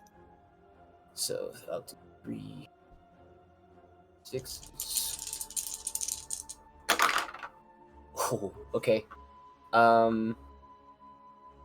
So that would be 10, 20, 31 damage. Is that just for one hit or all of them in total? All of them in total. Perfect. So you fire off these arrows just one after the other at him. And you see, like, because after he's got Bonelia and Lynn to the ground, like, you just pepper him and he just kind of looks up to you. And you see his eyes, they're just glowing this green, fiery color. Like, he looks like he's excited. Yeah, and the mask's jaw is agape, and there's like dark drool falling out of it. He is also looking excited. Do you have any other movement that you are taking? Nope. Okay. Roll a Constitution saving throw. Oh God. No! Of Can I course stop it's gonna this? come out. Oh! No, I just said, can I stop this? I offered before you rolled. That counts. Then yeah, you could. That counts. I have a 9 for you. Oh wait, no, you want a good one. Sorry, I 9? have a 19. Yeah. I mean, No, 18, sorry. Oh. I said it before. Well, I'm Literally- sorry. You're in literally a the fucking worst. prism. He is not paying attention to you. But it literally was the worst because it was a critical fail. Oh. Oh. So So I'll let Chakawin is you. now a It werewolf. was meant to be. I'll let the 2 of you decide right now. Sonnet and Mabel. I'll let the two of you discuss right now. Do you think it makes sense character-wise with Mabel being so focused on William that she would do it? I don't think she would know. Mm-hmm. And I think with Tekuin in control, he wouldn't accept. Perfect. Okay. Beauty, of course. I Saw still this get to coming make a mile my. away. You still get to do the other one. Yeah, don't. So you're gonna do another. You're gonna do a wisdom saving throw this time. Okay. I don't have any bardic inspiration. Fuck. I don't want to roll it, man. I'm scared. Okay. Before you roll it, I'm just gonna double check my notes here. Uh-huh. So if you do not want to go into a frenzy, Joe, you need to pass a 13. Oh god. Go, roll it. Someone give me a countdown. Roll it Tell me. now. Okay. And it's a wisdom 13. saving throw. You have to. Wisdom. Yes, wisdom. And Is you have it to beat meet it. or beat? Yeah. Oh my god! It's a 14 because of the cloak. That's phenomenal. Good job. Holy shit. Everybody sees Sonnet just. You see Tekuin take over in that instant, and right after he fires the shots, you see his body twitch and contort as fur grows all across his body. Yeah, dark black fur just comes shit. out like clean, kind of like he kind of grows a little bit too. Like he used to be like 5'11" kind of thing. He's now sitting at like 6.5 feet. Like it just grew. Okay. And he still has the Tekuin talons. Yeah. Oh my god. And the mask. Of course. Oh my god. But all of he has cat-like ears. Oh, interesting. Oh. And a dark, waving tail. Oh. Yeah. Share with the class. All right. So Joe has now transformed into his lichen form. Oh god. We'll have a group perception check real quick to see if the group can discern which lichen he transformed into. Kidding me? Nat fucking 20 on the most useless shit. Good job, Lascivious. I know you're always looking for what I'm doing. So fucking stupid. Literally the most useless fucking shit. I better ascertain weaknesses or something. Hey, Lascivious, is that an ant? That's what. It's like definitely an ant. God fucking damn it, dude. Mabel, what's your perception roll? I wouldn't be. I'm okay. If you don't think so, Michaelis. Mine was a 15. 15. Bonelia. 9. Okay, you're all good. You're all able to discern. Michael, I'll go into more details for you specifically. Yay, more details. Sonnet has transformed into a were-tiger. Yeah, okay. Wow. So you mean fucking Tekuin has turned into a were-tiger? Tekuin in the moment has transformed into a were-tiger. Michael, with your nat 20, my man, you can tell on just from the contortions, from the movement and the pain that he went through in this first time transformation, you can tell that not only did he fight to not lose control of himself in that moment, but you can tell just looking through on the inside. Joe, I think you can confirm with me on it. I want to say, I don't want to put words into its mouth, but I want to say Tekuin's pissed off about having transformed. Interesting. Huh. Oh! Oh, this is great news. Yeah. Oh shit. Okay, interesting. All right, Michaelis, you're up, my man. All right. Well, I am. It's such a funny nat 20. Oh my god. all the useless nat 20s. Just for the cities. It's fine. Oh, my camera's off. Give me a second. It's overheating.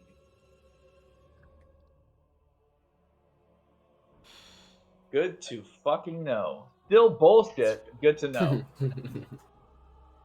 All right. So it's my turn. Yes, sir. I am going to. How far am I from Bane? About 40 feet. Yeah. I am 30 feet away, give or take. It'll take you 25 feet to get down the stairs, and then another 10 to get to him. Can I straight up like launch myself from the stairs and throw myself at Bane with my axe? Yeah, you've got a free action to swap weapons. Roll an athletics check for me. I'll let you choose between athletics or acrobatics. I'm doing athletics because I have a +8 in it. Okay. So roll an athletics check. Oh, baby! I rolled 26. 18 plus 8. Ooh, baby. Okay. Yes. Yeah, you definitely make it over to him. Are you swinging downwards as you do I it? am swinging the orc slaying great axe as I'm going down on him. Okay. Roll to hit, and I'm gonna say you can do it with advantage. All right.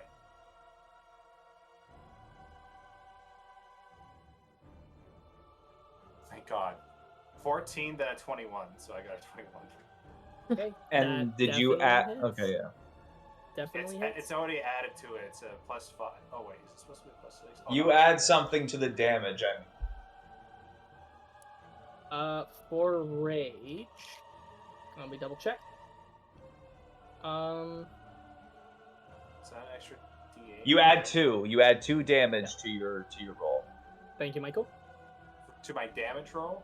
Yes, you add 2 because of rage. But because it's the orc slaying great axe, you add another stuff.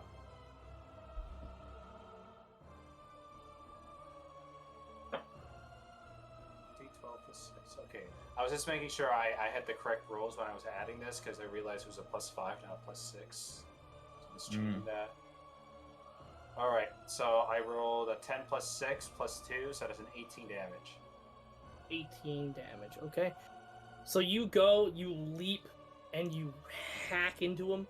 Where are you hacking into him, Ian? Where are you hacking If into you him? can see me, is he facing Bonelia and Lynn? No, he's looking up at Sonnet. Okay, so if this makes sense, if he's looking at Sonnet, I'm aiming right for the nape of his neck that's closest to me. Okay. So, like, if he was turning the other way, I'm hitting this side of him. Perfect, okay. If he was looking that way. So you go through with just like the giant amount of momentum that you have from that leap, and you just hack right into him. How much damage did you do again? 18.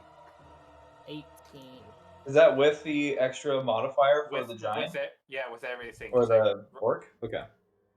Well, because he's not an orc. The orc damage only happens if it's an orc. He's not an orc. Ian, he's the god of orcs. He's an orc. Oh, yeah, so... And it's That's why Lascivious was telling you. Well, that's why it's also the +2 thing, right? Okay, I added a No. The +2 is an additive because of your rage. You get to roll another dice because he's an orc. Yeah. Oh, wait, yeah, sorry. Yes, sir. Sorry, That's why Lascivious was telling you. Yes, sir. 20 damage. So 20 damage in total? 20 damage in total. Perfecto. I rolled a 2, so, I mean, something. Oh, it's something. You hack right into him, like, you get just the cleanest cleave down from his neck straight across his chest. You see it's taking immensely slower to repair itself. Like, you guys have done a good chunk to him so far. Alright, that was my first attack. You can use it for him, yeah. So my first attack, I launched myself, cut him down, and now I'm gonna do a second attack of swinging my axe around and cutting right, like, across his stomach. And just to quickly be a stickler, unfortunately, because you jumped, wouldn't a jump count as an action? You know, yeah, I guess technically speaking.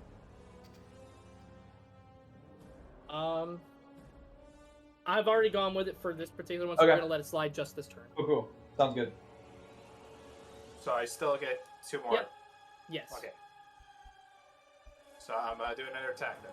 So.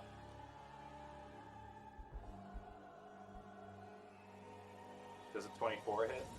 24 does hit, yeah. Okay, good. And then since he's an orc, I do the d12 plus 6 plus d12 plus 6 plus 2, and then whatever I roll for the orc bonus. Yes, that is correct. 3 plus 6 is 9. Plus 2 is 11. Plus a d8. That's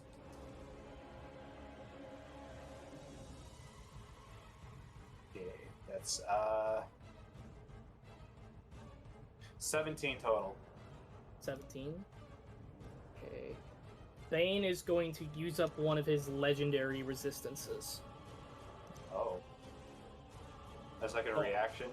All legendary resistances they act like legendary actions. I mean, legendary resistances allow them to once per turn or how many that they have, they can have the damage they took for that specific attack. Oh. So 17 and it becomes 9, I guess. We're gonna... Would you round up if it's an uneven number? Yes, we round up. Okay. So 9, so... Okay. Cool, and then roll for your third attack. Yes, sirree. Bye. Oh no. Walker. What's up? Uh-oh. Uh-oh. You know exactly what's up. Are you joking? Get him. No, I'm not. I'm taking a pick right now. Okay. We don't need a picture. We know. Okay. I don't care. I'm taking a picture. He does it for himself. I do it for myself. So that's gonna be the maximum damage, and then you roll again. Wow. Okay. Wait, really? Yeah. Yes, that's how it works. Maximum damage, and then you roll again. Okay, so What's the max? You get the max damage, and then you roll for damage again. What's the max? So roll for your damage. it's 2d12 plus 6. So Including 30. Yeah, That's yeah. 30 damage, and then with the bonus for Plus the 2. axe. Plus 2 for the rage, Yep. and then plus a d8 for the orc. So then it would be a +4 for rage because it's a max of every possible thing you would do. So it's actually +4 because of the rage. So that if I'm doing my math correctly, I believe that's 42 damage minimum, and now he gets to roll again. Oh my Yes. god. Do it. Let's go. Yes. Come on. Okay, okay, so that's 42 right now. Yeah. And then, Do your basic math, and I'll add it to the 42. I got a calculator. Okay, and I'm not rolling a hit again. I'm just rolling straight up damage. Yeah, you're rolling damage.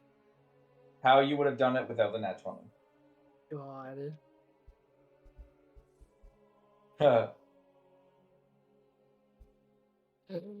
Oh.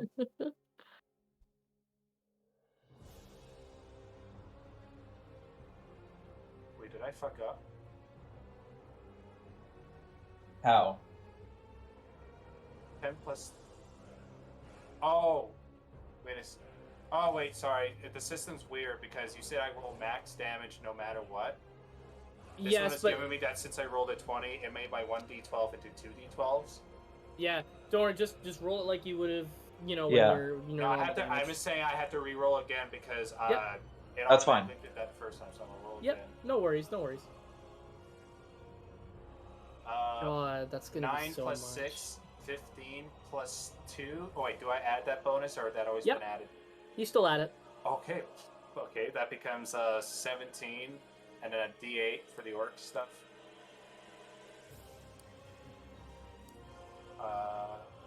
18. And I think that's it. 18 max. So Okay. 42 So plus that's 18. 60 damage. 60 fucking damage. That is my health pool nearly. Like I'm off Oh, by 2 health fucking hit God. points. So you get that secondary slash in, and when you go for the third one, you just quite heavily heave down. I am aiming for his nuts. I do that, and I do an upper hand swing, and it goes Oh right up to my his stomach. god. Wow. Oh, Turns to Bane. He's just like, With that giant cleave there, you see just a gigantic gash going pretty much up his entire body. For once, he looks incredibly injured. Like, not on death's door, mind you, but if this man were mortal, you could potentially kill him soon. Oh. okay. Which suggests that because he's not mortal, if we hit a killing blow, he's not gonna die. "Oh, still hurt him." Is it my turn next? I've used all my actions, right? Yes, you have. Yeah. Yeah, just- Next up is the friends. Lynn's gonna make a death saving throw. Classic. She Oh, fails her God. first one. Classic. Oh god. Oh, Lord. Charles kind of noticing what's happened. Mhm. He looks at you, Sonnet. You're too busy kind of facing towards Bane to really notice, but like he just kind of looks at your new towering frame and he just kind of backs away suddenly a little bit. And because of this, they say he's gonna have to roll for concentration. Mm. I can't help him. Haste off of Michael and Joe is gone. He could keep concentration. Oh no! Damn it. That sucks. So Sonnet's no longer Sonnet, now he's just Tekuin Wolf. No, he's Yeah. still he's Tiger. still that. He just doesn't get an extra action is all. Ah, okay.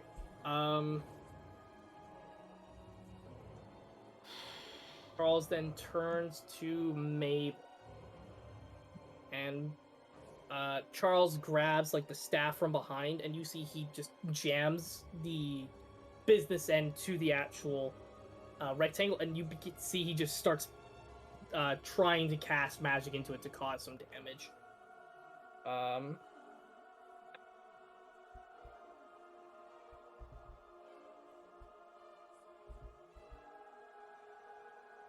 Nobody's able really to everybody's a little too busy to notice it, but Charles does crack the rectangle a smidge. Nice. Progress. Mabel's grabbed the vial. Levira pulls her hands back and you see there's some major singe and burn marks across her wrist and they are bleeding heavily, but she looks like she's gonna be okay.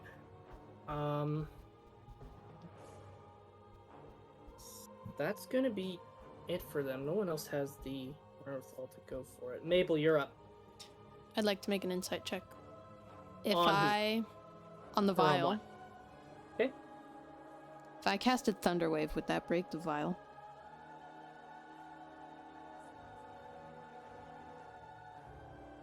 Thunderwave is the one that pushes people, right? Yes. And Thunder's... all unsecured objects. But if she's they go holding it, I think it's flying. secured. Then no, it won't break as long as it's within your grasp. Because my objective, I would like to cast Thunderwave to break as many prisms as I can within a 15-foot radius.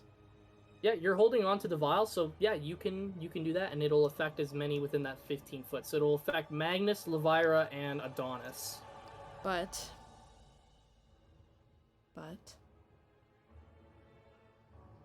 what are you okay. thinking? I can use my bonus action first, right? Yep, you can use bonus action at any time. I'm gonna Misty Step.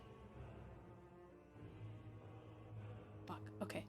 I am going to Misty Step to the edge where Charles is. And I'm gonna stick my hand out. And I'm going to give him the vial. And I'm gonna give him a look. Which is somewhere between like really like angry and worried, and then also just like focused. And then using my movement again, I'm going to move right here. Will that be enough? Let me check. Yes, and with my new extra 5 feet, I would also get my mother, and I would now like to cast Thunderwave at a... So that'll get Elvira, William, Magnus, and Amelia. Okay? And, question, Yes. with the spell storage ring, Yes. is that only casting spells at their given level, or can I up it for free?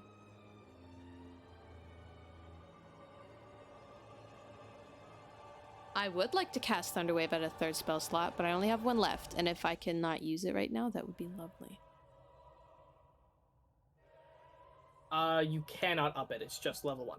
Okay. That's not enough. I'm gonna do 2nd level. Okay. And so that will be 3d8.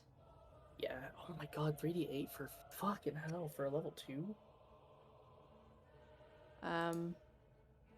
Oh, I have to see if it hits though, right? No, Thunderwave is just within a 15 foot centerpiece. So it just goes from you to wherever's close. So you just roll damage. Okay. That's going to be 15. 15 damage for each one. Mm-hmm. Okay, so you see cracks appear on Levire's, but it's not totally good. Same thing with Magnus and Amelia's. But what about William? You see William's is damn near broken. No! If you hit this thing one more time, you have a feeling it's gonna break. Silly pity. Okay.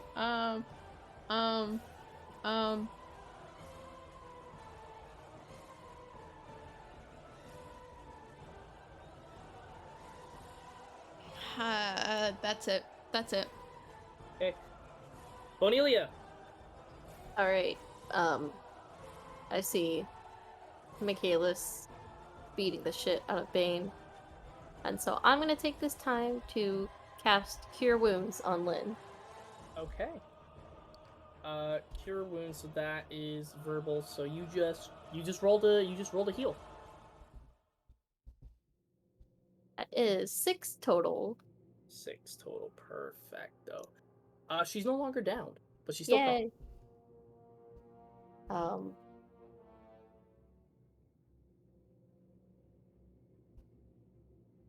Can I drag her?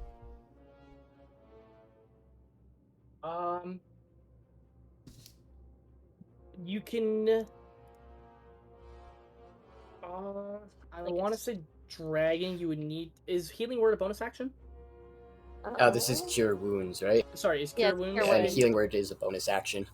What is Yeah. Cure Wounds? Cure Wounds does more healing. But is it an action or a bonus action? It's an action. Okay. I'm gonna say if you want to drag her, that's gonna take an action because you're Okay. gonna have to move with her. Ah. Okay.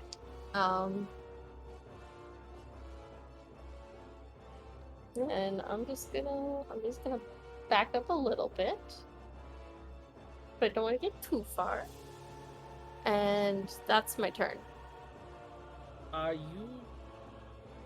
just right in front of Bane, right? Yeah. He's gonna take an attack of opportunity. Fuck. It's just with his fists. You know, nothing serious, just his fists.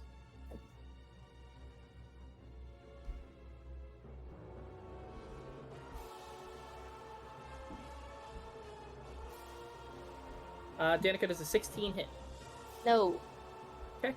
He goes to punch you and you just get away in time. Yeah. Cool.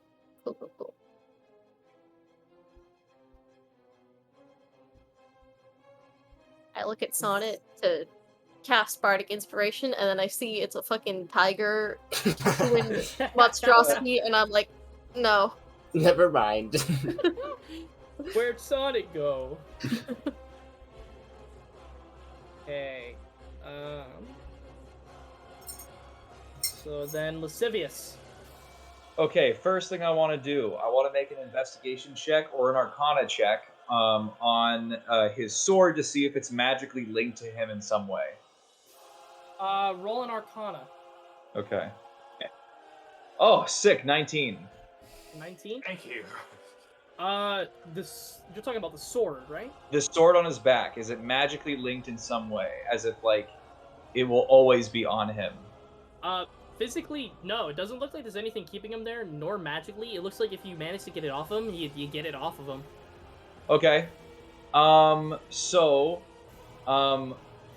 am going to move up to him with my movement, and I'm going to jump on his back to grab the sword. I'm gonna say that's gonna be an opposed grapple. So you're But gonna... he's not focused on me right now. It doesn't matter. It still has to be just with a... Because it has to be opposed. Okay, well, can I choose to use acrobatics as... That would For be a a cool grapple, I don't... I'm not grappling him, I'm just jumping on his back. You know what? What I'll do is you can roll... Because I'm gonna say you can get onto him pretty easily. Okay. To try and... If you grab the sword, I'm gonna say that's your full action. Okay, if you attempt that's to grab fine. the sword. We'll just roll sleight of hand, and I'll roll for him. If he beats your sleight of hand, then you can't get it off of him. Okay, so I just have to roll for sleight of hand now. Yes. Okay. That's gonna be a 17. He did not beat it. Okay. So with my action, I grab onto his sword. Now, I'm gonna ask you this just out of, whatever. When I use Ghost Step Tattoo, I become incorporeal, which means that everything on my person or anything that I'm touching, I would assume would go incorporeal as well, like weapons and stuff like that. Yes. So I'm gonna grab his sword. I'm gonna use Ghost Step Tattoo and fall underground with the sword through him and under the ground. Wait a minute. Because I move through objects and everything. Going through the ground. Yes, because I can go through objects and walls and such.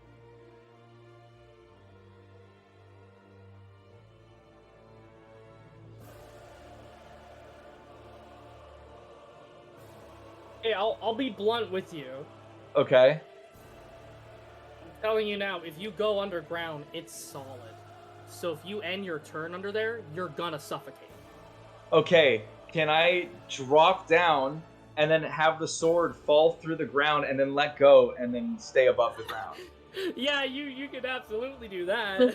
Okay, so I'm going to go fall through him, throw the sword underground, and kind of reach as far as I can with my arm, literally just reach as far as I can without going through, let go, so it is now in the ground, and I'm going to come back up, and I'm going to walk, I'm going to use the rest of my movement, so I move from here to 10 feet, I'm going to use the rest of my 20 feet to go over here,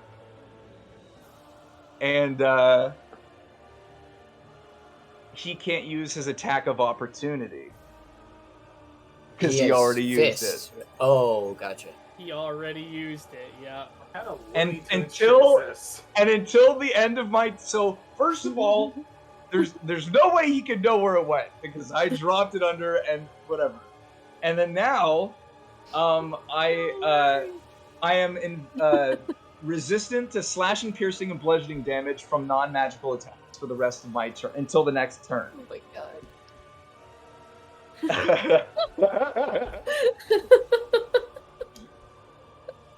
This is Looney Tunes. It's literally Looney Tunes. Now you don't have it. Lascivious. Fucking crazy. Oh, Walker's fit. Okay. It's like Game over, baby.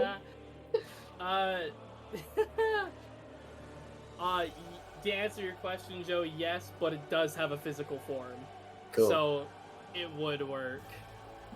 Dope. I can't believe that. Okay. Oh fuck! I can't believe you've done this. Nice. Alright. Fucking Thanks for making wonderful. sure, Joe, because if it wasn't able to happen, I'm fine with it not happening. I was just like, well, let's see what happens. Yeah, no, that would work. Oh, Noise. Okay. Wow. Okay. Is that the end of your turn, Lascivious? That is indeed the end of my turn. So you become corporeal again, right? You become visible? No. I remain incorporeal until the beginning of my next turn. Okay. Mm. Next up is Bane. I can't believe this. Bane goes to reach for his sword and pats his back a bunch trying to find it. And he can't find the sword. I can't believe that. Oh my god. He's gonna turn to me, Michaela, and I'm gonna be like, get fucked. He's looking around, like he sees his injuries, and oh my god, I've never been more thrown off game. Oh my god. We might kill Bane. I can't fucking. I don't think we have a choice, Ian. I think we have to kill Bane. He reaches down and grabs Lynn. Oh no! Was it worth it? Oh. He lifts her up. Oh my god. And he's gonna make an attack. Oh my god. Sorry if I spiked anyone's microphone, by the way, or headphones. I heard it, but you know what? It was funny. Okay. You're good. Thank you.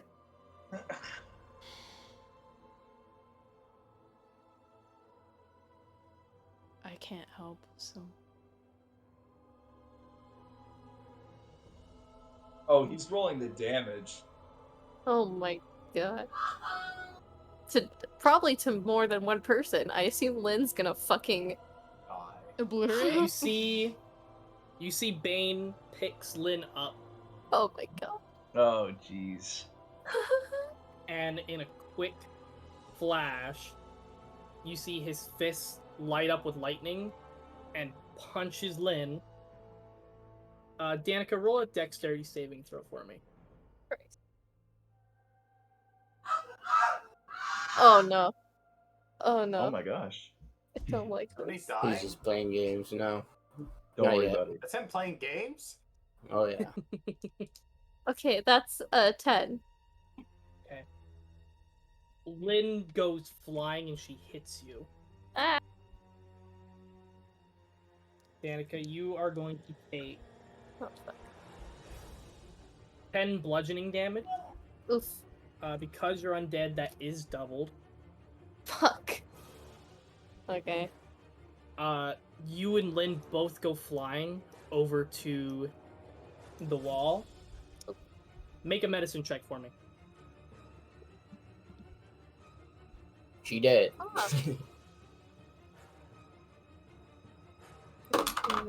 That's a 5.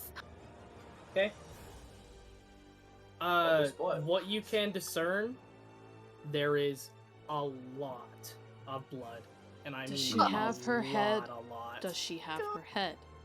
Does she have her Is her head? head still? Wait a minute. The head's still there. Fuck. That would have been so cool if it wasn't.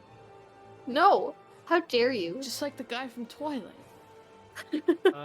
Bane then turns around, Lascivious, or not Lascivious, Yeah. sorry, Michaelis. He's gonna take a swing at you next.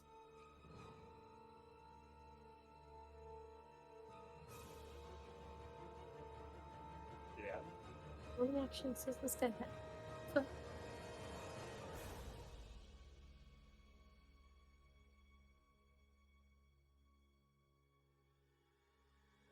Michaelis? Yeah. What damage are you resistant to right now? Do you not have to roll for my armor thing? He's resistant to everything except for magic and psychic. Yeah. Damn. Does that include like elemental damage? No. Elemental damage would be magic damage, so no, he's Yeah. not resistant to that. Ian. Yeah. You are going to take 63 lightning damage. Holy fuck. What? Oh, Did I miss something? I thought you were supposed to roll for my armor thing. No, because I he rolled a did. nat 20, Ian. Oh. oh my god. I still have my temp 10. Does that add on to the 62? Yes, it So does. that Yes, it takes does. 10. That takes 10 off of the damage. So can you take 10 off and then I'll, because if it was 63. So then you're going. So then you're going to 63 take minus 50. So you're going to take 53 lightning damage. And it's not halved because you're not resistant. Okay. Oh. But okay, so I delete the temporary that I had now. Yes, you Yes. delete your temporary and then take away 53. Why is it not deleted? Now, is it purely lightning damage? Because he Yes, would be yes. resistant to the bludgeoning part. It's lightning. It's Okay. coming from the gauntlets, not from the fist. Oh, interesting. He has gauntlets. Okay.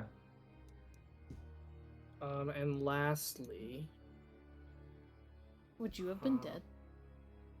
Yes. Yes, I would have been dead. I have my max health is 62. well, you would have been down, not dead. Sorry, yeah, down. Oh, Well, I think I fucked up because 53 minus 62 is 9, right? Oh, right, I fucked up. Okay, so I have 9 health. I have healing stuff, but damn. I can't give it because I don't have Yeah, where's healing about your spells. brother? No, I'm just kidding. Lastly, Got healing.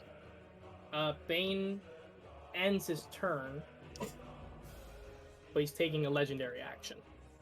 Oh. Okay. Who is within 30 feet of him? Oh, no. Oh, dang. I Real am. question. Oh, Yes. okay. Would I have heard the giant sound of lightning being toward Yeah, Michaelis, you would have heard that big thud. like really loud? Yeah. In that Like case, it's almost like a thunderclap. in that case, I would probably turn around, right? I mean, yeah, if you feel Yeah. like you would pay attention more to your surroundings now, yeah, I guess so. Cause like, could I like maybe make him fail on whatever he's about to do? This isn't a roll. It's an AoE. They need to make con saves. Mm-hmm. Oh, Yeah. So you can Oh. You possibly already make missed your people chance to get pass. rid of the nat 20. Oh, true. I still have Bardic Inspiration. Yeah, so You can add it to your save. You can add it to your saving throw. Alright. What if everyone dies? So Lascivious and Michaelis need to make Constitution saving throws. I'm Okay. also within 30 feet. Are you within 30? Yes. Mm. Then yes, you also need to make Constitution saving. So what do throws. I have to roll in order to not get fucked? 15 or higher? Just We'll roll find and I'll let out. you know. I rolled I rolled a 17. I also rolled a 17. Michaelis, I rolled a 14. 14.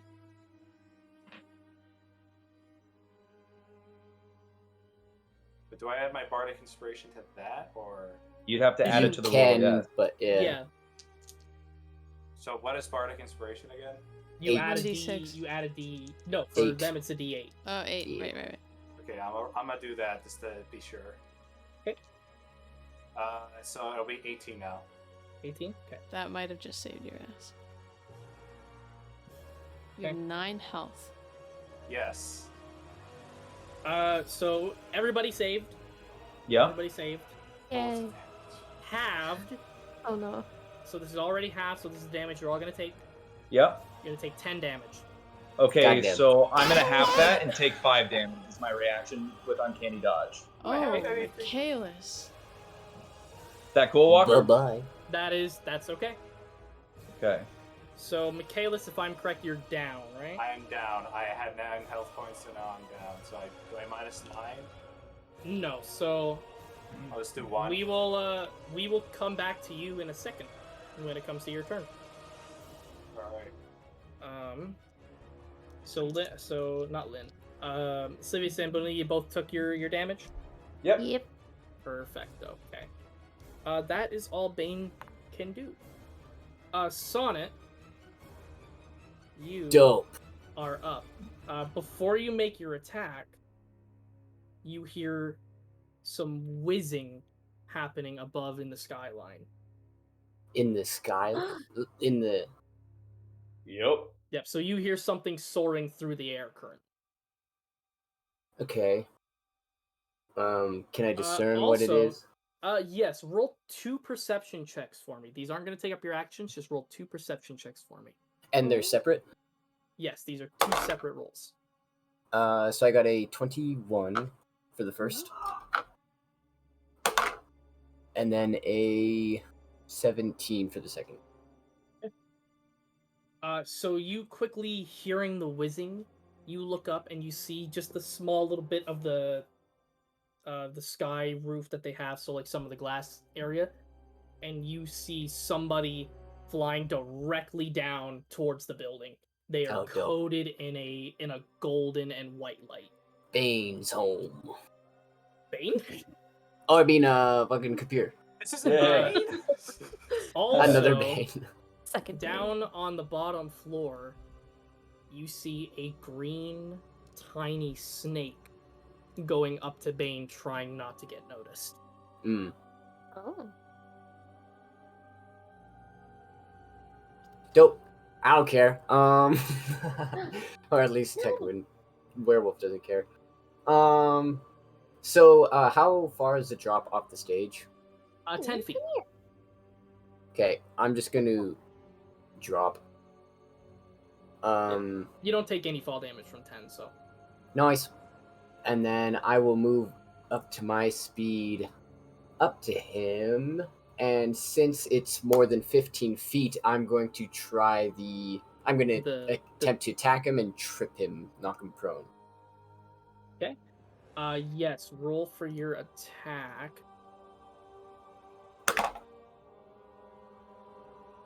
So that would be Because that's a were-tiger thing specifically, right? Yeah, it's the pounce thing. Perfect. So the pounce. I believe it's a DC 14 strength. Yes, it is indeed. And so for this attack, it would be... He succeeds his saving throw. Nice, but I hit him for 8. 18 is the attack roll. Okay, yeah, that hits. And so I'll roll the damage. Is claw. Oh, did you? What? Oh, I didn't send it. My bad. I meant to send this before I went to the bathroom.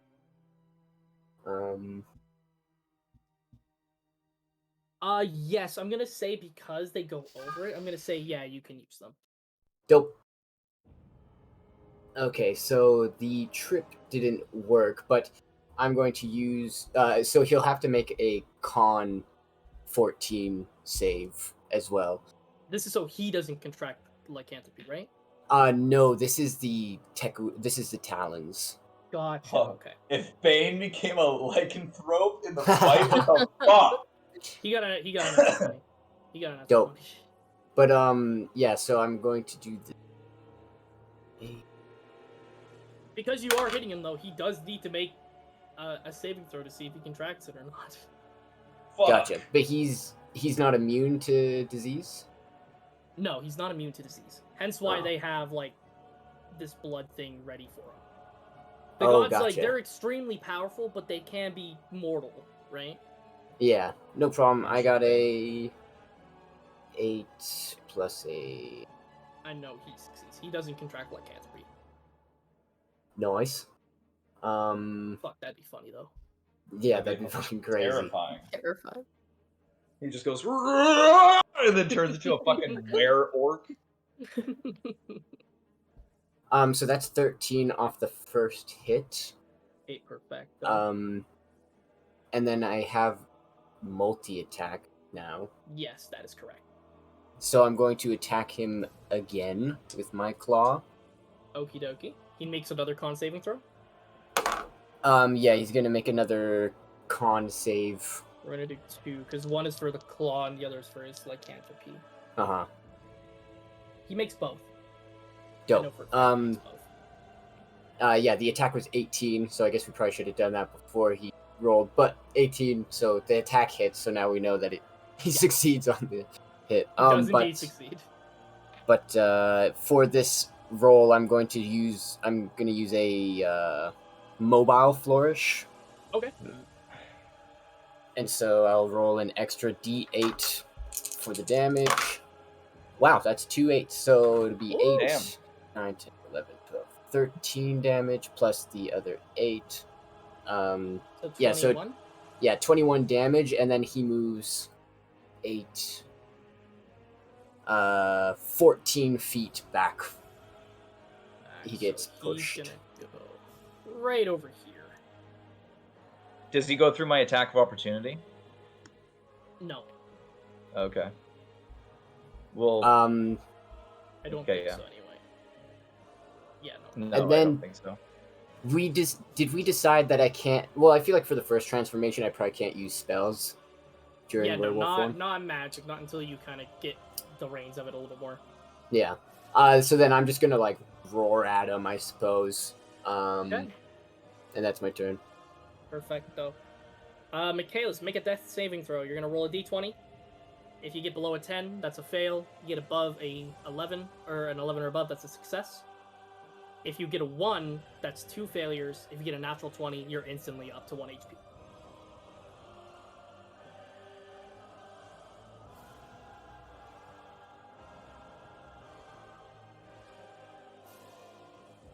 Ian? Sorry, I didn't hear anything. You cut out. Yep. So you're gonna make a death saving throw, so which means you're gonna roll flat d20. Okay. If you get a 1, you fail twice. But if you get a 10 or below, you fail just once. If you get above a 10, then you get a success. 3 successes, you get up. On a natural 20, you just get up.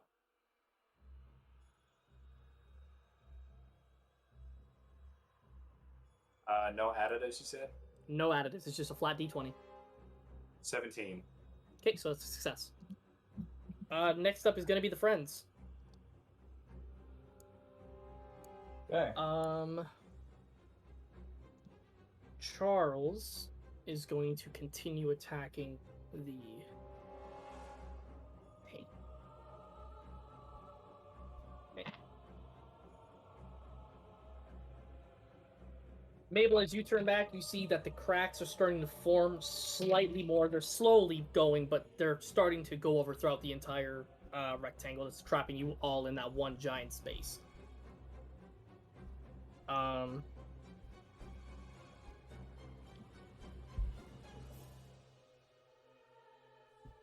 That's...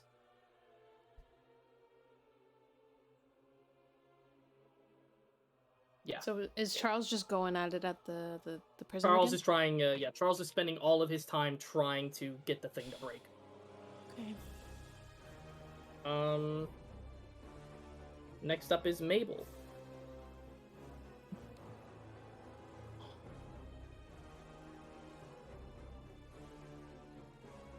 How bad is Will's prison looking? It looks like if you hit it again, it's gonna break.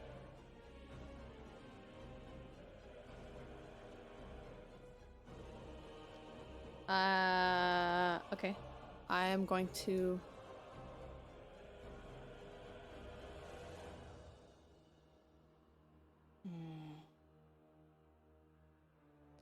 I'm gonna walk up to it. Cursor. Boo-boo-doo. And I am going to punch it. You just gonna punch it? I'm just gonna punch. Roll a d20 with your strength modifier. Okay.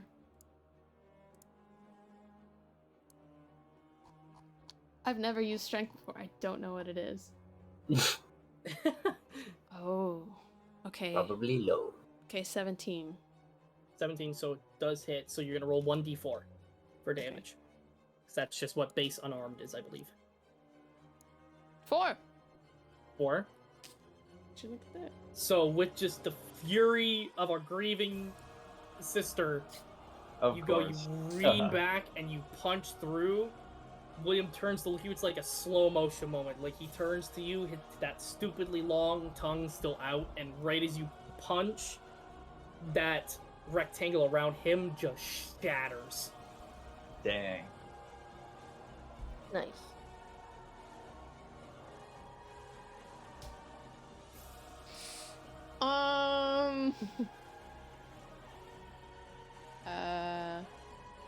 I already moved. I already did my action. I think Mabel's just gonna look to him and be like, "Your turn." Okay. Bonelia, you're up. All right. I guess doing a medicine check counts as an action. Yes. Okay. In that case, I'm just gonna cast. Oh, Actually, I'll let you do a free action medicine check for this specific. okay. Fucking Christ Almighty! That is a critical fail. Oh no. Lots of blood on the ground. Lots of Sure blood on the is. ground. I'm gonna cast a mass healing word. Okay. Mass healing word. Ooh, that one's good. 60 feet, hey? Yeah. Oh, that could get Michaelis as well. Oh, wait a Yeah, minute. that's Yeah. gonna get Oh. Michaelis as well. Nice. Good Thank job, God. Bonelia. Yeah. So You're you're fucking gonna. welcome. So everybody within a 60-foot radius is gonna get 1d4 plus her spellcasting modifier. Oh, fuck, that's even me. If I'm max health and have 5 temp HP, do I get nothing? Yeah, you get nothing. Okay. Do I? So I don't have a spellcast. Is this 1d4? You No, don't roll anything. She's gonna roll it. She's gonna roll it. Okay. You sit there with bated breath.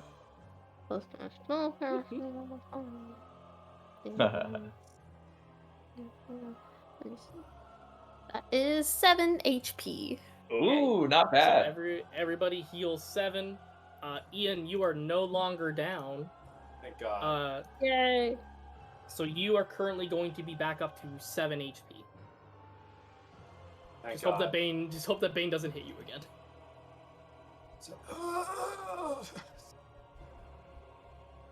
Why do I smell cooked meat? Oh, Hi, puppy. Noni. Puppy dog. Alrighty. Do you got anything else there, Danica? Nope. That's it. Okay. No, Simeus, wait, you're up. sorry. No, fuck. I lied. Yeah? I'm gonna What's up? use a bonus action and cast healing word. Okay, who's the target? Can I tell if Lynn healed at all? She didn't. Oh, God. Okay, You know what then that means. it's gonna be Michaelis.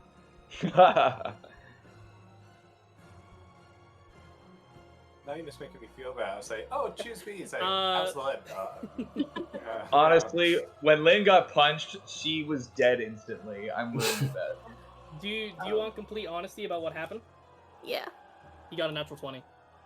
Oh. Why? So he did like 60 fucking damage to her. Yep. Oh, God. Okay. Normally she would have had to roll saving throws, but it was so far beyond the threshold. Yeah. I can only keep thinking about the fact that she's like, "Do you want me to like come in with you or like wait outside?" Yeah. Oh, I forgot about that. So you're healing Michaelis instead, right? Yeah, he's got 4 more HP. So Ian, that brings you up to 11. Yay! Lascivious, you're up. Okay, I am going to attempt to hide. Or back to creepy music. Oh shit! Let me We move found it. she's dead, so. So I get advantage. Oh, if only I was a fighter. Okay, so that's gonna be a 26. So 26. Okay. I'm assuming I hide. Yeah, Is it- you hide all right. yeah. You hide all right. Okay, so then I'm going to go up to Bane, and I'm going to use my shadow daggers and attack him, stealth attack, or whatever it's attack. So I have advantage on the attack. Which will give you sneak attack as well, right? Oh yeah. So that's gonna be a 27. Yeah, 27. So that hits. And then I'm gonna roll these. Oh, it could be better. So 3 plus 5 equals.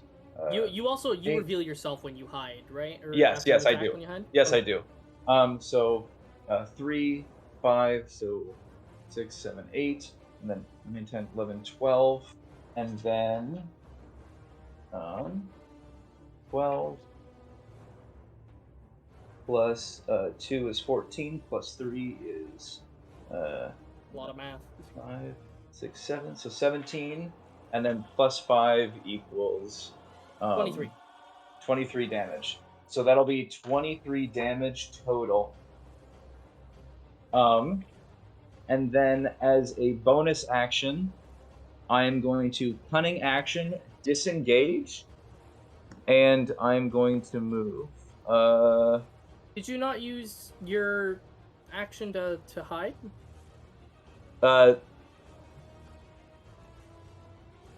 Ooh, right. Yeah, you don't have haste anymore, so you just have the one.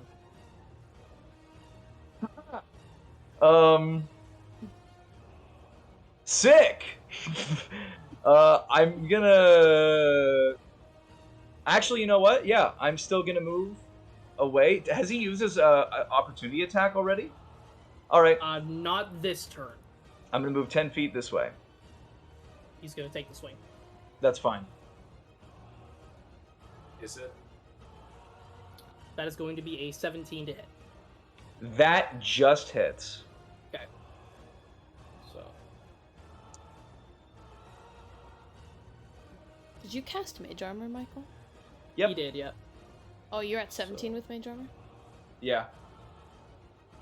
I went down 1 by giving you the Cloak of Protection. That is going to be 24 lightning damage. Okay. And as a reaction, I am going to cast Hellish Rebuke. And that. Can you reaction a reaction? I never reacted. He's talking I know, about but the I'm, fact like- that he reacted, and then you're Yeah. reacting to his reaction. I think. you Yeah. can. As long as I take damage, I can react. So sounds that's good then. going to be 2d10 fire damage on a failed save, and then half as much on a successful one. What does he need to roll? Like A stat-wise, dexterity sorry. saving throw of Dexterity. 14. 14? Okay. Where's his dexterity? Wow, that is absolutely pathetic. He's Is that 2d10? He's actually not that dexterous, so. Well, of course, I roll the lowest possible damage on that. He failed to save, so. Okay. Well, he takes a whopping 4 damage. So you. Oh wait, no! send I have to him- roll one more. Okay, roll more. Oh, he takes 14 damage. Got a 10? I got a 10 on that roll. Oh my god, okay. Sorry, Zeta, you fuck with my dice too much today. And I took how much damage? 20 what? 24. Jesus. I'm sorry, Zeta, I'm sorry. Okay. That's all you got, eh? That is indeed all I got. Alright, this is Bane's turn. Oh, it's Bane's turn? Yes, it is. Fuck. Bane Okay, I have his looks- attention. Bane looks to the 4 of you that are out. Alright, Zeta, I guess you can lay down there. I guess. Okay. I guess I just don't have a choice. Bane looks to you all. And he Should be terrified of me. This kid's coming back with that. So I didn't hear no fucking bell. That's good. That's good. Bane's gonna go for lascivious. Yeah. How much distance is between the two of you? 10 feet? 10 feet. 10 feet. What is his thing? While the hood is up, he has disadvantage on seeing me. Wait, no, I guess it doesn't matter. Yeah, you're already visible, so. So he's gonna make a charge at you, Michael. Okay. So I need you to roll a dexterity saving throw for me. Okay. Just like Sonnet's, this is kind of the same thing, just with less I'm range. just trying to see real quick. What's up? Never mind. I just wanted to see if I had advantage on dexterity saving throws. No. Haste, when haste went away, so did that. Okay, that's actually really good for me. That is going to be, so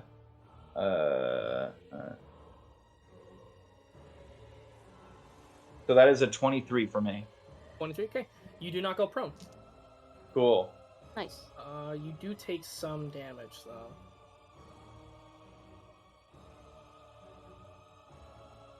You're lucky. Well, look. You're gonna take 5 bludgeoning. Okay. While he's there, though, he is gonna take a full ass swing at you. That's not good. He's taking an ass swing. That is another 17. Going to die. I'm gonna have to take it. What are you at? I'm gonna go down if he gets good damage.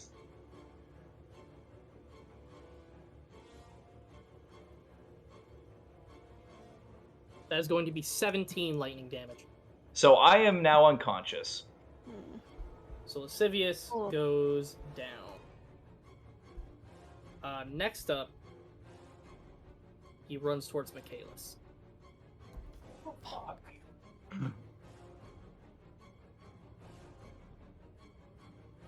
Michaelis does an 18 hit. I am 18, so. So yes.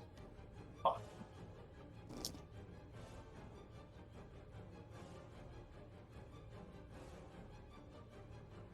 That is going to be 20 lightning damage. Well, I only have 11 health, so. So you go down again. Huh.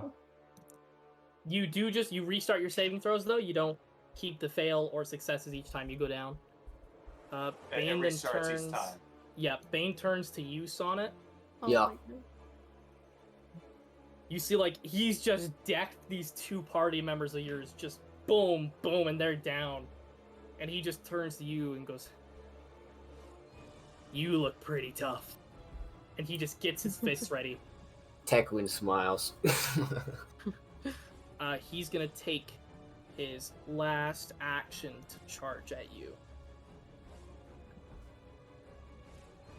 Tell me, Joe. Does a 17 hit?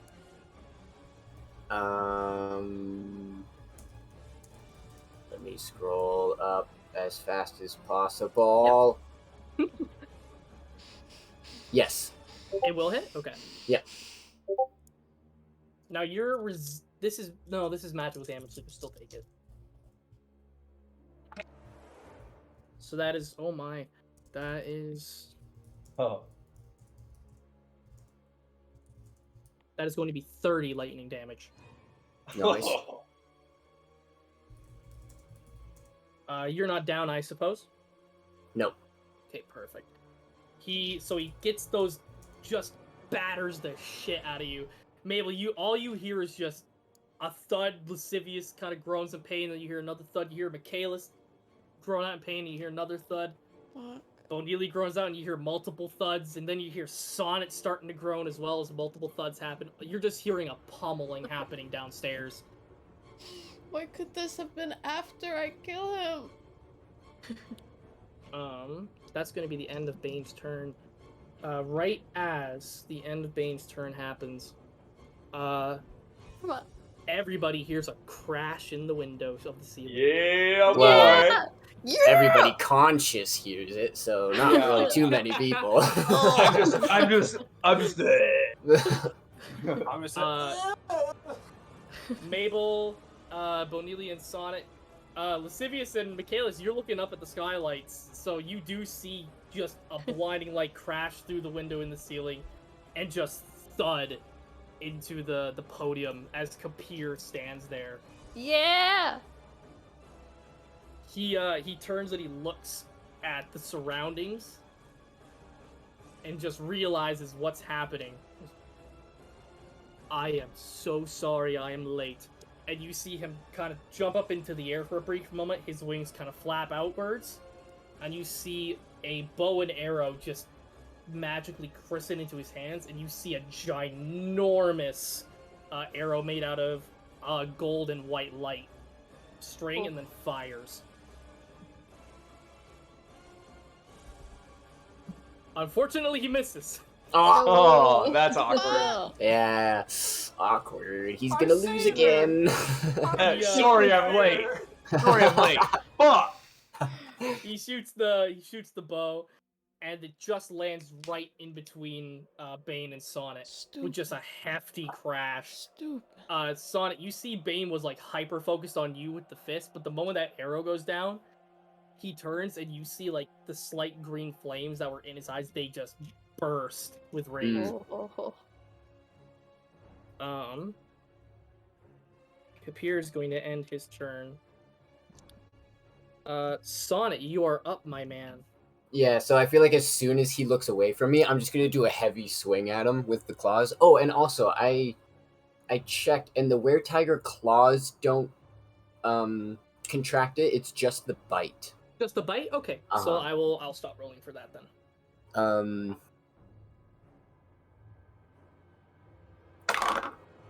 Zeta, I know Nice. you're like about to take a nap, but please don't roll my dice in your sleep. So that's that'd be a 19 to hit. A 19 does hit. And he needs to make a Constitution saving throw. He needs to pass a 13, right? 14. 13 for the lycanthropy, but he just passes. nice. I'm going to be using my what's it called? The last the flourish? Yeah, the mobile flourish. Okay. Oh wait, that's 2d8s. Okay, so he's gonna take 8, 16 damage, and he moves 8, 10, 13 feet away from me. 13 feet, okay, so he's gonna go back this way. And how much damage was that? It was 16 damage. Perfect. Make a medicine check for me, Joe. Cool. Yeah?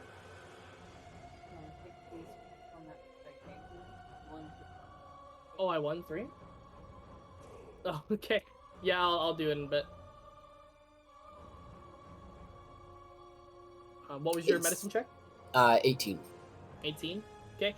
You see with all the different attacks that's happened to him, especially with the claws and the great axe, everything's kind of piling up. He looks incredibly wounded. Make an insight check for me as well. I think it's a 19. Insight? 19? Yeah, 19. Yeah. Okay.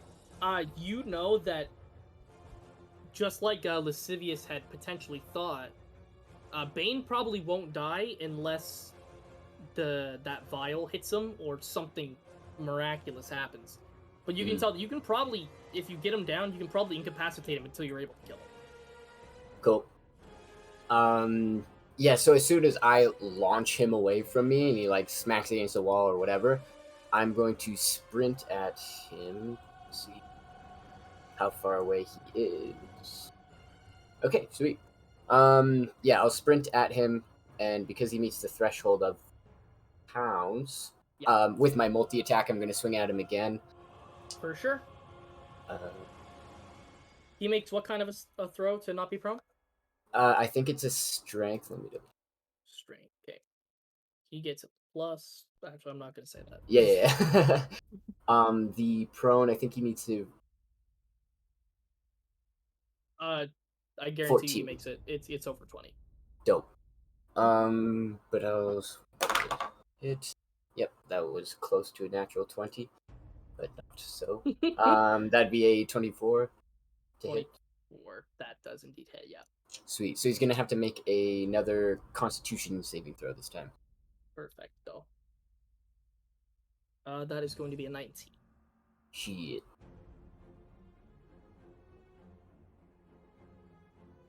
I'll roll Right, that's damage. 19. Yeah, that's 19.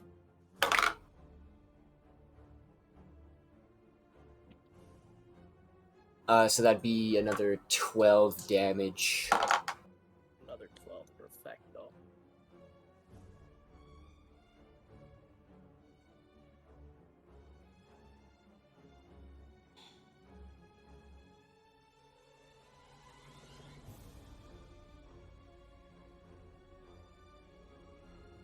And that's my turn. Perfecto. Michaelis, make a death saving throw. Okay, so this is a flat d20. Yeah, flat d20. Looking for anything above an 11. Or an 11. 19. 19, so you gotta save. Next up is the friends. A friend. A friend, yeah. A friend. Charles is gonna keep going away at it. What's up with You the almost snake gotta- again? Like the snake showed up? Yes, the snake has showed up. It's been silently watching for now. It's that motherfucker off. Charles still Mabel? has a vial. Charles never had the vial. Mabel has it. Oh. No, she gave it. No, to she Charles. gave it to Charles. Oh, yeah. she did give it to Charles Charles. has had it That's for my a mistake. full round now. Yeah. You know what Fucking then? do something Now that I now. know that, because that's just me being a little doofus. Charles recognizes the vial and he immediately takes it back. He runs over to the edge of here and he looks over. He looks down at you, Bonelia. He tries to grab Okay. your attention. He's like, "Hey, hey, hey!" I look up. He just simply goes, "I'm a little busy up here. Can you catch?" She shrugs and puts her hands out. Don't fucking. Hey, he drops the vial down towards you. Okay. Walker's doing this on purpose. Make a dexterity check. Actually, sleight of hand. Sorry, make a sleight of hand. Sleight of hand. Fuck. Actually, you know what? No, if a thunder wave wouldn't have broken it, I don't think a measly drop would break it. You know what I mean? Well, I mean, We'll Thunderwave, see. the only Well- reason it didn't break is because it was in your It was in your hand, yeah. So nothing that is attached to you will. I'm gonna use my last luck and re-roll. Can I Okay. wait before you do that? Uh-huh. With everything happening, Walker did say Mabel's like, yeah, you hear people pummeling and falling down and getting Yep. hurt. I would be looking. Yes, I would yes, be I hearing would say things you would be. happen. Bonelia, would you like some portent for that catch? Yes, please. Okay, I can give you. What do I have? Oh wait. Oh, okay. This is crucial, Natalie. Give her the highest one you have. Vesuvius is gonna This is die. important, right? This is important. This is important. I'll give you an 18. Okay. Thank you. Okay. You Okay, catch so it. that's. Oh, thank God. Fuck. Okay. Charles is then gonna go back to the cage. Putting down the vial is gonna take up his action though. See. Damn, she's fucking distracted now. This is great. Kapir is gonna take a legendary action. Oh. Thank you.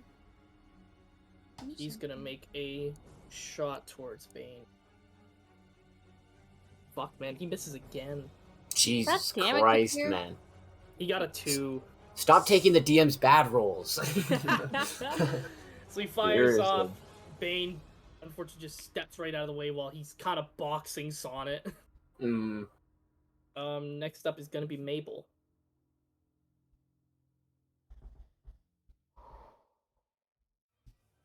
Does I've broken William Yes, out. his thing is broken. Does he go before me because he counts as the others, or is that just the No, friends? he had so far, like, now that he's broken, like, now that his protective barrier is gone, now he's gonna do something different, but on every single enemy turn, he is focused on maintaining the shield, maintaining the spheres. So every time that I've bashed the thing, he's successfully maintained it? He's successfully maintained his concentration for it. Oh, fuck. So now just know. wipe him off the map. That didn't even occur to me that he could be making concentration. Otherwise, I could have... Yep. I hate myself. Okay. Murder him. Just murder him. Yeah, if you attack him, he has to roll concentration again to see if he can keep up the rest, so. Throw rocks at him. Literally not your brother. There should not be a confusion here. Or like a... No. There's layers. Punch him again. Punch him again. You saw his big slimy tongue. There's layers, okay? I'm just deciding how to do it. I don't have much strength. You have magic. This is true. Okay.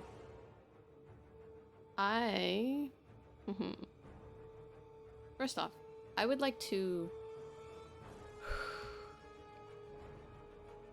grab him. You're gonna, like, grapple him?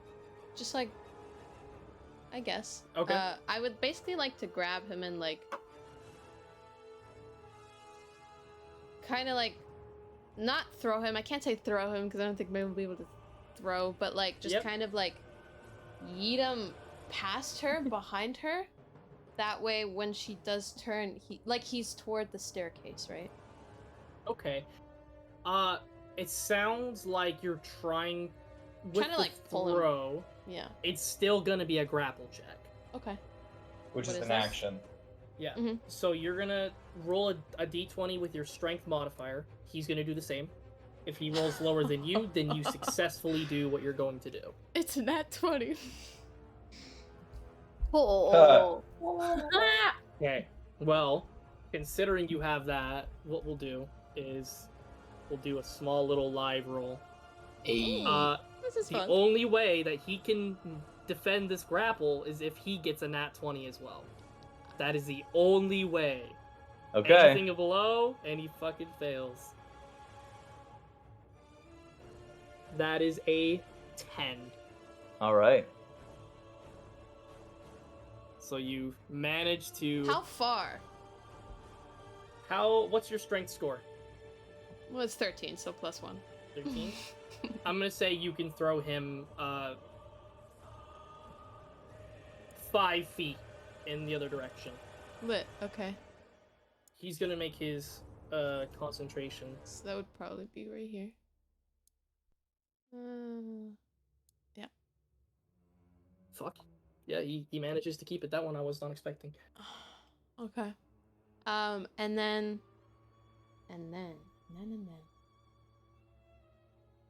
I have so many spells now. Okay. This is fine. This is fine. As bonus actions? I just. Yeah, this needs to be a bonus action specifically. I literally only have Misty Step as a bonus action, so I.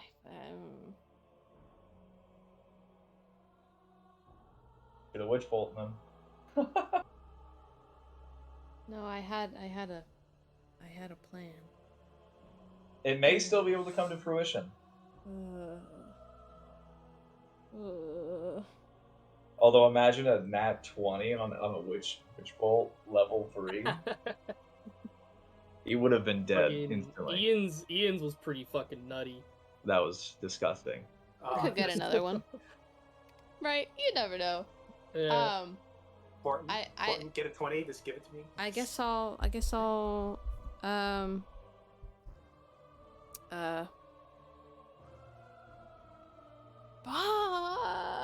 okay. We need a decision. Yeah. Okay, so I'm pretty much just gonna ask him. Actually, no, I'm not gonna ask him anything. I'm just gonna stare at him.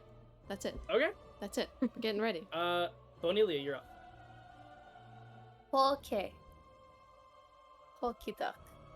Alright. Okay.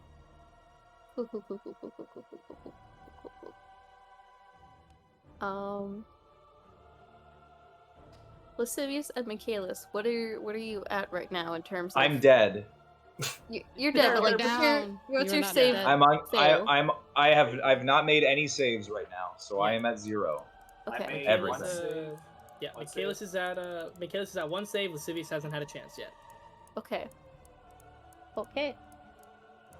I am going to move 30 feet up to here. And I would like to try and splash the vial on him. Splash the vial? Yes. Okay. Make an attack roll. Okay. Just a flat d20. I don't know if it's gonna work. I'm gonna re-roll that. Okay. I believe that's your last lucky. That's my last one. Danica. You had to use a spell for it to work, as far as we know. Wait, what do you mean? For it to shot out actually with affect, magic. it had to be shot with magic. What the fuck is Charles doing? I thought you could just. I thought if it like broke on him, it would just work. Just roll. Okay, well I got a 10. 10. 10 doesn't hit. All right. You open the vial and you go to kind of splash it on him, and unfortunately, with just the small amount that's there, it doesn't connect with him at all. Okay. Wait, hold up. Nope, that's what happened. It We had to be can't change thrown. that. How No, did I it had not to be catch that? the whole What? thing was that she said that you had to use a spell for it to actually take effect, and it tanked on. Yeah, I thought she said. We'll come back to it. Let's keep going. Okay. Got any more mass healing words? I'm gonna use my bonus action of healing word. On who in particular?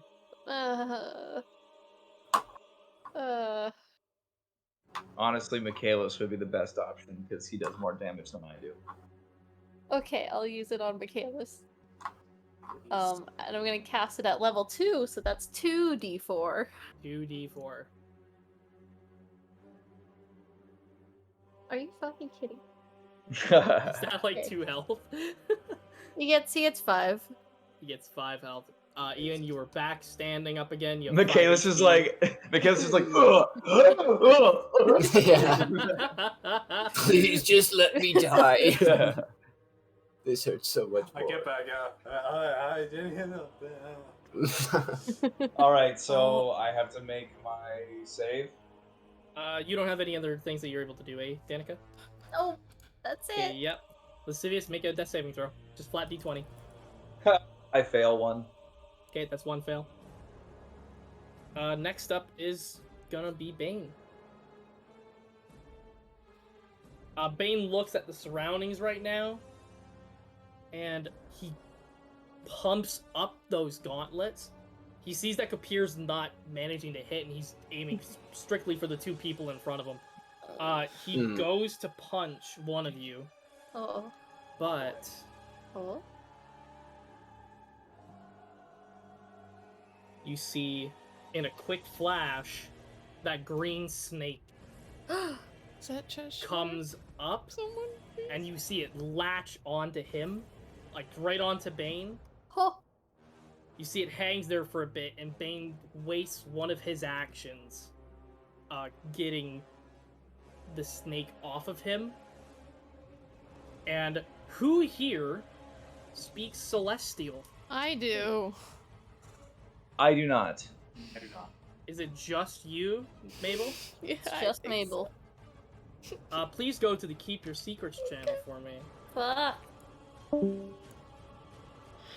They'll probably hear this in the recording. Yeah, it's fine if they hear it in the recording. Okay. It's just in the moment they can't Okay, hear what's it. up? What's up? You hear, so he rips off that snake, he crushes it in his hand. You see black and green ooze come out of the snake as it kind of fades in his grip, and he goes, "Damn you, Zahir." and then he goes right back to paying attention to the people in front of him. I will say as well, while you're here, roll a perception check for me. I know you're all the way down there, but I'm gonna allow it. 17. You see the poison that snake put in? Uh-huh. It's killing him. Okay. So let's go back to the main channel. Okay. Merry Christmas and a Happy New Year. We get it. You have a Thompson BB gun. I'm so Yep. happy. I'm so happy. Bane said curses in Celestial. He crushes the snake in his hand, and you see black and green ooze come from where the snake was. You see he kind of chucks it to the side. He only has 2 actions he can do now instead. That's fucking right. I'm gonna call Bane a bitch. So the snake is gone. He's going to attempt to attack both Bonelia and Sonnet with his 2 actions. Rude. Bonelia Yeah. does an 18 hit. 18, it does hit. Okay, and Joe does an 18 hit. That's funny. Yes, sir. Alrighty. Where's the other? Need one more. There we go.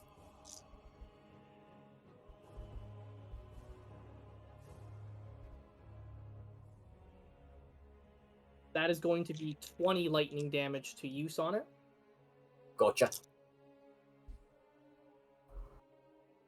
And that is going to be 13 lightning damage to you, Bonelia. Hey. So just boom, boom. That's the end of his turn. Yeah, Bonelia probably sees like fur singe off of his face, and also his like a bit of his cheekbone cave in. Yeah. Oh, jeez. Here's gonna take his attack for the turn. He fucking hits for once. Yeah, it's about fucking time. Can he like do a legendary? What the fuck? You know what I mean? He did a legendary last turn to try to hit, and he still missed. Mhm. I am begging. You see the arrow, so the 2 of you that are right there, you see Kapir load up another arrow, and it goes, and it just bores right through. You see him stagger back. Both not Lascivious, Michaelis, Sonnet, and Bonelia make perception checks for me.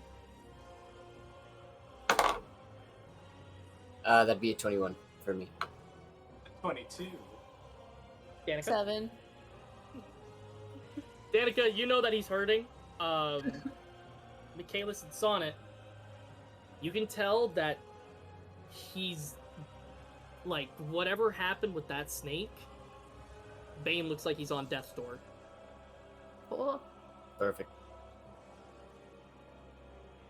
Next up is going to be Sonnet.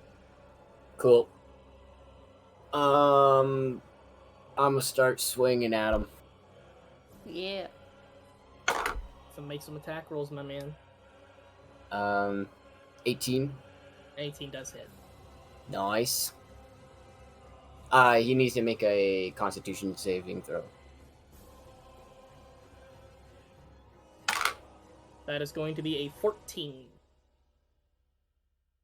I forget how that works. If it hits it right on it. If it hits it right on it, he saves. Right, and it's AC that is different. Damage AC he's gonna is the same take. thing. If it lands right on it, it's still a success. Yeah. What's it called? 6 plus 5. I have 11 damage for the first hit. 11 damage, okay. Roll again. How many attacks do you have, Joe? Multi-attack, I think I just have 2. Just 2? Okay. And so that's a dirty 20. 30-20 hits. Nice. So that'd be plus that's 14 damage. 14, okay. You see him stagger back even more. Now here's where I'll ask for your guys' opinion on this particular instance. Bane is really close to death.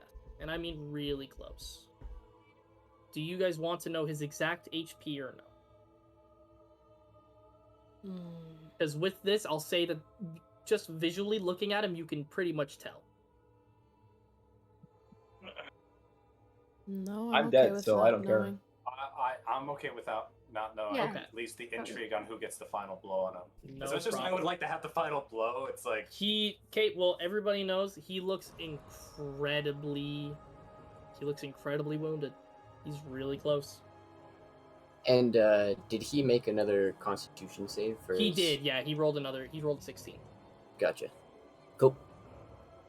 Kalis, you're up. Unless Sonic, you have anything else you want to do? No. Okay, Kalis, you're up. I get up for the second time, and I'm like probably like fried. Like I have like lightning bolt like scars and such, and I'm like spitting up blood.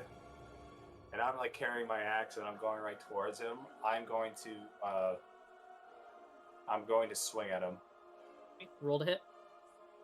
Attack. Arc sling, great axe. Hey, Ian. Oh, never mind. What? I was gonna make a suggestion before you roll, but I'm assuming you already did. No, I didn't roll yet. I was clicking on the right one. What is it? Maybe now is a good time to use reckless attack and gain advantage. Okay. That's true. I'm gonna use reckless attack because either way I'm gonna be fucked if he attacks me anyways because I only have 5 hit points. So fuck it. Yeah. That's only on this attack though. Your other Yeah. ones don't count.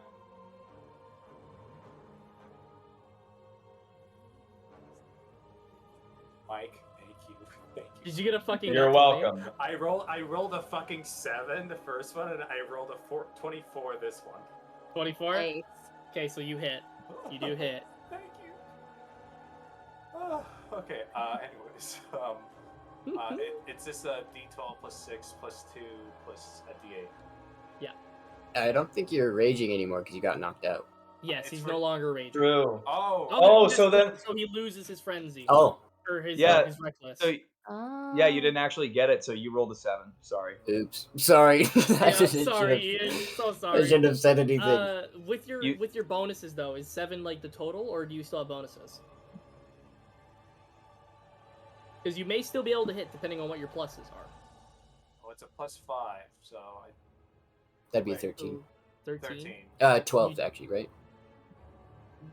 7 plus yes, 5. That's right. Yep. So I'm yes, you do not hit. Yeah, I figured. So that's a failed attack. So wait, so that means I want to get one more thing, and then my bonus I have to do another rage. Yeah. So you still have one more attack you could make. But if you rage again, you're gonna get a point of exhaustion. Right. Yeah. How much? Fuck. Just take the extra attack. That's Yeah, I'm gonna attack again. there's really no reason not to. Roll to hit. Does an 18 hit? 18 hits. Thank God. Okay, so now it's just 1d12 plus 6 plus 2 for the orc thing, but I don't think 2 isn't for. 2 You don't is get a- for the rage. The Yeah, orc you don't thing is get an the plus extra Oh, sorry, die. it's the D8. Sorry, it's the D8 Yeah. for the orc. Not Yeah. the plus 2. The I got extra. those two It's the mixed up. extra. Uh, 14 and then a D8. Give me a sec. That's a D10. Fuck.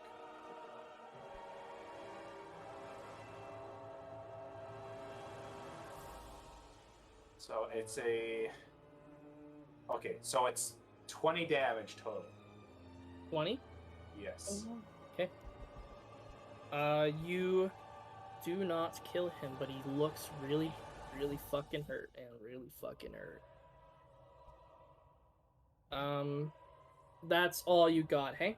I got a bonus action. I can use my rage for that, right? Yeah, you can go into a rage with your bonus. And I'm gonna do that, and then that's the end of my turn. Okay. Mabel.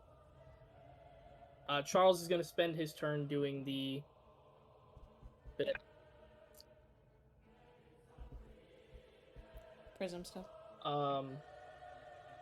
You see Natalie. Mhm. You see Mabel, or not Mabel, sorry. Fucking hell, too many people. Charles Charles is charging at the... And by charging, I mean he's holding his staff to it as he's trying to blast magic into it. You catch a spark happen at his staff, and his staff explodes. Oh, God. He rolled he rolled a natural 1. Bro, what is with all the good NPCs taking the bad rolls? Fuck Yeah. this. During, like, the most important fight you've had. Yeah. So that's 2 staffs he doesn't have now. Fuck. And so Charles takes damage, and My baby. and he's getting flung. Oh, With the explosion happening there, oh god. let's see, where is the 20? You see Charles, like, he's manning, trying to break that, but the moment his staff breaks, he flies back 20 feet. He flies right over the edge, and he lands flat down on the bottom floor. Oh. Holy fuck. Ah. Funnily enough, guys, Charles is down. What? He's a weak ass bitch. Jeez, okay. The damage for the natural 1 was pretty fucking... This is just a massacre. Like, this is a slugfest, Jesus. Slaughterhouse. Who's left? Sure, takes his turn then. Mabel, you're up. You got a whole world crashing down on you. What's going on? I'm gonna 3rd level chromatic orb this doppelganger. Okay. Oh. What type of damage specifically?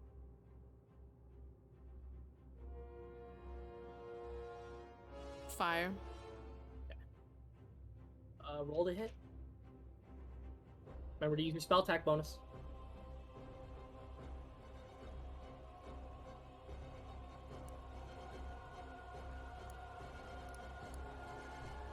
For flavor. That's Damn! What happened? It's gonna be a nat Oh, 20. wow. Yeah. Twice in a row. Wow. Okay. So chromatic. At 3rd level. At 3rd level. 3rd level. So, do your normal rolling. I'll figure out what the maximum damage is for you. So that's Okay. gonna be... It's gonna be 5d8. Jeez. Oh, actually, God. plus my spell attack, that's like 4, right? So Spell attack bonus is just a hit. yeah, so that would be yeah. Okay. Okay. Yeah, roll your damage. Something is okay. That's a 30. Oh my 'cause god. There was a 7, an 8, a 3, a 5, and a 7. Mabel just did 70 damage. Holy fuck. Mabel, Kaboom! you launched the chromatic orb towards this doppelganger of your brother. Mhm. Mind you, the face and everything is all his. Mhm. And as this orb kind of consumes him, you see he just bursts into flames and Emil starts panicking and padding. But just the flails, they couldn't keep up, and eventually he grows still. And the spheres containing everybody shatter. Yay. The reinforcements and kill me. Do it now, quickly. The various where's the file? Benito's is like on points to the floor. So Fuck. That is a dead doppelganger if I have ever seen one. Yay. Yep. Charred a bit. I can just picture Queen Laveria for all her grace and such. As soon as he sees Benito just point to the puddle on the floor, he's like, "You did fucking what?" If I can, I imagine his corpse is still on fire. His corpse is still burning, yep. I would like to go up to this doppelganger and bend down. And I would like to start stabbing him repeatedly. Oh. For flavor, for flavor. For flavor, I'll allow it in this instance because Okay. realistically, 'Cause you're he's not already dead, damaging. You're right? not damaging an alive creature, so Yeah. there's no consequences to it. Mm-hmm. Yeah, Okay. I'm just going to town. Bonelia, you are up. Oh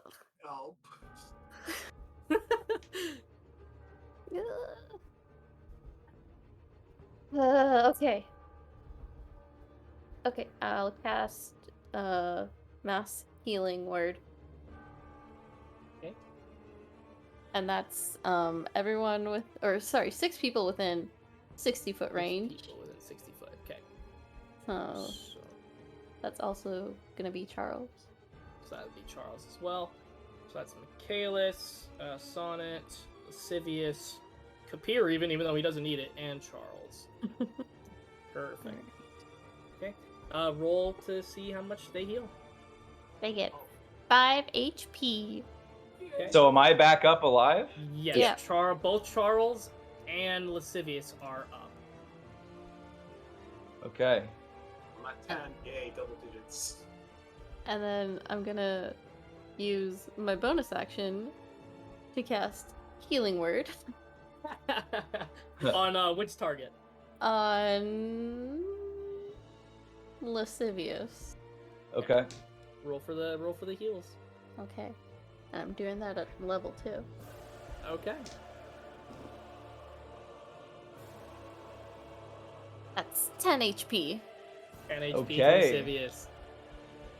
Okay. You got anything else you're gonna do, Bonnie and Leah? Yeah, I'm gonna run the fuck over here. Okay. Bane is gonna take an attack of opportunity. Oh god, no! Yep. That is going to be a 23. Re-roll it. That is going to be a 19. I'm not gonna do anything else. Okay. Oh, All good right. luck. Cornelia. Yeah.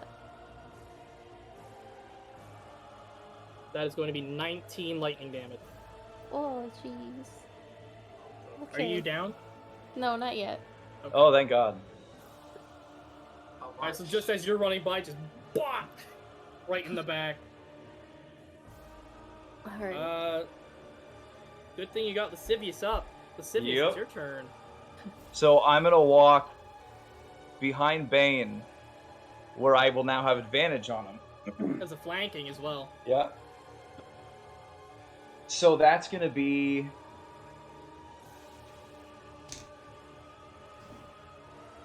26. Yep, that hits. Michael, So before you roll damage, tell me, Yeah. what is with all the modifiers and all the extra dice, what is the minimum you can do right now?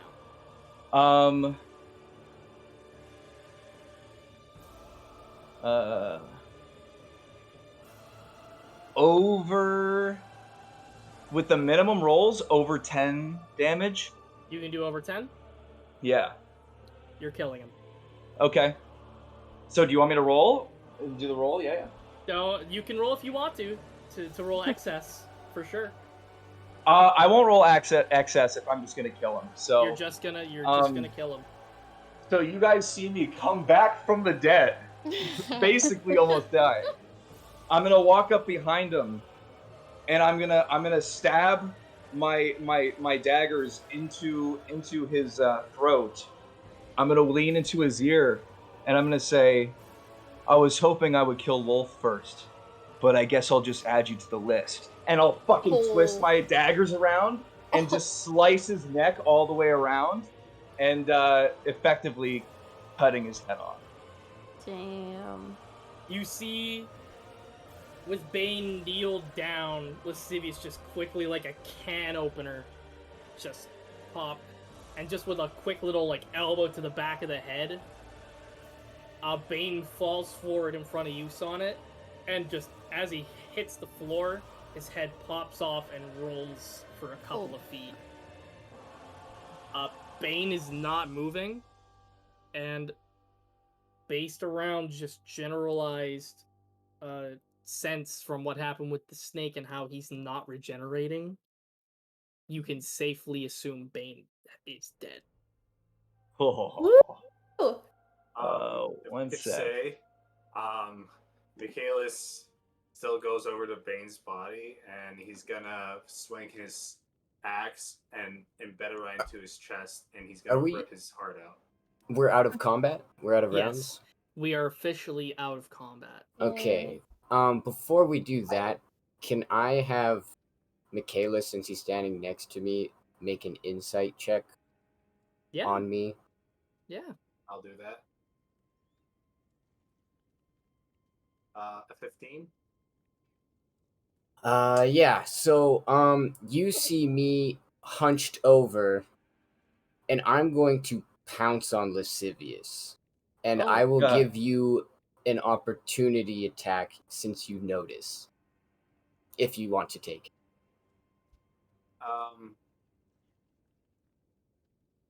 I know you're gonna pounce on Lascivious. Yeah, That's you the see- investigation, you s- Ian. Yeah, you Yeah. see him about to pounce, so you have the chance to attack him while he does it. Well, I'm going to attack him, but can I go non-lethal, like just shunt him away? Yeah, you can attempt to do non-lethal, yeah, for sure. I mean, whether or not you hit him or not, he's gonna, like, if it's enough to go down, he's gonna go down, but you won't Mhm. kill him. Yeah, because I'm gonna use my Orc Slaying Great Axe, but instead of using the sharp edge, it's like I'm using the flat of the blade to like punt him. Okay, yeah, So just is he's trying to keep punt it. or Just roll the hit. Roll the hit. does a 17 hit? Yep. Okay, So you're gonna roll your regular damage for this, by the way. but it'll be bludgeoning damage instead of slashing, since I specified that it's not cutting. It's like Yeah, steel. it's still magical though, so you're still gonna Okay, take damage, good. Joe. Yeah. I was just like, well, that's unfortunate. 'Cause Yeah. I was just gonna It's start mauling it's still a Lascivious. magical weapon. It's still a magical weapon. 12 damage. Yep, he'll go down. He'll basically, like, as he's about to lunge, I don't know, with the blunt end of your axe, hits him on either the top of the head or the back of the I neck, hit you on the whatever. back of the head just to knock you out. He'll And Sonic basically goes, like, yeah, he'll go unconscious, just kind of like tumbling and morphing back into Sonnet, and even like the mask just dissipates. Yep. Yay. And so he's unconscious, Yes. It basically will go over back. Bane. So before anything continues downstairs, Mabel, you're just stabbing this body over and over and over again, right? Yeah, I think by now I would stop getting tired, I imagine. So you sit. Arms sore a little bit. You kind of like, after plunging the dagger into his chest so many times, kind of pulling it out and just kind of stumbling back to like a sitting position. Kind of look up to catch your breath. Roll a perception check for me. With advantage as well. 16? You see a pink tiefling man standing at the top of the window. He but before he's looking down at you, Mabel. You can tell he has this sickening smile on his face, and you see he turns and he walks away. No, That's no. where we're gonna end today. Nice. Stop! I have to pee. Be right back. Oh my god. Walker. Yes, sir. I did want to say though that I still want to do the thing I want to do with Bane. What? No, What did it's you? too late. Just Too want, late, bitch. Just like No, hacking him? I said that, but you said it's like wait. You said that Sonic needed Yeah. to go. So, well, for flavor, yeah. Once you knock Sonnet out, you embed it into them. I take Sonnet off and I just make sure Bane's dead by embedding my chest into his chest, cracking it open and ripping out his heart, and just checking it his side. Fucking weirdo. Who does that? But yeah, that's where we're gonna end today's session with Cyrus Menstrad walking away after watching the carnage. And we're gonna fucking level up, right? Not Oh only my are you gosh. leveling up, Okay, sweet. you guys are leveling up twice. Oh shit. Cool. Okay. All right. That's pretty You cool. guys are officially level 7. Holy shit. I'm gonna need help with Wow. that. Killing a god will give you a couple levels. I guess so. I guess so. All right. Yes. So congratulations, everybody. Yay. I'm so sweaty. So Walker, real quick, I want to in private. You want to go into the keep your secrets for now? Yeah, just for a sec. Okay. What a match! Yeah. I was really Oh. hoping I got the killing blow on Bane, but at the same time, I was like, I brought him down predominantly. That critical roll right to the nuts, just like really did something. Oh my god. I wanted to take him down, but then I was like, no, I already tried to be selfish one time, and the vial broke on the floor. I was just kind of wishing as like, look, Michaela's is like, a war hero and like a military guy. It's like, say, I took out the God of War. Does that technically make me the God of War now? Like, I mean, I killed him, but now Lascivious did. So it's like, okay, like that's something. And just to correct, he said the snake was serious. Huh? What? What? What was the name he said at the end? Serious. Walked away. No. Cyrus. He was talking Cyrus, about that the wasn't. tiefling. That Yeah, that wasn't wasn't the snake. snake. That's It's a different Azria's color. father. Okay, say again, because that part cut out for me, and so I It's didn't hear. it's Azria's father. It's Cyrus. And He's a but pink where was he? tiefling. I He know, was I know, He was above above. where Kapir broke into, basically. looking in. That I think so. motherfucker. From the outside looking in. I was not here for the session that y'all met Cyrus. So what's his deal? I think we only heard about him. It's Azria's father. He's Oh. part of Lolth's, one of the high ups of Lolth. Oh. Okay. Damn. That's pretty much all we know about him. Damn, that's real awkward. Yeah. Just watching us and shit. Yeah, right? Like get a job maybe? Yeah, seriously. Fuck, it's like the same thing with Lolth. Why is everyone watching Mabel? Fuck. I'm just so happy that like me and Lascivious teamed up and fucking like went ham, and then Sonic went like full turbo mode and just like werewolf the fuck out of him. Okay. At almost Where 9 Tiger? hours, I'm stopping the recording. All Yeah. right, bye, Yeah, fair. recorder. Bye.